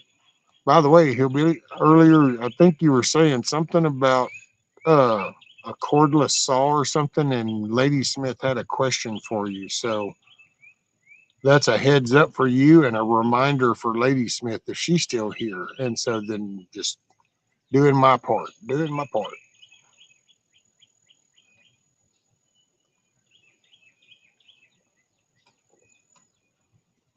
What is it? That's how Oklahoma is. You just have to find cheap properties, check with county clerk's office if the county is selling. If not, farming's cheap, right? And to be honest, man, sometimes people find some awesome property and it'll be cheap because it has no utility access when they're purchasing it. And they think, oh man, it's going to cost too much. And sometimes, depending on where that property is, you can either get them, they'll remap and look at that, and they'll do a cut through to another section, and they'll use yours as an easement, and they'll work that deal. Or sometimes it's worth the difference because it's like, well, it's only this for the power lines, but yeah, the minute you get utility to that property, your value. But see, I'm not probably the best person to actually ask because I'm not about the money. And see, to me, I'm okay with having property. I don't get, that if people think that my little old place, like, man, you know what, that dude's little place is a shithole. I bet that thing's only worth $5,000. You know what? I'm like, cool. Yeah. The lower the value, the better for me. Because that's less tax. All these bragging rights, all these people want to throw their chest out going, my house is worth this much. Then can you shut up about taxes? Because you pumping all that value up is what makes the taxes go up. That's how they, our house is worth this. Well, I'm glad you're bragging. Can you please shut up now and pay your taxes? Because I'm cool. I'm cool owning a $5,000 piece of shit if that's all it is. If that means I don't give a shit what somebody thinks about it.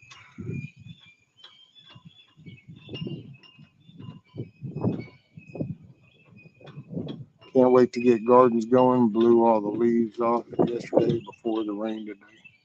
Oh, there you go.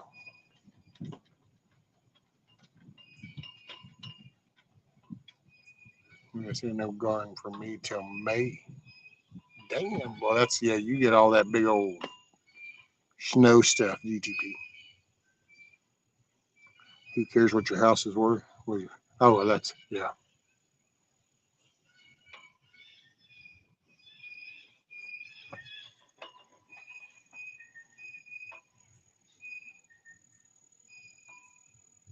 Well, the value on this is still 5 digits, but I only paid $77 in taxes this year because, well, Abbott gave a lot of tax money back to some people. Dropped it down.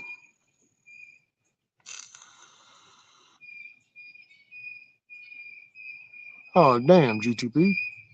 You can't get your hands on it because somebody else already got it, or monetary thing, or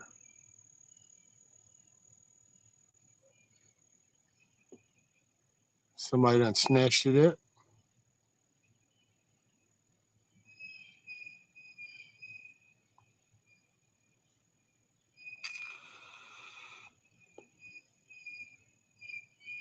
I'm paying $25K plus interest for 2.58 acres with a home on the property.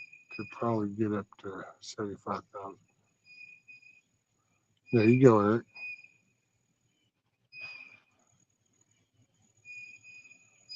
A landowner let another gardener take it, even though he offered it. Dude, what a dick move. What a dick move.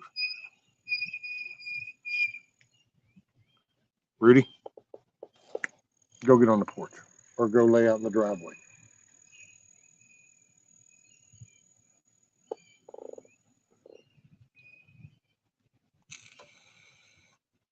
My Chinese cherry trees are done blooming, and my peach and pear have bloomed. Apples are next. Hell yeah, Rabbit, there you go. By the way, Lady Smith, if are you within ear range, can you hear me? This is Rescue. Call him Lady Smith. Breaker 19. I don't know if she is still here or not. Hey, Billy, the good news is let your plants grow that much bigger before planting. Huh?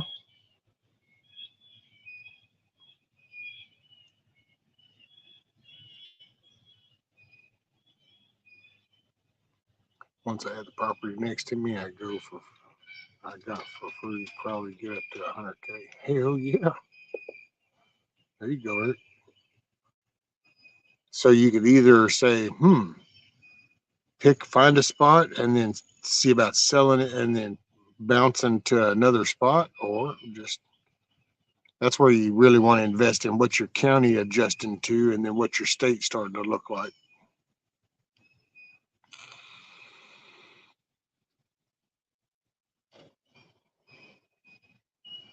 I think that's what I paid for 9+ acres. It's off grid and no house though. Right. Nikki offered it because I butted heads with the lady who gardened on it last year, but must have changed his mind.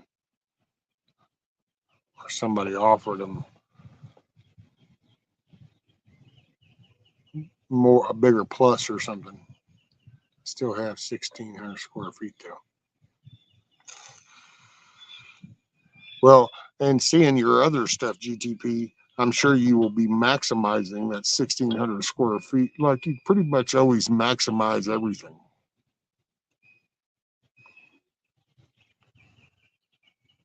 GTP, the efficient green thumb.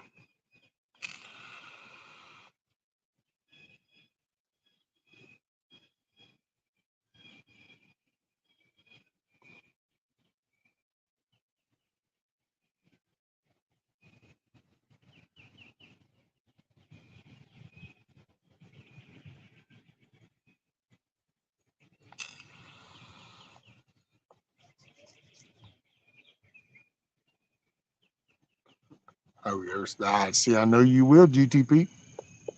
I know you will. Rudy, that's it. On the porch. Nope, you blew the whole sun thing. Get up there on the porch and find the sunspot. Now, let's go, homie. Get to stepping.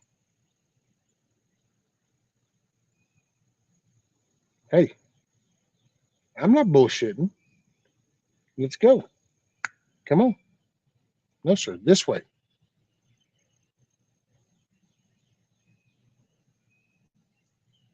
Just keep going. I don't need to look.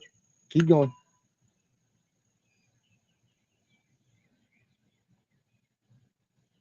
Keep going.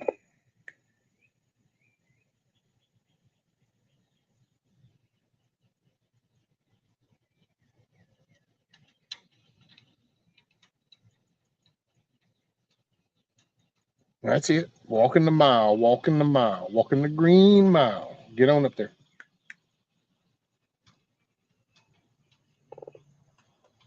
And then lay down right there. All right. I'm not sure my apple. 7 blackberry canes out front the other day, and the blueberries are going to be nuts this year. I'm not sure my apple trees made it.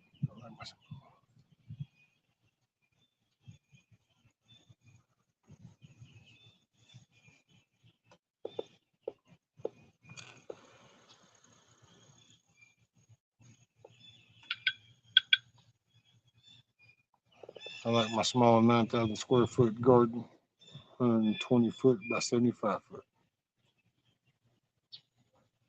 I bet you do, D-Dog.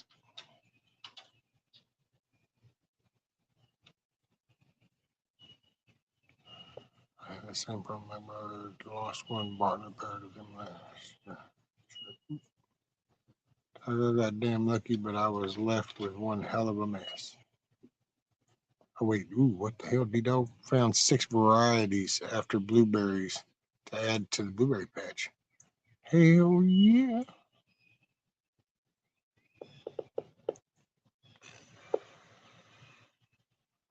I'm probably going to have to not do a garden this year, but I will be busy with renovations this year. Oh, next year, Monique. Next year, I bet you knock one out the park next year. Yeah, I could see that happening. Not saying you couldn't do it this year, but I could definitely see next year. Now that you got your place, you already got your ideas going. You just now got to put it in motion.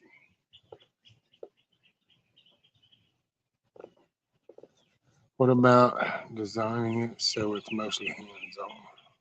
Oh.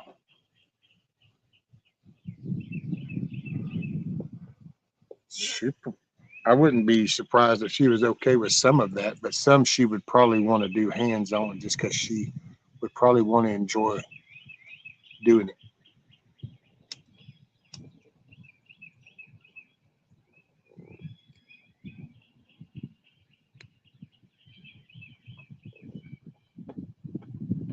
Yeah, GTP. She got her a spot.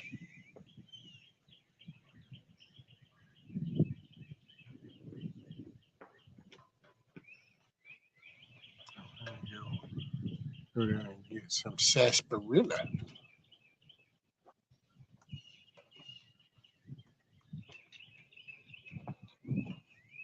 Not little sarsaparilla.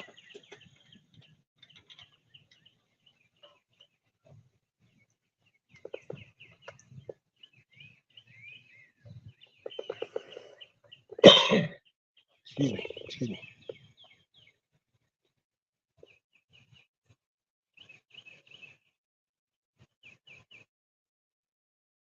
Um,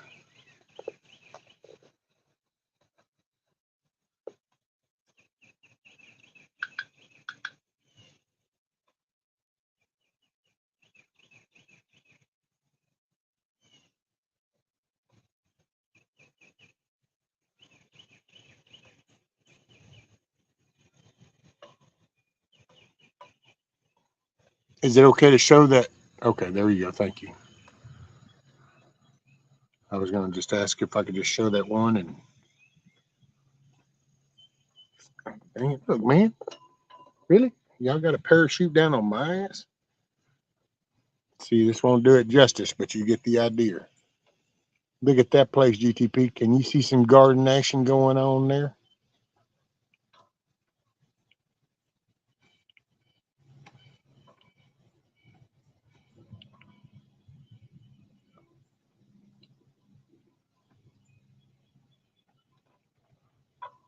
There we go. I tried to hold it up there as long as possible. Oh, hell.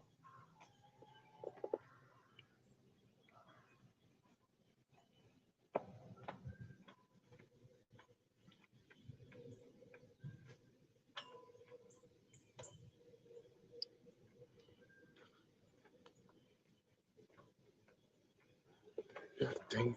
Get that off of me, dude.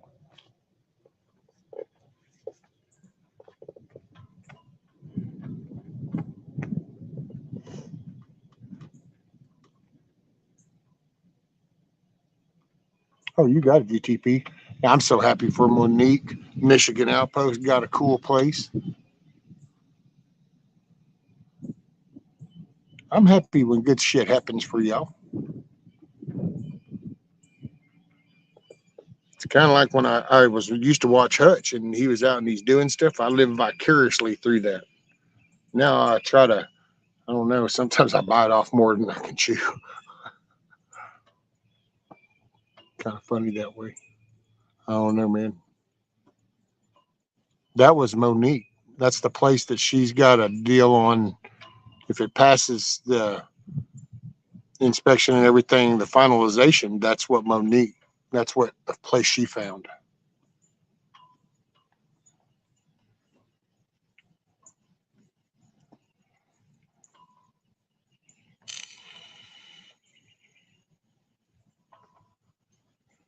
Yeah, Michigan got one too, which he said I could show the picture, so I could show that one too. Let's see. Yeah. Hmm.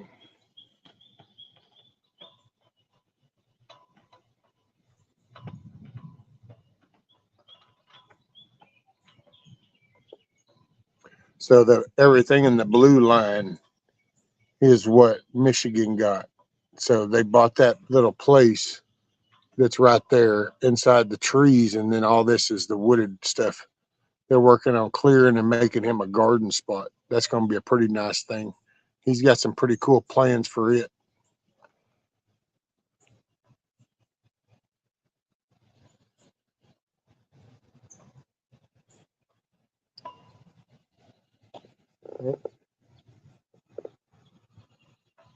Nope.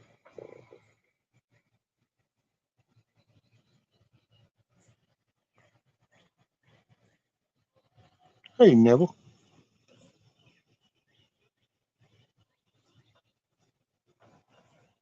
Middle of this year was crazy. The municipalities actually stole property from me, so that was the last trial. Yeah, that was a screw. Roger GP, that's a nice spot, man. All them nice trees.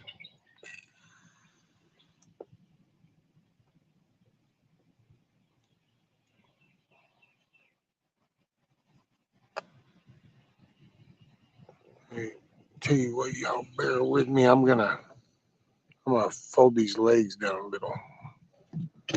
Oh shit! Knock this stuff away. Knock that stuff away.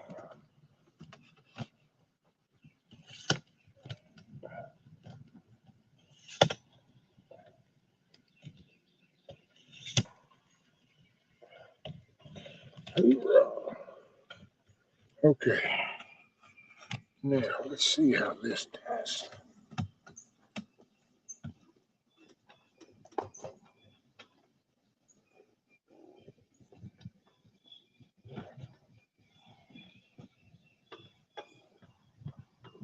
Okay, there. Now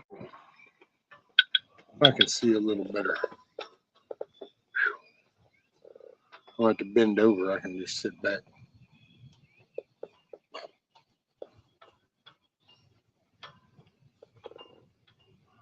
If you're looking for a homestead in the USA, go to BLM Bureau of Land Management for free homestead land. What?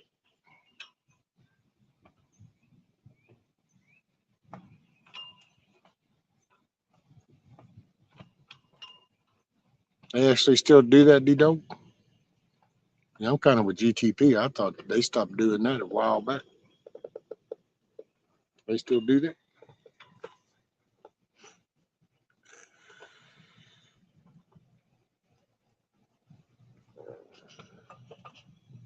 Hey, if y'all will, bear with me.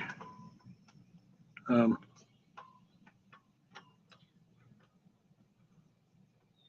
I'm going to just start a little something right here.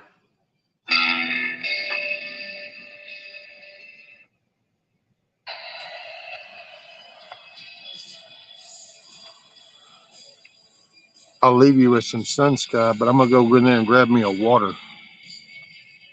I didn't bring a water out.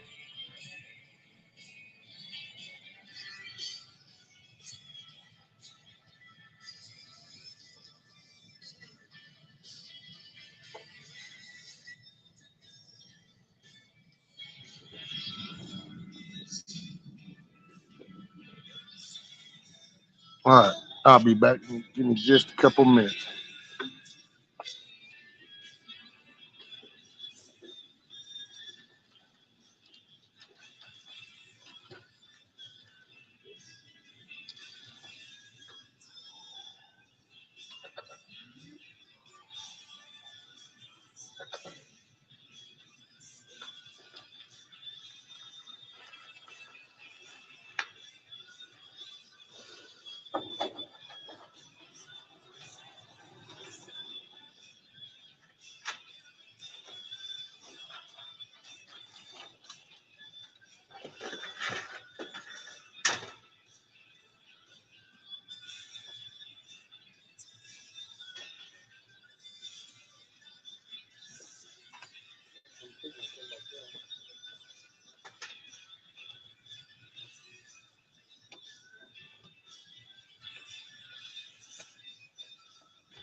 Really wanted to see one of those I know that's the way for a man to behave. Mortgage due and baby on the way. Somehow made it to where I'm at. It's been a living as a matter of fact. I get a bad attitude, being tired of my pride. Never ask you want to see me like my sound. Well, I'm back, and Nikki and Jeremy are here. Rudy.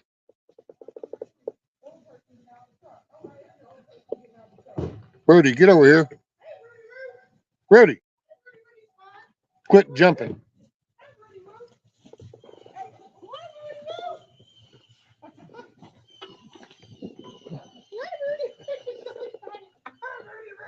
What's up, sir? What's going on, man? Doing all right? Oh, you know, sunny side up. Yeah. Okay, quit jumping. We got you another bad concrete. What? Oh, boy. It was meant to be. We were, well, of course I was lurking. We were 2 miles from McCoy's, and I was like, ooh, pit stop. Well, got Sackcrete. I'll be damned. We don't let him get off that easy. Well, y'all got a Cash App or something? No. I mean, no. It's a sack of, it's You want it? Right over here. right here. Woo-hoo. Hi, y'all. Made me breakfast while I was in there. I just went and got a water. Wow. Cool. Well, thank you very much. You're welcome. Yeah, we were just pulling up right by Yeah. McCoy's. Quit Yeah, jumping. they were like Quit jumping. 2 miles from McCoy, so I was like, shit, that's meant to be. Stop. Rudy? He's fine. He's fine. Come here, Rudy. Stop. Come on. He's fine. Your dog listens way better than my dogs do. Or dog. I'm down to one. Ooh. He'll calm down, Dad. He's just Hey. excited to have company. Rudy? Sit. He's fine. No. Oh, look how cute. Hey. Rudy? Oh, y'all You know- can see that. Look how cute. Yeah. Look at that. He listens. Stop. He listens. Hey. Nope. Hey. Hey. Okay, Dad. Over the excitement. Over the excitement. Breathe. Chill. Get it under control. Just calm down. Everybody just calm down. Oh, BB. Well, there's everybody in chat saying hi to y'all. Hi. Hi. Oh, baby. Well, cool. You don't know what you're in store for, buddy. Man, I just, what do you just, well, you'll see, because when y'all go over there and you'll see Thelma right there and you'll be like, damn. And it's not, it's because it's just her. Yeah. It's like some fetish. Well, should've got one. And what's sad is it's like, he's so hard. She's not even, like yesterday, 1 egg. She don't even give a shit. Yeah. And I was like, okay, because when I took him out, the first day, nothing. The second day, no. But then those next couple of days, oh no, 3 eggs. But then it's like, see, stress. Y'all are freaking out too much. It's too small. Y'all ain't got enough room to. And that's my own bad. I should have had him. I didn't realize I've been watching so much shit and realizing that, everybody's got all kinds of this weird shit, a fucking stick or this bucket or this can. And when you watch them interact, they'll just, it's like, hey, man, get the hell up off of me. And they kind of just, and it's that far up off the ground, but somehow it's like, okay. And it's like, well, that there, it's like, oh no, you got nowhere to. Because I have watched them that sometimes the girls will use that little axle piece that I put on there. And then he kind of just stops, and boy, he does that head bobbing, talking shit, and it's like you can tell he's frustrated. And I get it, but yeah, he's a handful. And she's done, because I gotta say I wanted to handle it well. when it's the granddaughter, because she does want it. She likes going in there. Yeah. And so it's like, well, Oh yeah. He's already trying. yeah, look. See. Oh man. What's my percentage? Y'all got to see this.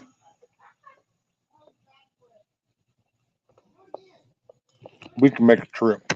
I'm taking you mobile.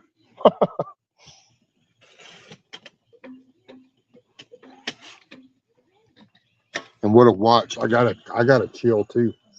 Cause I go getting pissed and son, he starts bouncing. It's like, oh fuck him. Oh look, there he goes. Oh yeah. Just don't let Rudy in that door. He will kill his ass.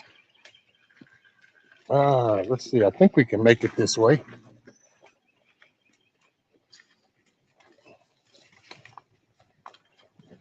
Yeah. Hold on, guys.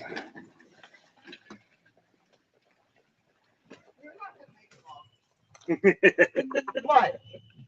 We're having a discussion. We are discussing. Ready for another clip? Ready for another clip? Oh, you look like your dad.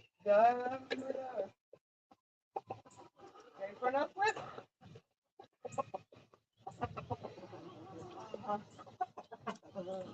Just like your daddy. And seeing the whole collaring, that just started here lately. Before that, he wouldn't actually throw them at her or something. He would actually more like Sidestep. yeah. But then up come the collar, and then it was literally bounced off that door at her. Yeah.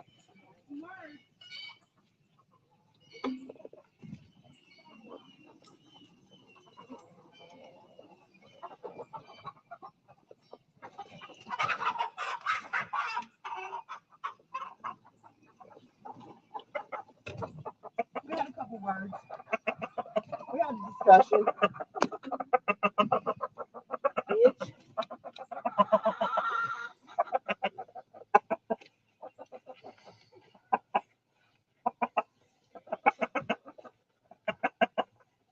We had a discussion. Yeah, let's discuss this. No, hold that down from under the thing, because that's a bitch. Yeah. All right, buddy. See, now I'd have been scared to grab him back there. I thought I'd have ripped all his feathers out. What? Calm down. Calm down. Come on, come here. Oh shit, Rudy. Rudy. Get over here. Come here. Come here. No, You're no, fine. let's go. But you can't do that, son. No. Yeah. All right, okay, bitch. Whew. What's up? What's up, buddy? He looks just like his daddy. Did you spur him? Yeah, One time, twice. Yeah, I was hoping that chili mud. See that? Look, you see Thelma? Look at that big old bear spot on her. Oh yeah. Man, but then look at Nikki right here, not a feather out of thing. No, And no. Louise is the head one, so she's when I feel like letting you. Look, Rudy. Rudy, no, that's not a snack, not yet. No, Rudy's begging. Look. Oh man, he was over there and he got it, but then when you kept going, and it was the tone of your voice. All of a sudden, here he come, because that's what I told everyone. We had to have a discussion. We did a few backflips, and then we, had to work it out, right? Had to work it out, right? We had a little come to Jesus meeting there. Little come to Jesus meeting there, buddy. Yeah. Uh-huh. Rudy, get in. You got to stop. Ain't nobody hurting nobody. Man, I don't know how you crawl. I've seen you crawl up under that thing. That's a bitch. No, you just gotta get down on your knees. That's what I did. That's why I like to smack him until he comes around out the side, and then cut him off.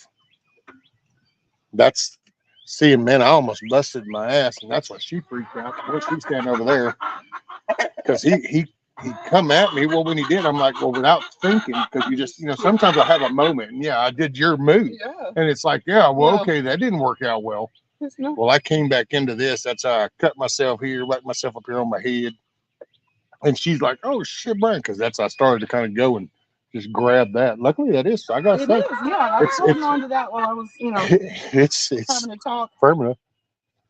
Look, Nikki holding him. Oh yeah, she went in there and whooped his ass. Well, GTP says, "Are we dealing with an unruly rooster?" Yes, we are. Cat running across. We are dealing with an unruly rooster. There is the unruly rooster.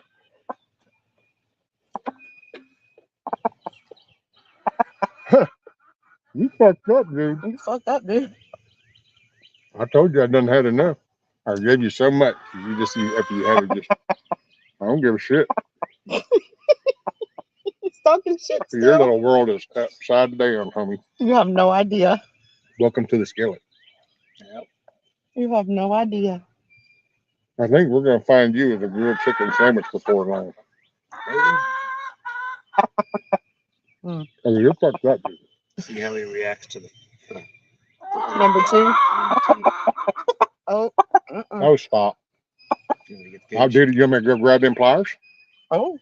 I can do that Hey, shit go now. I ahead. thought that was like some big deal. I done done that now. It's like, hell, you're lucky you even got them. I mean, see, he's a handsome dude. He looks just like his daddy. Yep. And it's calm down there, bud. and I think it's just that's too small, and there wasn't enough. Yeah. Maybe is what it is, and he's one of those that, like, if I had this fenced in, He'd be fine. see, oh yeah, this would be like, yeah, because they'd be able to outrun him. They could jump on some shit. Because as I've been watching, I've just been noticing things in the background of other people's.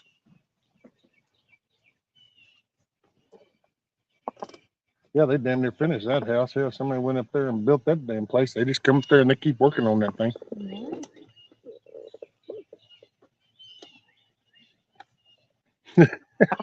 Yeah. He's just shaking his head. I ain't got nothing for you, buddy. You're screwed, dude. If If I was on both legs, then I might have tended to you a little bit more. But dude, you weren't distressed. And after the other day, it's like, man, dude, you got to go one way or another. Well, he's got a little bare spot here, so somebody's fighting back. Oh well, that Somebody's wasn't trying. me, huh? Oh, maybe somebody's fighting back. Oh, well, I mean, because that one day, that's why she caught me. He was on the verge, and I was down there, and he came at me, and I was just fixing to do him in, and she was standing right on the side of there. And she goes, "Don't let your anger get the best." And I stopped like right there, and it was like, dude, I was fixing to just stab him right in the side of the head. Well, I don't know if y'all saw what I did. He did some. So instead, I put that down. But I was so mad, I just reached in and I just fucking reached and grabbed him and I dragged him by his head from back there. Where like you were doing that and kind of doing the tail. Oh no! See, I just kind of peeked out and on the back, I grabbed him up there and then went down and I just dragged him back over. And then he had to wait while I could position myself. And then I could drag him out. I said, "You motherfucker!" Well, he went off in the dark and came back with. That's what happened with our third rooster that we butchered. He pissed me off, and I picked up a stick and I chunked it at his head, knocked him out, and then I grabbed him and broke his neck. He just walked back out of the dark, holding the rooster, and I was like, "Oh, all right. Yeah. Now what are you doing? Now what are you doing? Oh, look, now y'all calm. Oh, get off my head. Get off my head. Now what? Oh, you're screwed, dude. Yeah. You're screwed, You dude. get no more now. You don't know who. You just. And you might as don't well shut remember. up, girl. You're gonna get over it, and you better hope you start spitting out some eggs. Otherwise, I will say you can become a grilled chicken sandwich. Bro, Let's go that you hatched. Huh? they're inside in They're the inside. brooder. Yeah, I'm hoping for a Monday. I'm gonna try to bring them out. because that cage is going to take some finagling. That was the one thing I hadn't had a chance to put wheels on it. I might just put him in the little dog kennel thing that's right there under the carport. That's what I put his ass in. Mhm. See, that's I tried to give a shit. He's like, I tried to give a look. shit. I'm the one that actually even that started to rain. I'm thinking, man, you know what? I don't want to put him in there. Well, leave me. And so I went ahead and came out and let him out. Well, look, Goes he's back into bitch look, mode. he's looking at you like, are you sure about this? Deuces. Peace out, homie. Oh yeah. So I guess is that what's caused some of that then, Jeremy? Look right there. So is that because the girls fighting back? They Or? might. Might be, yeah. And see, Well, that I could bet just you that be, was Louise. Louise fucked you up. she can just be his favorite breeder. That might be why that's his favorite. No, but he said not just trying to breed though. A while back, he said Oh, just was just- hammering her. He was like that. Well, that day when I that was talking spot on about her it, back. the dog kennel was on that side, and I went in. I stopped, and then I got up and I stood over the top of that cage, and I opened the top door, and I literally just reached down. I got him. He's like, oh, so I picked him up and set him on this side of that ramp. And the minute I set him down, Charlotte was standing right here. He just literally turned and went right at her and was hammering her on her back with his beak. And she's running and You know jumping, what? and she's like, "Oh shit, what the hell?" He thought she was the snitch. Well, that's what I told Charlotte. Going, I said, dude, he actually just went at her like, "Yeah, you snitched on me, bitch. I got something for you." I mean, I said, "That's crazy." And so then that's when I was like, "Yeah, I don't know what his trip is." Sorry, Chet, y'all are just along for the ride at the moment. Yeah, you are for the moment. I can't even. There's a glare. I can't even see it. He's with Look, the popo now. she's- Monique says he's with the popo now. She's looking like you won't have to fuck with him anymore. Like he's gone. Oh, that's it. Yep, he's a done. Y'all get to go into chill mode for a little while, and then the little young buck in here, you get you a few month breather. I figured that'd probably be about the best balance, because then that way I got the one that I've kind of picked out of this little one, and then I've got the ones that are going to be coming. Well, so then it kind of puts that in the middle, because he'll have these three that are older, then he might have one or two that are equal, and then he'll hopefully have a few more out a of couple out of the next one. So it kind of puts him in the middle, and there you go. Well, but roosters, just depending, just so you know, it'll be an offspring. They're all assholes. And when it gets big, it's good that you have another cage. So I heard that I built this other cage. No, you might need it because down the road. I'm just saying, roosters are. I mean, you have to have them. You're gonna hatch eggs. Yeah. But Well, that's the one thing about sometimes this. they gotta go. That's one, because that's, I will say, see, there won't be no whatever comes out this last batch. That'll be that for now. Because what? It'll probably be 6 to 8 months before he's actually fertilizing anything. Yeah, 6 or 7. Yeah. And I will say he's pretty Thanks, cool. He Mr. kind Ray. of stands out. So I'm hoping that little nature. Yeah, see, that's the part that was all jacked right there. I don't know if that was, because there was a day I kind of. What do you do? Put him to sleep? Does it really? Calm down. Damn. Calm down, dude.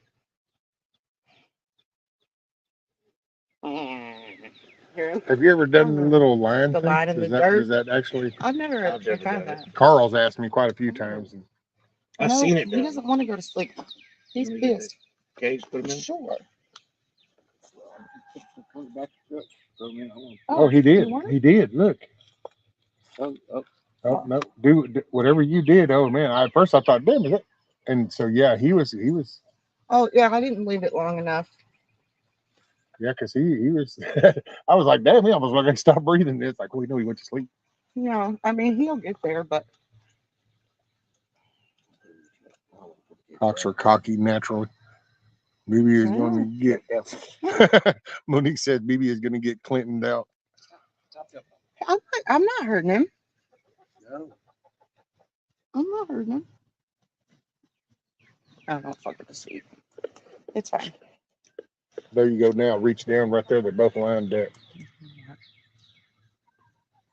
Oh. Really, you're rocking the rooster. To put him sleep. to sleep. I watched her do that in San Antonio with a pigeon. She caught a pigeon at a restaurant and put it to sleep and laid it down on the ground. On his back. Just so y'all see visual. There it is. You can't make this shit up. Yeah, his toes are all curled up. He's out. Look at that. Night, Not night. you, dude. Not you. I'm not rocking you, and you ain't going that night. I'll knock you out, and you can go that night. I'm gonna go put him in the cage now that I night-nighted him. Yeah. All right. Check that out. Chicken whisperer. Right. Huckleberry. Wait a minute. Does this say that Nikki has talented for making a cock go limp? Oh, there you go.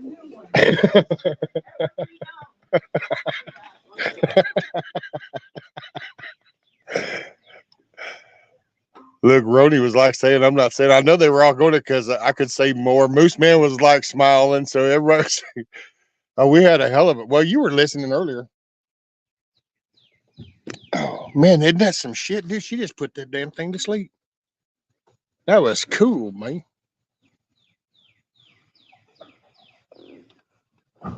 She just knocked his ass smooth out.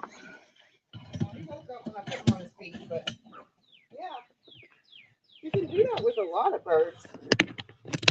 Different birds.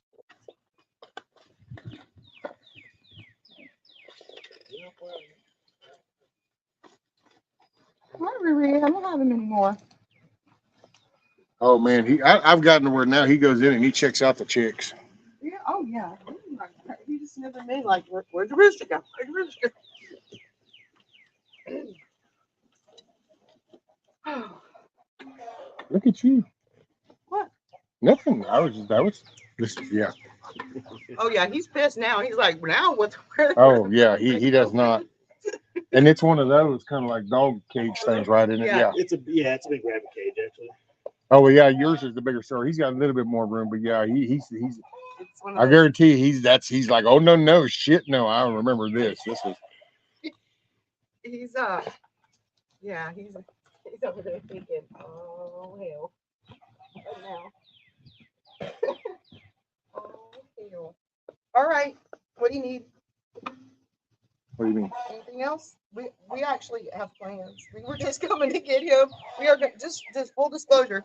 We are going back through the flea market, so he could get sold or traded. Just FYI. Oh, hey, there you go. Maybe. Just depends. You know, it's a flea market. Well, I mean, he's a good looking dude. I know. You know. Just saying, full disclosure. You knew he might not make it. Hey, no, see, because I'll be straight up. I mean, don't. This is just straight up. But y'all gave him to me, so as far as that, this is, if you walked out there and cut him right now and just threw him in the creek to feed to the gators, it's like whatever. But I still feel okay. At least he went back where he came from. Yeah, we won't do that. I mean, if he gets, He'll probably make it to the house for a week or two, and then probably next week I'll get fed up with him. it depends. Come dinner. It depends on how him and number two work it out. Yeah, because number 2 is a good looking rooster. Because right now, yeah, number two is pretty, and he's in there by himself with 6 hens. Of course, I got 5 in the intermediate cage, and I think there's 1 rooster and 4 hens in that one, and then I have 6 in the brooder, and whichever Tiger wants to take out of those, she picks and takes, and the rest of them go in there. Put more in the incubator. So yeah, have to put more in the incubator. That's the So- only thing is I'm hoping that this last batch, at least, you know, because I think I'm going to come up with, there's a chance I might end up with 3 hens. Mhm. They're because that, I mean, out of the batch that are right now growing, because there's there's him. He's just standing out. It's kind of like when my son, you know, it's because ultrasound. It's like, yeah, there's a mask. Yeah, we're good. Yeah. Well, And then there's like the brown one, the yellow one. See, you can tell because the whole bud, it's curved, rounded, and so it's like, okay, you're gonna be in. But there's a couple of those other black ones, and you're kind of, I look at their tail, and it's like, well, you ain't quite going in that direction, and you ain't quite in that direction, so we're still iffy. That would be really cool to have 3 of them. The wings as well. well, I Yeah. tried that, and I can't always tell. Depends on the breed because they're so different. Well, these are all mixed breeds. Oh but, yeah, that's where you'll hear that oh, a yeah, lot. he's pissed. But you also you put 8 eggs in. I got 6 out of 9. The second, the ones I haven't. Yeah, see, but I put I'm not 9 in sure and how I got this next 6. batch is going to go because he's been hammering so hard and so I'm like, well, that's why, and I'm hoping my odds are actually going to be okay with this one because it's like, shit, man. If you've been just hammering her, well, this last little thing, I just kind of took the last 3 days worth and went, okay, we'll try these. That's what I did. Well, if all he's been doing is her for 3 days, then the third. I might have 2 chances in there because then the others are just eggs. No, they'll be all right. Because I will say that first batch, see, that's, man, there were 2 that when I tried the whole candling thing, I will say it's kind of iffy still for me. I don't quite get it, but I will say you can definitely tell when one's fertilized or not. Yes. That's a distinction. It's like, oh wow, yeah, there's a glob. Oh wow, no, this is like a light bulb. There's nothing in there. Right. You did dig the whole little beat. Huh? Yeah, well, I was kind of going off of what I could remember that pipe being long, and then I went and actually pulled the paper out, and they're like, 16 inches. I'm like, oh, okay, well, I have a tendency of overdoing things, so yeah. And that's what I did there because I kind of went over and was leaning at that one, and I'm going, yeah, no, I pretty much covered up the collar on that one. So, and I grabbed and went, yeah, that's concreted in. I thought I did. I kind of went like that deep, and then filled it up. I had the tubing in it, and then filled it all up with the concrete up to the top, wetting it and stuff, and just sealed it off. So it's about the same then. Yeah. Well, that's all I got to do is I think I'll need to probably stick it. I'm gonna have to assemble them because I will say I kind of get an estimate, make sure I'm not taller. Because if I am, I'm putting Texas above the flag. That might. I don't think so because it actually we're on a, No, I think it'll be good. And if it is taller, you just bring the Texas flag down just a tad by the road. Yeah. Right. Yeah, I actually get the misses. I guess I have to sit out there and kind of go, does that look about right? I love it. I mean, it's cool. And then and of course, Kiss Off, she's such a handful. I don't know. She goes, oh, yeah, here. I'm around more than you think I am. Because the Texas, I got to, right now, I don't know. I will say that there's actually been a few times here in the recent future that I've even kind of been going, is it almost time to flip it upside down? Are we almost there? Almost. I mean, because I will say it is, and y'all get it because, man, to know Paxton has said, wait, Colonial Ridge, what? And has now got attention. Because, dude, that's where, my son was UTLX up out over in there is where he was working. So, you see the traffic and just it's right there. And it's like, yeah. That's why I said last night on Indy's thing, I can tell you right now, if that happened and then it happened in the next county to me and nobody was doing anything about it, it wouldn't take me too long to be up out of here and I'd be going because it's just a matter of time. But that's being addressed. So it's now you just got to make sure it doesn't happen here.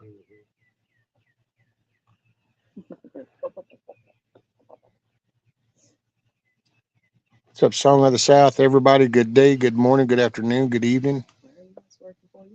Whatever it's working. Yep. Miss Jane. Hey, I'm sorry, Miss Mel. I just noticed I missed.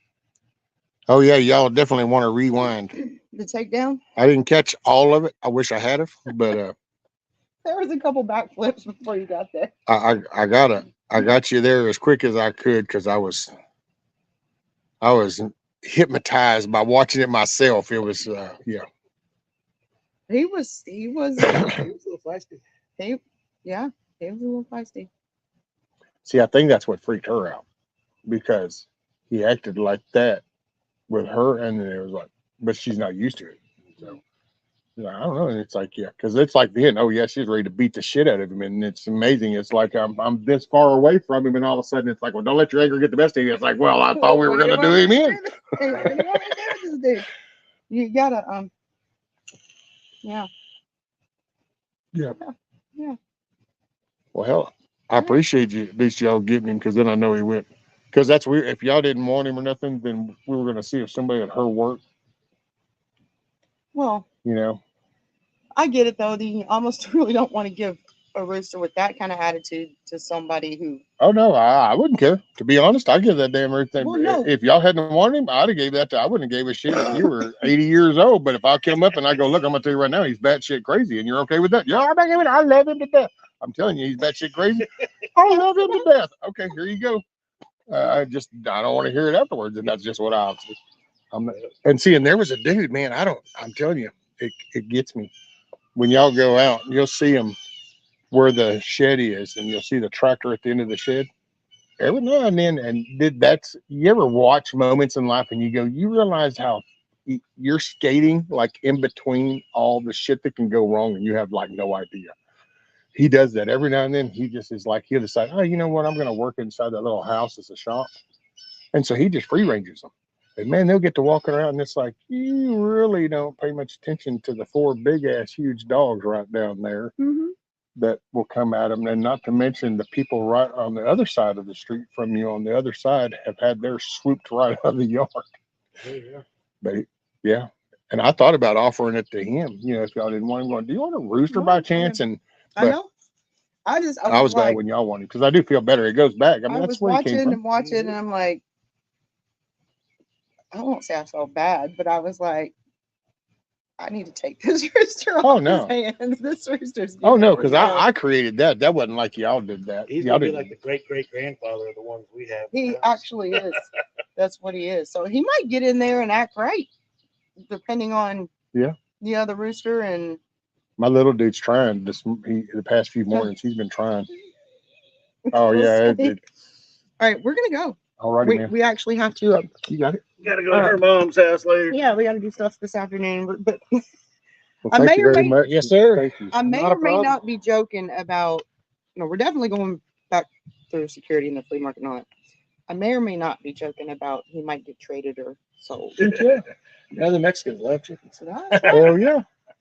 I don't know if that's quick read or what, but I think it'll work. So. Oh yeah.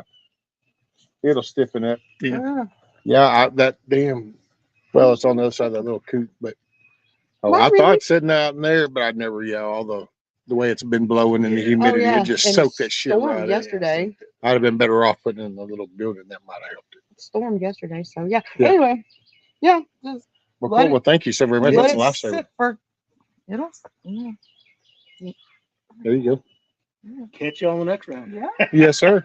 Yeah, I don't know if we'll actually. I told Charlotte. I mean, I don't know. We can do something where, like, if I take her to work on Saturday, because it's like about an hour and 40-minute drive from here up to there, so I can come up to visit for a few hours on Saturday. Yeah. Just bring Rudy with me. That's it. Because other than this stupid new thing, that would be great. Her days now are Monday and Tuesday, so it's like, okay, well, crap. That's like tomorrow. She took it off because it was his first birthday. She already had it put in before they did this little, and it's some new management dude. I don't know. Them people are weird. It's the Indians. No offense to anybody. So hey, don't send me emails. I don't want to hear it. Yeah, but no, it would be great. Like I said, even if it's just for the day, it's not that far. No, it's like an hour and 45 minutes, give or take. Yeah. Oh, yeah, he's all at Jeremy and the kid. Oh. That's not going to go well. All right. All righty. Y'all be careful. Be safe. Rudy, come here, Rudy. Sorry, guys, not trying to holler. Come here. You're not going for a ride, dude. Come here. You got to get out the way. Come here.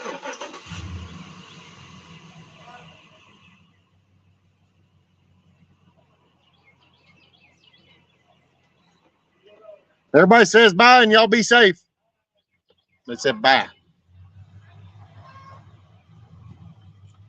There they go, Rudy.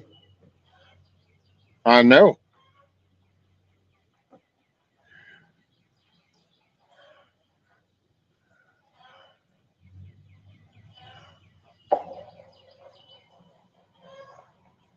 Can y'all hear him?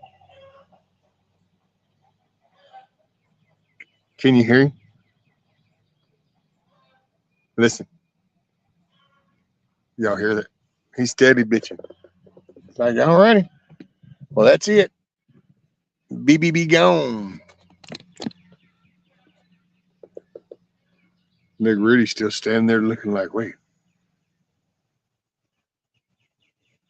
That's it. He's gone, Rudy. We ain't got to worry about him no more. That's it.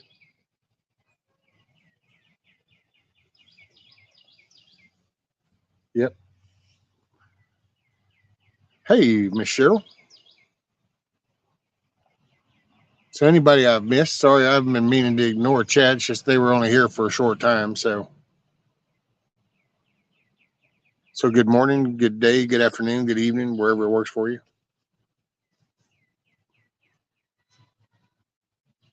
Well,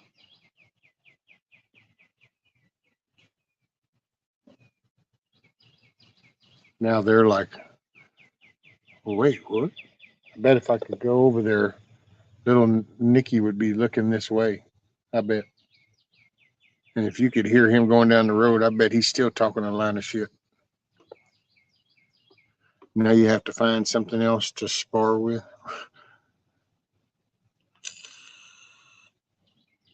I need to put a new pressure gauge and pressure switch on my well today. Preventative maintenance, you know. This is true. I know somebody else that had them issues with a well. It can be rather inconvenient at the wrong time. Well, there you go, man. Hey.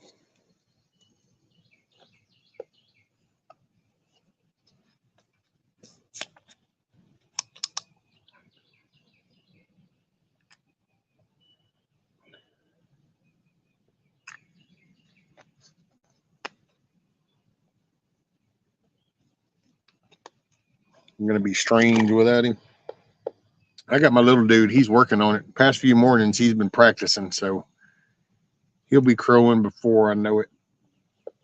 And he goes over. If I open the lid, he comes over and I pick him up. I can stick my hand down there. He'll walk up for me to pick him up. So hopefully this one, it's the son of him. So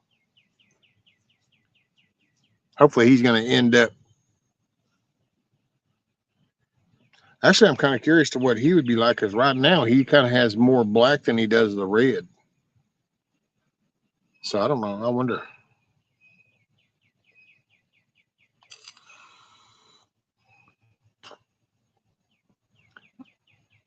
That way, as I don't have them inconvenient issues, right? Yeah, then your old ones are the backup. No, you can't say. Just fuck up, baby. Right middle.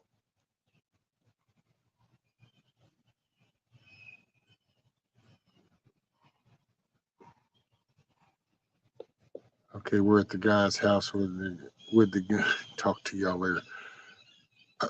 That's so fun. That's so funny, Tiger. I missed the whole other part of that conversation, but it's so funny just to look up and chat and go, okay, we're at the guy's house with the gun. Talk to you later. It's like, yeah. Is that one of those that your imagination would go where it wants? At least I didn't have to watch him turn into a sandwich. Well, this is true, Scat Pack. Not yet. Not yet.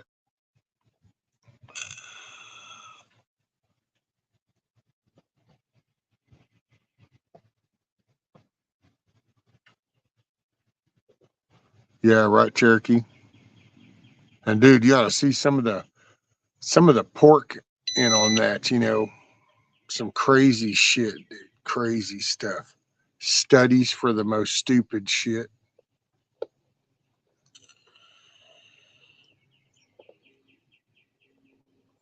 Figured I'd get new stuff on the well before I put the standalone solar set up. There you go. Gotta scroll up and check out Tiger's thing. Gotta see where this fits in.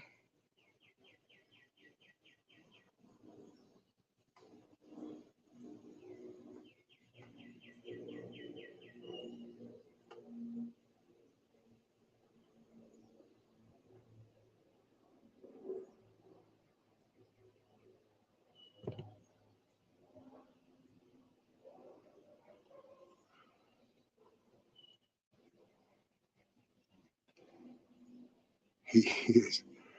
Figured I'd get this. Okay. Oh, yeah, Nikki. Cherokee had said hi to you and Jeremy.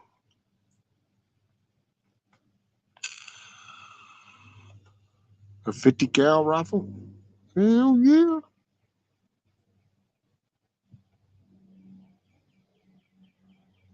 That's better than AT&T. Reach out and touch someone. All right. Well, I guess first, let me make sure. Well, I was doing a flagpole, and I dug the hole for the flagpole, but then I didn't have any satcrete, and so. But then Nikki and Jeremy just came with some, so now I'm gonna do a pole.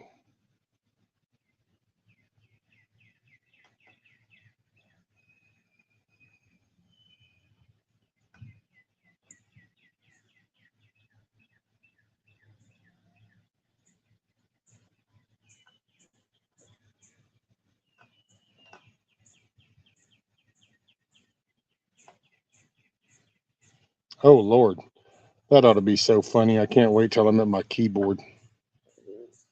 That's gonna be a funny one to reply to.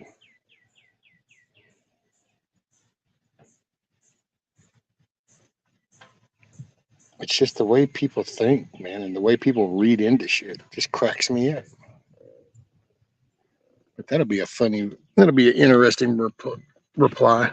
Okay, hold on. I need to turn this off a sec because since I'm going to do the concrete now, I guess I need to get this extended back up.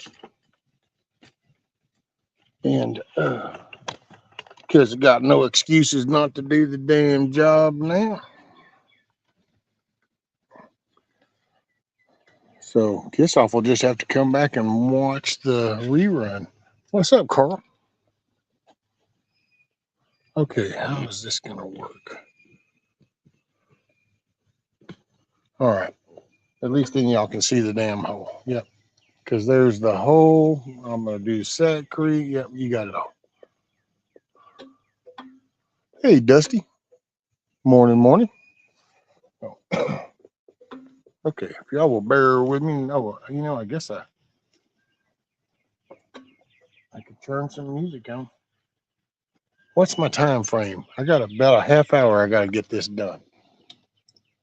Other than that, if I play anything, it could be taken down.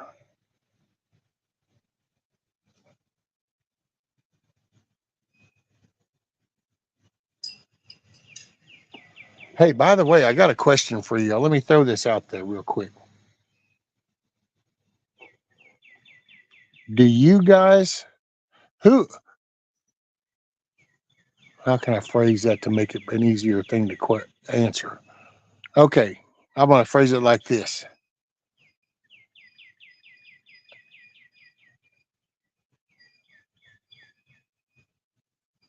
Who thinks that the people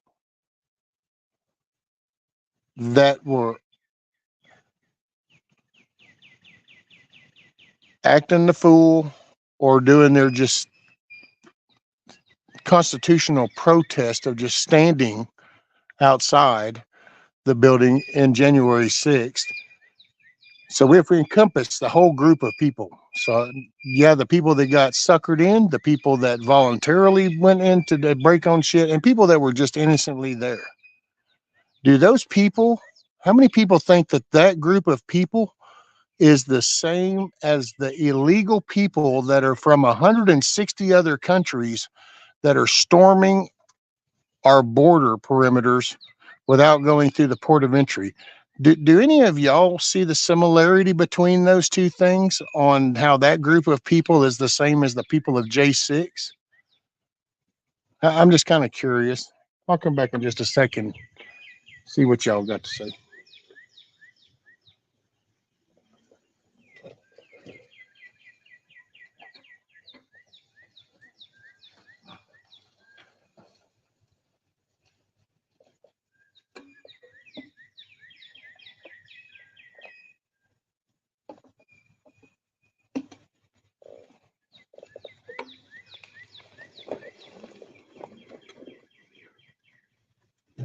Oh shit, no, no, oh shit.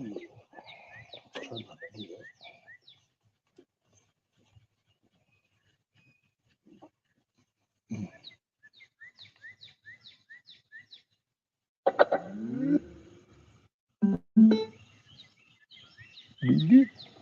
All right, I'll put you down there. So, no. Border is an invasion. J6 was people trying to right a wrong. I was kind of curious because I guess because somebody replied to my border invasion video and they said J6 any difference, and I stated that, you know, American citizens set up by a 3-letter agency versus illegal people coming into the country, I would say is a big difference. And well, then I just kind of apparently I've sparked another response about how I'm justifying people for the laws that they broke. So somehow the comparison of illegal aliens and American citizens protesting an election, somehow this person took that, and because I said there's a big difference, it became a thing of I'm trying to come up with excuses for people breaking the law on January 6th and shit like that. And it was, I don't know, it's kind of weird. So I was just kind of curious to what y'all might think.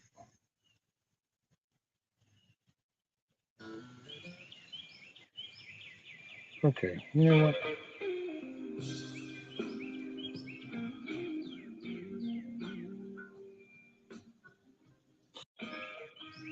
I need something better than that to work to, so.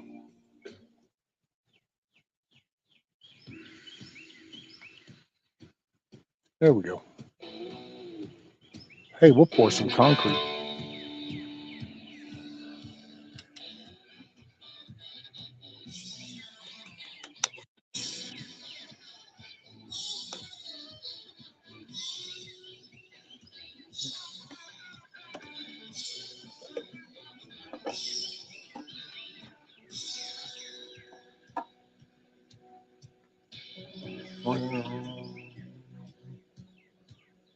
Hello, Black Betty, swing the bam. Oh, Black Betty, swing the lamb. Bam, bam, everything all right. Bam, bam.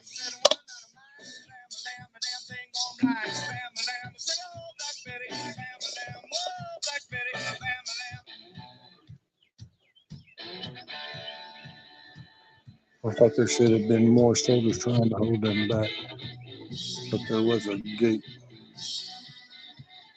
I thought it was safe. Exactly, Miss Jane.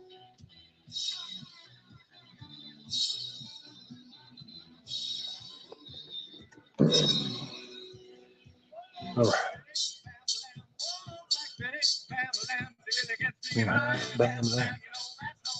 What about the summer of love? Multiple cities. Yep.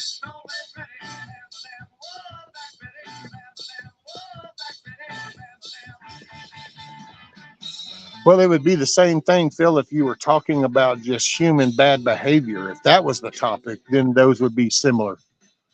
I don't know why that's tripping. Is it not anchored in good enough?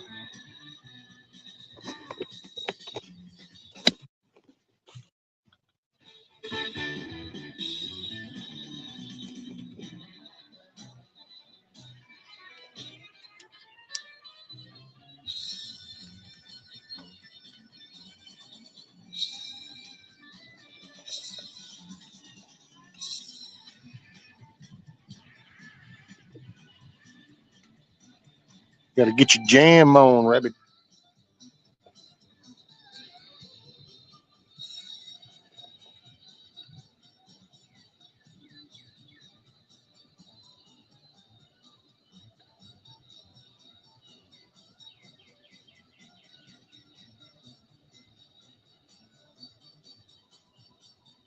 I'm kind of curious.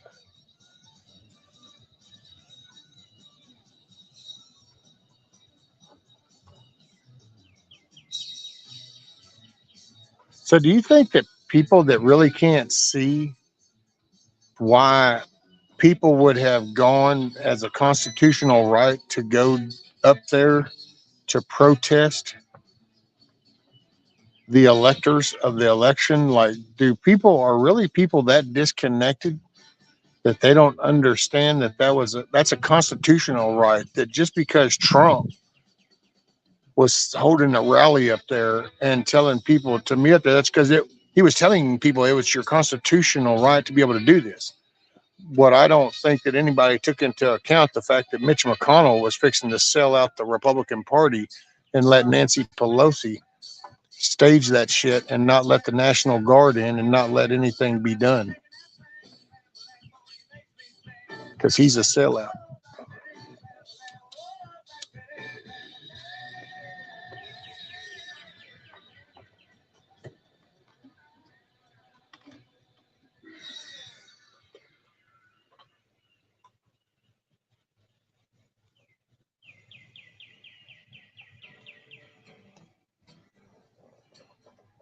Okay.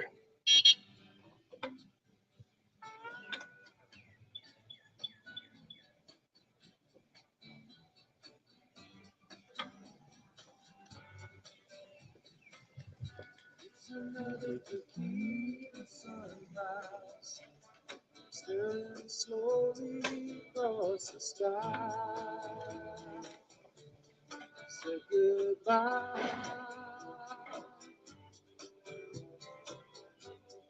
He was just a hired man, working on the dreams he planned to try. The days go by.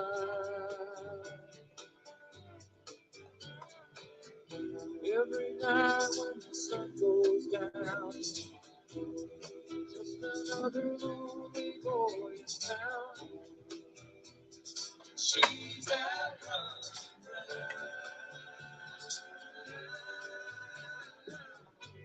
She wasn't just another one, and I couldn't keep from coming on. So long. Oh, and it's a hollow feeling when it comes down to being friends. It never ends.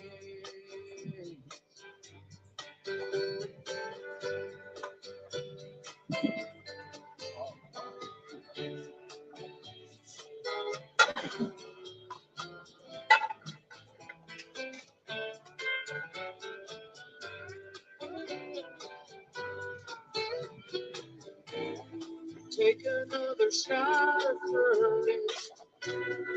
Wonder why the fire's never gone. You just can't know. It's another defeating sunrise. This whole world still looks the same. Another flame.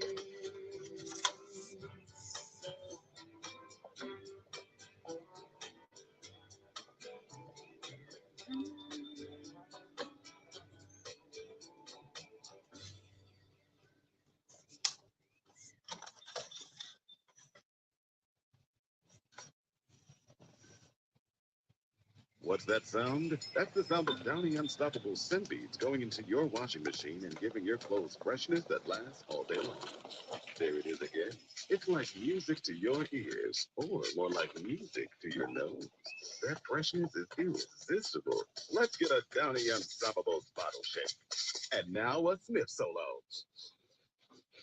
Nice. It's 6 times longer lasting freshness plus odor protection with Downy Unstoppables in wash scent beads. And now, two pigeons bemoaning the fact you can stream DirecTV satellite free.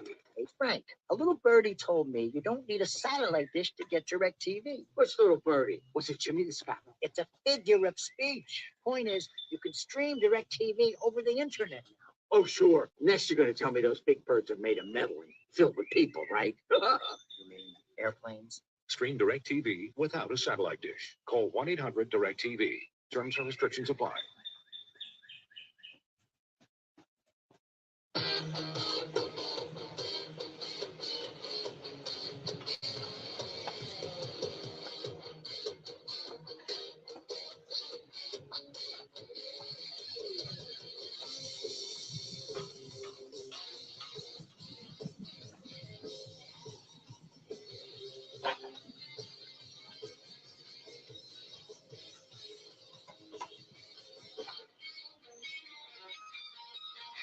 Between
my legs,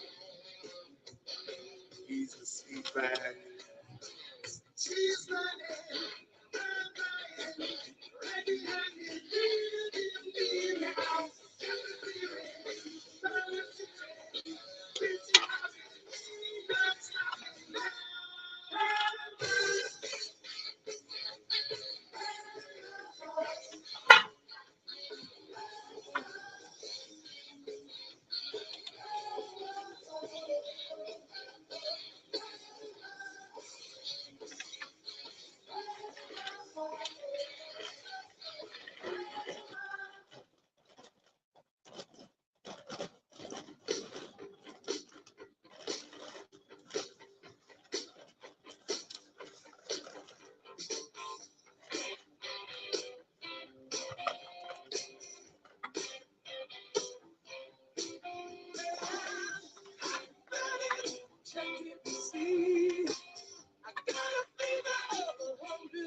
to know what I have in mind.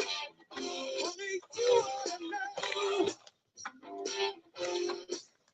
Now you move so fine. Let me lay it on the line. I wanna know what you're doing after the show. Now it's up to you. We can make a secret rendezvous. Just me and you. I'll show you loving like you never knew. That's why I'm hot-blooded, checking to see. I gotta be the 103. Come on, baby, you do all the dance. I'm hot-blooded, hot-blooded. If it feels alright,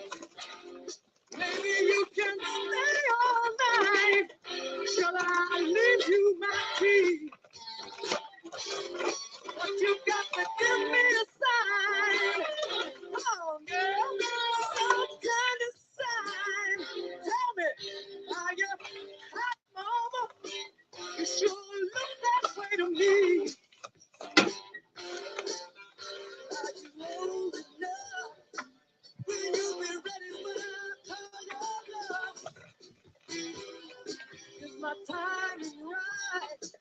If you say you love me tonight, yeah, I'm hot, check it and see. Feel the fever burning inside of me. Come on, baby, do you do more than dance? Hot-blooded, I'm hot-blooded.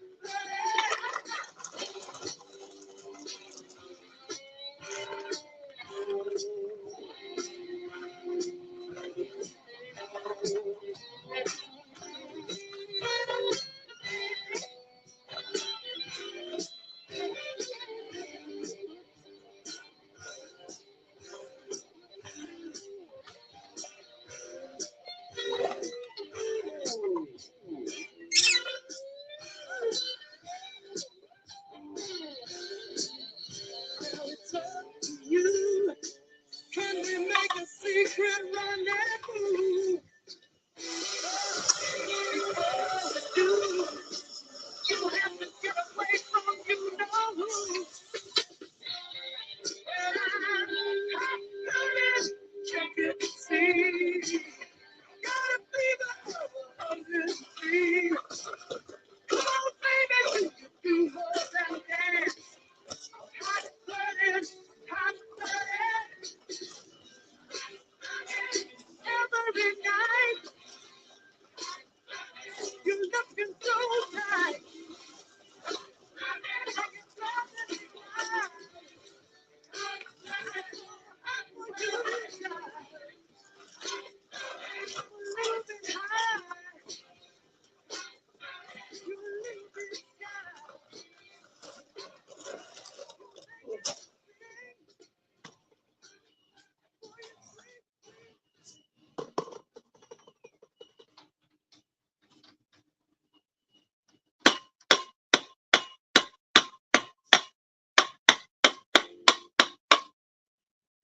Did you know you can help save the lives of 3 cancer patients with a single blood donation?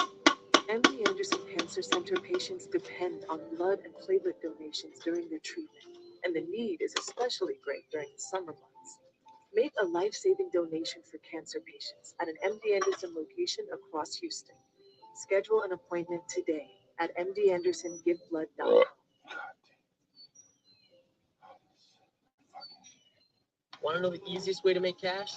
Become a Dasher with DoorDash and make cash whenever you want. All you have to do is download the DoorDash Dash app. Signing up only takes a few minutes. You can dash with a car, a scooter, even a bike. Once you're in, you can start earning whenever you want.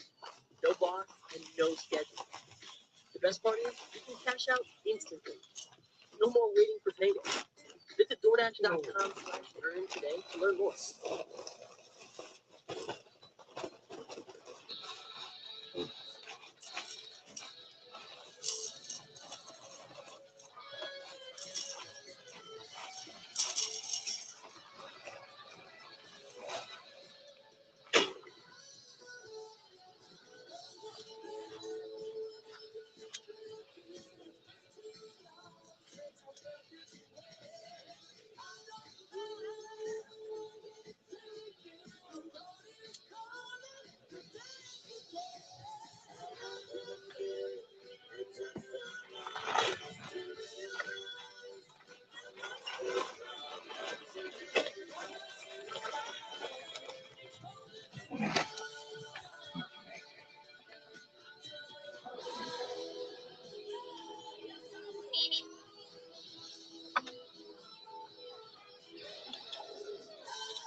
Hmm.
Oh, watch your step. Wow, your attic is dark. I know, right? It's the perfect place to stream horror movies. What movie is that? I haven't pressed play yet. AT&T Fiber with All-Fi covers your whole house, even your really, really creepy attic and home theater. What have I told you about streaming? Get AT&T Fiber with All-Fi and live like a gazillionaire. Limited availability, 10 card service with a gift card. Fine, check. You feeling good? Stop now to listen to the Black and Hip Hop Street Dance Station in New Jersey. That's a guarantee. Now, the best time too. A pizza party with Domino's. You know Domino's is serving up the South Pizza from a meat ticket to specific touch on any of our 5 restaurants. You start the party. Domino's, you could go. Well, tune in for a special offer from Domino's. It's all happening here. So Black and Hip Hop Street Dance.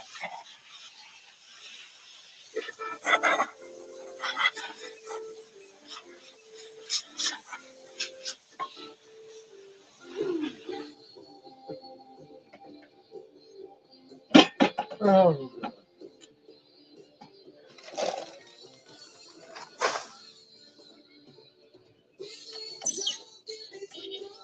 Mm.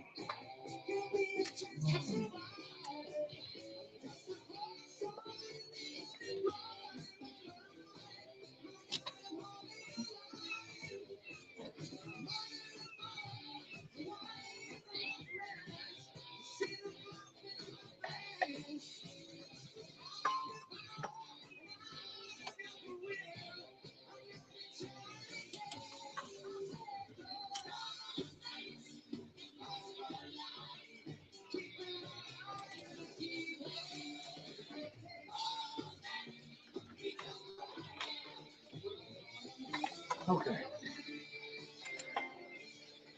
I don't even know what all happened. All right, so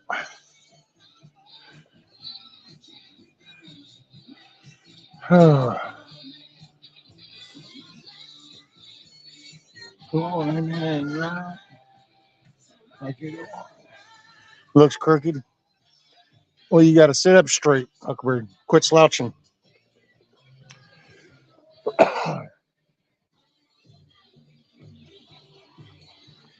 All right. Okay. Let me.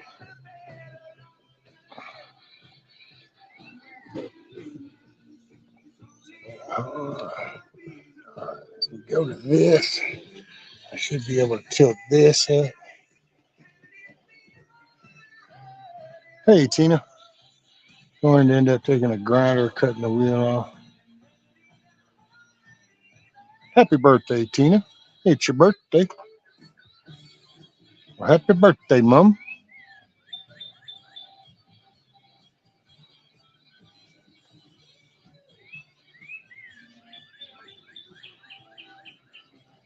Yeah, well,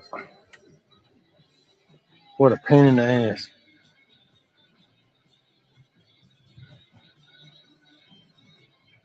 Oh shit! You know what?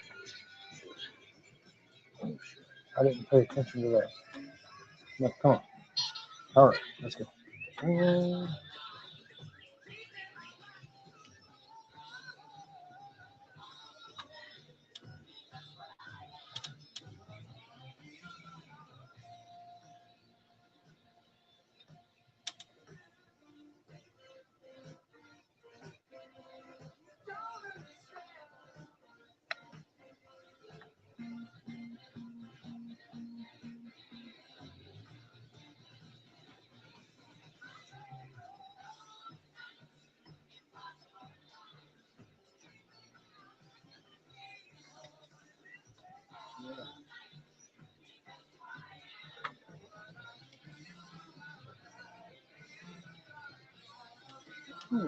How is that possible? Yeah, so this is the colored in. Somewhere about right.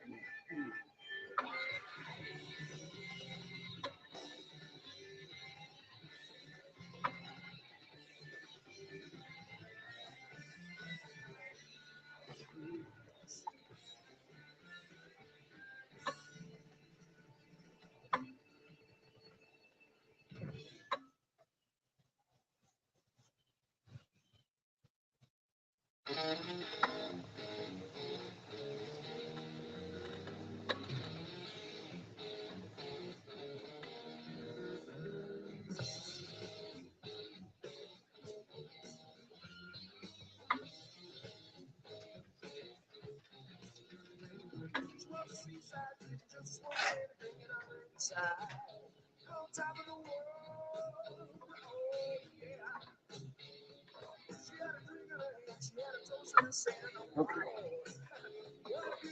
Oh, no.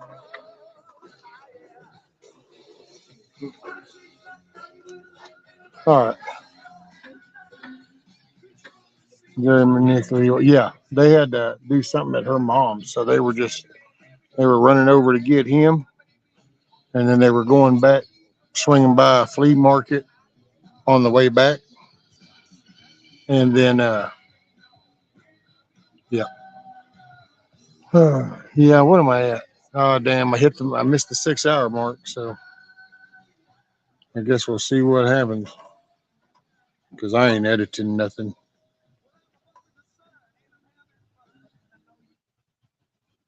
What did I miss?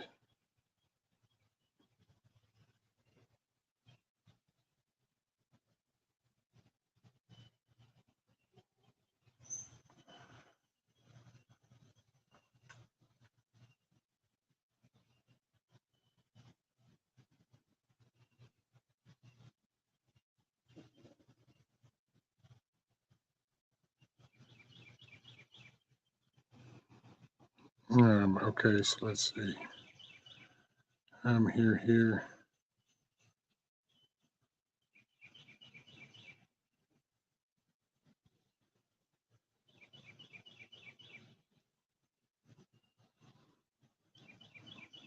Let's see. Let me turn that off. Put that in that. There. I'm sorry. I'm not ignoring y'all. I'm half brain dead, so I'm just coexisting right now. I'm fried. So anyway. No, I actually feel like more of a shit now, Eric. But hey, I think I got it. It's somewhat level.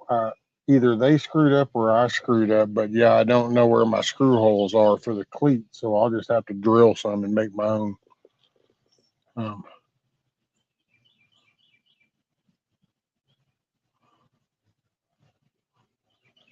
Yeah, they didn't stay. Not making the next comment. Yeah, they brought some satcrete, Eric. I didn't have no satcrete, so I wasn't sure. I wasn't going to be able to do it while they were listening, while they were headed this way. So they swung in the McCoys and got a bag, and so I just finished pouring it, kind of trying to work the slosh down there, and then got it leveled up. So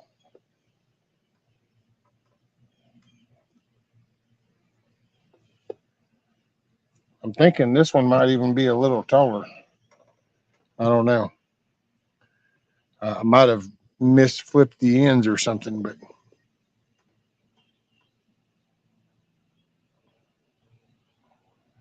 that was number 5. So that was the bottom. 5, 4, 3, 2, 1. But I'm not going to put any weight or anything on that.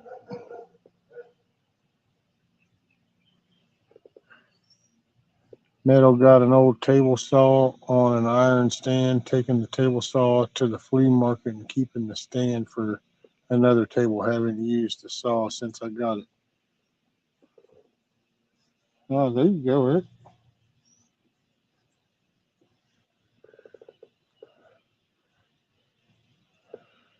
Well, shit. 6 hours. Damn. Won't be able to edit this. I don't even know what I'm sure I'll get flagged for something.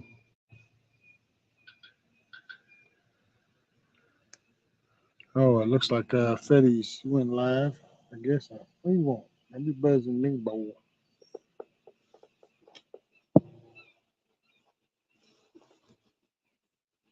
Where's Rudy? Oh, there you go. He's waiting right there. Well, hey, you know what? So we got this done. So it's up to right there. It's the 2 sections. Got this level. It's right next to. Oh shit! What to do? Damn it! This thing is just. I don't know. This jerry rig flipping bracket thing I got right here. I don't know. This thing's annoying. One day. Hey.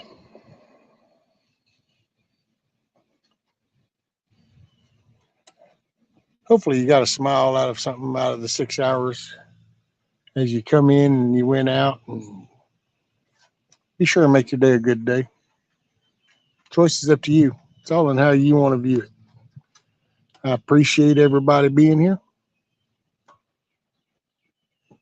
Get down here to my little deal, and I will I'll see y'all soon.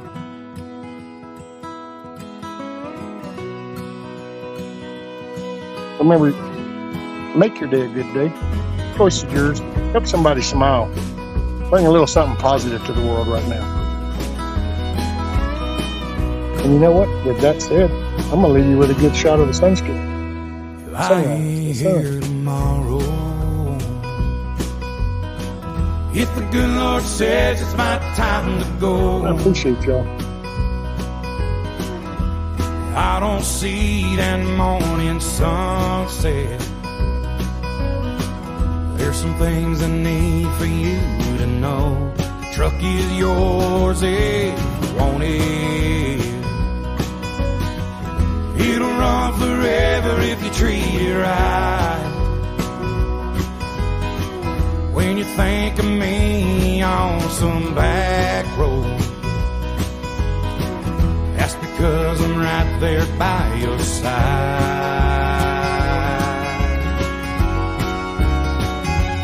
Chase your dreams until you catch on. Leave your doubts in a cloud of dust. You can't ever love too big. You can't call your mom too much.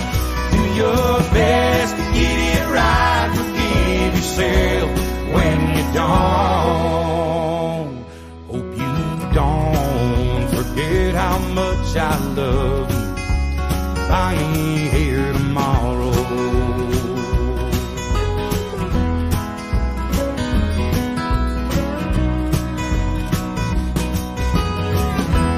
Don't let life turn bitter. Don't be ashamed about your head. Take it easy on the liquor. Remember what it did to your granddad. Yeah, your gonna get your heart broke. But a couple of tears don't make you weep. Gonna find that girl God made just for you. Knows what he's doing, wait and see.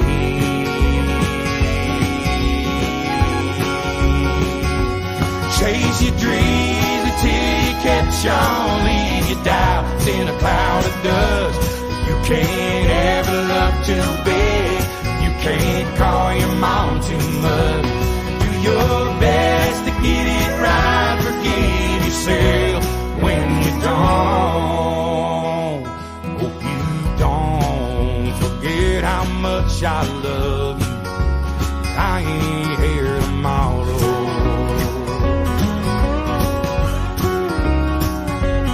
Hey, I appreciate y'all sharing your Saturday with me. Make a good day of it. Bring something positive. You can do things. You can do whatever you put your mind to. Don't let nobody tell you different. Keep the shotgun in the family. Raise your babies by the book. And keep my picture in your wallet. Keep your car keys on a hook.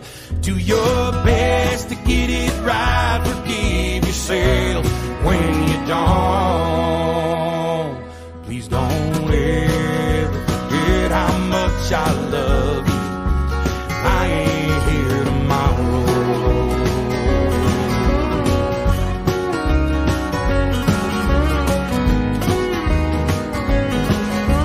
If you go to the store, pick up something extra. Keep your head on a swivel. Pay attention to what's happening around you. Vote local. Get involved. Lead by example. Peace, everybody.